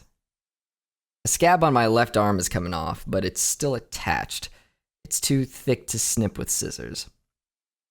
I go to bed wearing underwear and padding. It's so much more comfortable than sleeping on the puppy pad. I hope it's okay that I'm doing it. It's just, wearing the underwear, I know I'm not supposed to. I should just let everything hang free and all that, but I just wake up so sweaty on the puppy pad. I have to listen to Khaleesi crying every morning, and it's torture. I wish I could let her in. She wakes me up at 5 a.m. I can hear her. The underwear seems to keep the padding in place. I go back to sleep. It's morning. I pee. Only one fistula, and it's much slower with the stream it gives, thank God. Wow, here's hoping it's gonna close fine. I go to shit, which is great because I haven't in a while, and I realize that I'm not scared of shitting. It's just a long process because of the padding right now, and I don't want to go through undressing myself to sit on the toilet. Once the pads aren't an issue anymore, it'll be totally fine. I've learned to put lotion on my leg graft in the morning when I wake up after I brush my teeth. Routine. I see what the occupational therapist meant when she said I could be working out in a matter of months. Even though my hand's still swollen, the flexibility because of PT has allowed me to get back to regular life, basically as if it wasn't. My stepdad and I never text, and he started his message with, "Merry Christmas, I'm glad you got the package." And I thought he was congratulating me on dick surgery, and then remembered my last text to him was me thanking him for a gift that arrived at my house. I mix tuna in a bowl for lunch and make a joke about how that's what good pussy sounds like, and then laugh, and then get horny for real, and oh my god, I'm so horny. You don't realize how horny you are until you can't come. After lunch, I feel more connection to my dick and rub it some more, trying to stimulate those good nerve endings. The times when I've done it the last few days, it's been outside the underwear, which I feel is hotter. I've always thought it was hotter. Plus, if I'm going to touch my dick, I'd like to, wash my hands first. It's nice to experience, even if I can't orgasm, just edging myself until the time comes, while I figure out how to come. I have a very pandemic Christmas, where I have a Zoom call with my family back in Connecticut. I open my present for Mom that she gave me before we parted ways. She's so sweet and apologizes that everything was from the grocery store near our hotel.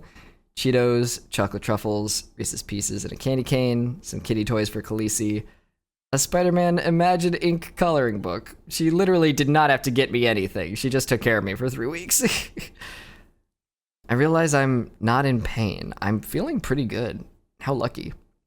I do PT and can feel just how much more flexible my arm is. I was able to stretch yawning this morning without it hurting, and now doing PT, I can max out basically all the exercises. The only one who's only 90% there is the praying hands one, but incredible. I'm very happy about that. My tailbone hurts. I wish I didn't have to sit so much. Editing more, talk about prescriptions, and I realize I don't have to deal with the catheter anymore, and holy shit, what a relief. Oh, I don't have to deal with the catheter anymore. Everything good. It was the easiest part up until the end where it was agony, but now I'm realizing just how much of a relief it is to pee from my penis. Very happy. It's good I've shit twice. That means there was a lot in there. I get up to wipe, and a string of very familiar liquid comes out of my dick. So quick, I think I've imagined it at first. It's cum. It's cum liquid. I'd recognize the consistency anywhere. I go to wipe my ass, and it happens again. Where I'm dealing with my butt, I'm not thinking about my dick that's just kind of flopping around, and cum falls from my dick. It happens 3 times in total before I'm done wiping everything and pulling my underwear back up. Holy shit. I produced enough pre-cum for it to travel down my penis. That's absolutely amazing. I produced a lot of pre-cum before, after I grew my T-dick, so I thought I might have the potential to do it. It must have fallen out so quickly because it's mixed with pee, which probably flushed out all my plumbing. I noticed that the IV bruise is even larger than it was before, a yellow and green instead of my usual purple color. I walk to go get the mail again. It's such a little thing, but I'm so happy. I can hear a family celebrating Christmas with their kids. It's almost 80 degrees here in Texas on Christmas. I pee and the fistula stream is a lot smaller, thank God. I count and see I've got 5 more days of antibiotics. I pee and the stream coming from my dick is strong, and the stream coming from the fistula is weak. It feels really good to pee. I'm getting more confident. You know how before I talked about how I had a little scar on my arm and I wondered if it would end up on my penis because that's where the donor site was? I noticed the other day, but it's there. No one else will notice it, and it will probably get hidden in tattooing once I get that done, but it's very cute and cool, and I love that I know that it's there, even if it disappears one day. The antibiotic has made me sleepy, so I lay down for a little to rest. Soon I realize I'm just not into the idea of cooking for myself, so I should order from somewhere before everything closes. I find the place that I ordered from last night, swiping through Grubhub, which gave me the same feeling as when I hook up with a dude on Grindr and then later match with him on Tinder. I don't want to interact with humans, so I order through there so I can have no contact delivery. Half an hour later, someone is insistent on knocking and ringing my doorbell. I wait a little to make sure they've left, then go to answer it, but he's there and hands it to me. I am brain fog ridden and I'm in my boxers and I apologize, but he's gone before I can even see his face. I'm avoiding eye contact and just getting the food. I've also just gotten up from laying down to rest, so I'm just fully out of it, and I hope he knows I'm not a perv. I'm just so out of it right now. Hopefully he reads the instructions next time. I very clearly say, please just leave it. It's okay. And on top of that, also have no contact delivery. It's also easier to just leave the food. It's okay. Stay nearby so you can hear me open the door if you have to. Just please just leave it. It's okay. I have anxiety and a new penis, and I don't want it flopping at you. I start to wonder if I'll have an enlarged left hand for the rest of my life. It's okay if I do. I just want to know so I can prepare for it. I doubt it'll stay this way forever, but my blood pressure pills have salt in them, and my doctors encouraged me to put salt on things and to drink salt water in order to get more of my body, salty. So I wonder if my health condition will contradict with what they've seen in a typical patient. Day 27. I shower and think about how easy showering is now. I've been gently washing the incisions on my arm graft and the scabs are starting to come off. I can't wait until I can start treating it with lotions and oils and the Sikicare sheets. The last few days I've been listening to music in the shower like I usually do, and it's done wonders to make me feel more normal.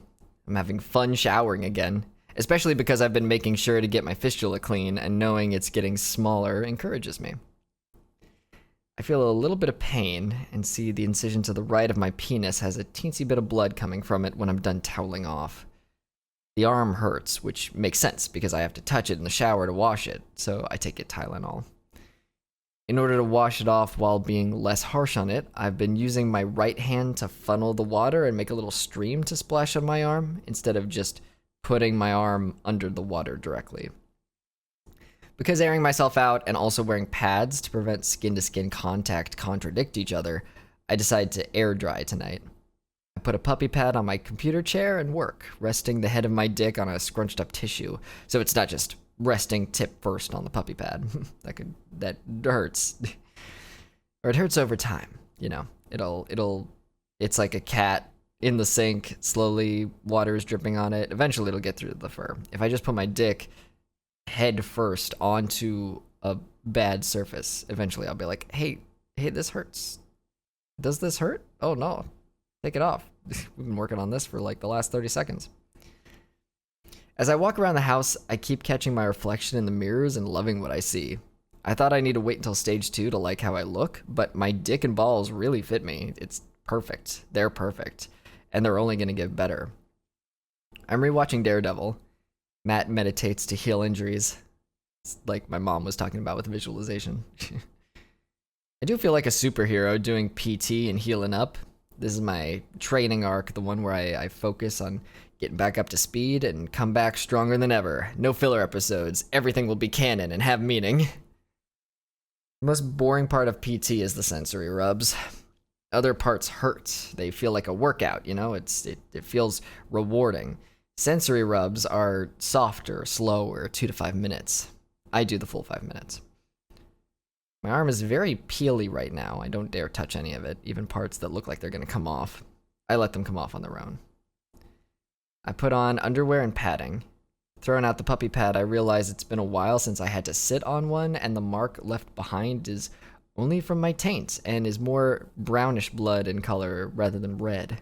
An amazing improvement. I'd spent so long sitting on them and seeing red blood left behind by my taint, ballsack, and dick that seeing such a small stain seems like nothing in comparison. Khaleesi jumps on the arm of my chair and I have to get her down. My arm isn't even wrapped. She's clearly annoyed with me that I won't just let her jump everywhere, but no, definitely not. I get itchy again, and I'm now 100% sure it's because of the antibiotic. It must be a side effect. I'd love to have some chocolate. The truffles Mom got me for Christmas sitting on my side table, but I remember how hesitant my surgeon was in letting me have it, and I think I should do what's best for my healing, if I want my taint to seal up. I did PT 5 times today, hell yeah, max it out, motherfucker. I am so itchy, itchy. My chest, my arms, this Cipro is no joke. That's the name of the antibiotic. Cipro. That's how you spell Cipro. I think it's pronounced Cipro, or... Yeah, I think it's pronounced Cipro. Crypto. The super antibiotic. I remember he was like, it can be intense to go on Cipro, so we just want to make sure you need to go on it before we give it to you. Yeah, I wonder why. I stopped Khaleesi from jumping on my chair again. She's so mad. I go to the bathroom. 2 fistulas again. The underside of my penis is bleeding a little bit. I go to sleep and wake up once from Khaleesi crying, and, then I get up and pee and go to bed. When I actually wake up, I know that I probably slept in a lot, and I check to see how late I am on pain pills and my antibiotic. 2 hours. That's why my arm hurts so much. But even though it hurts relatively, I know it's better than it's been because I flex my hand, and it's the most flexible it's been since surgery. Yeah, okay, I'll do PT, I get it. When I do PT, my hand doesn't hurt, alright. I only allow myself 5 minutes on my phone because I know I need to get up and take my pills. Once I do, I realize how important they are because I feel pain in the area where my uterus used to be.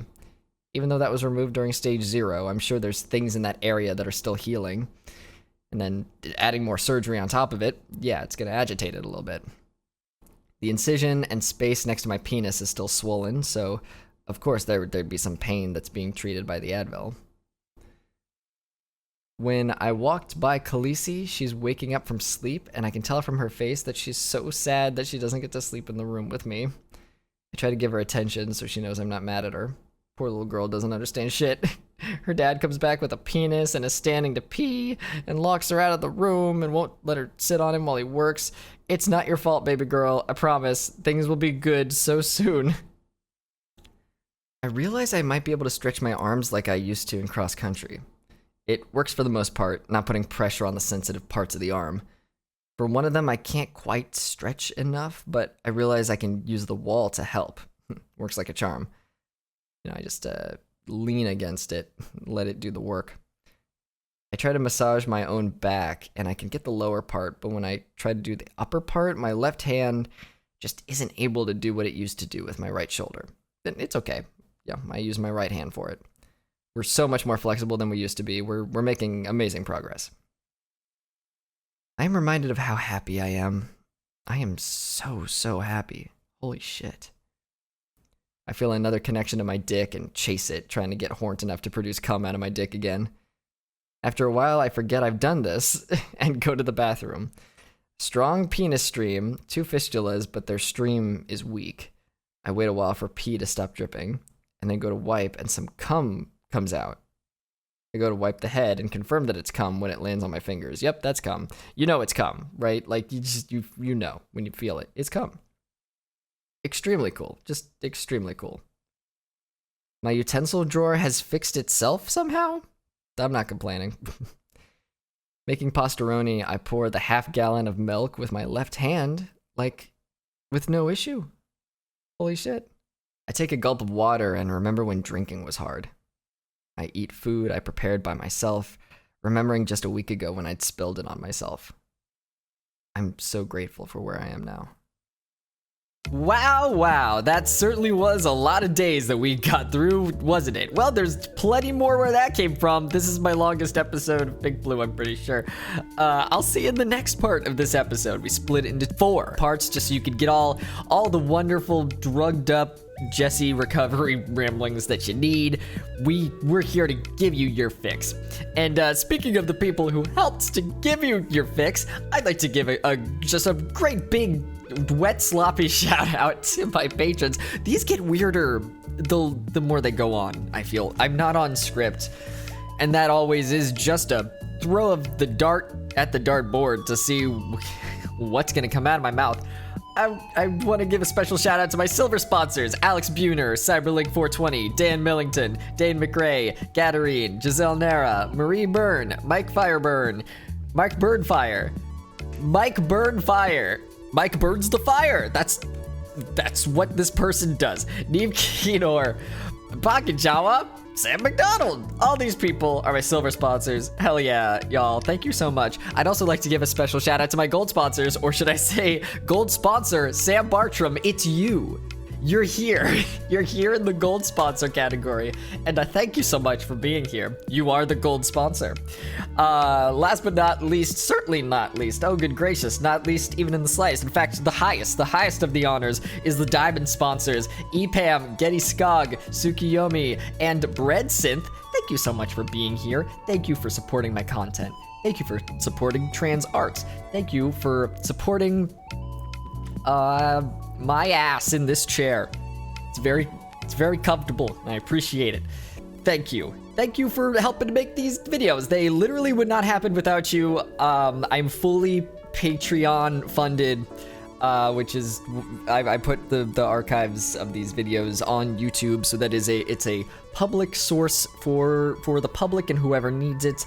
And it's thanks to viewers like you and supporters like you that these things can even happen. So you know what? Give yourselves a wet sloppy pat on the back for me. Why is it wet? Why is it wet? What do you mean Adobe Creative Cloud has to update? Leave me alone. I'm thanking my patrons. Thank y'all so much. I will see you in the next part.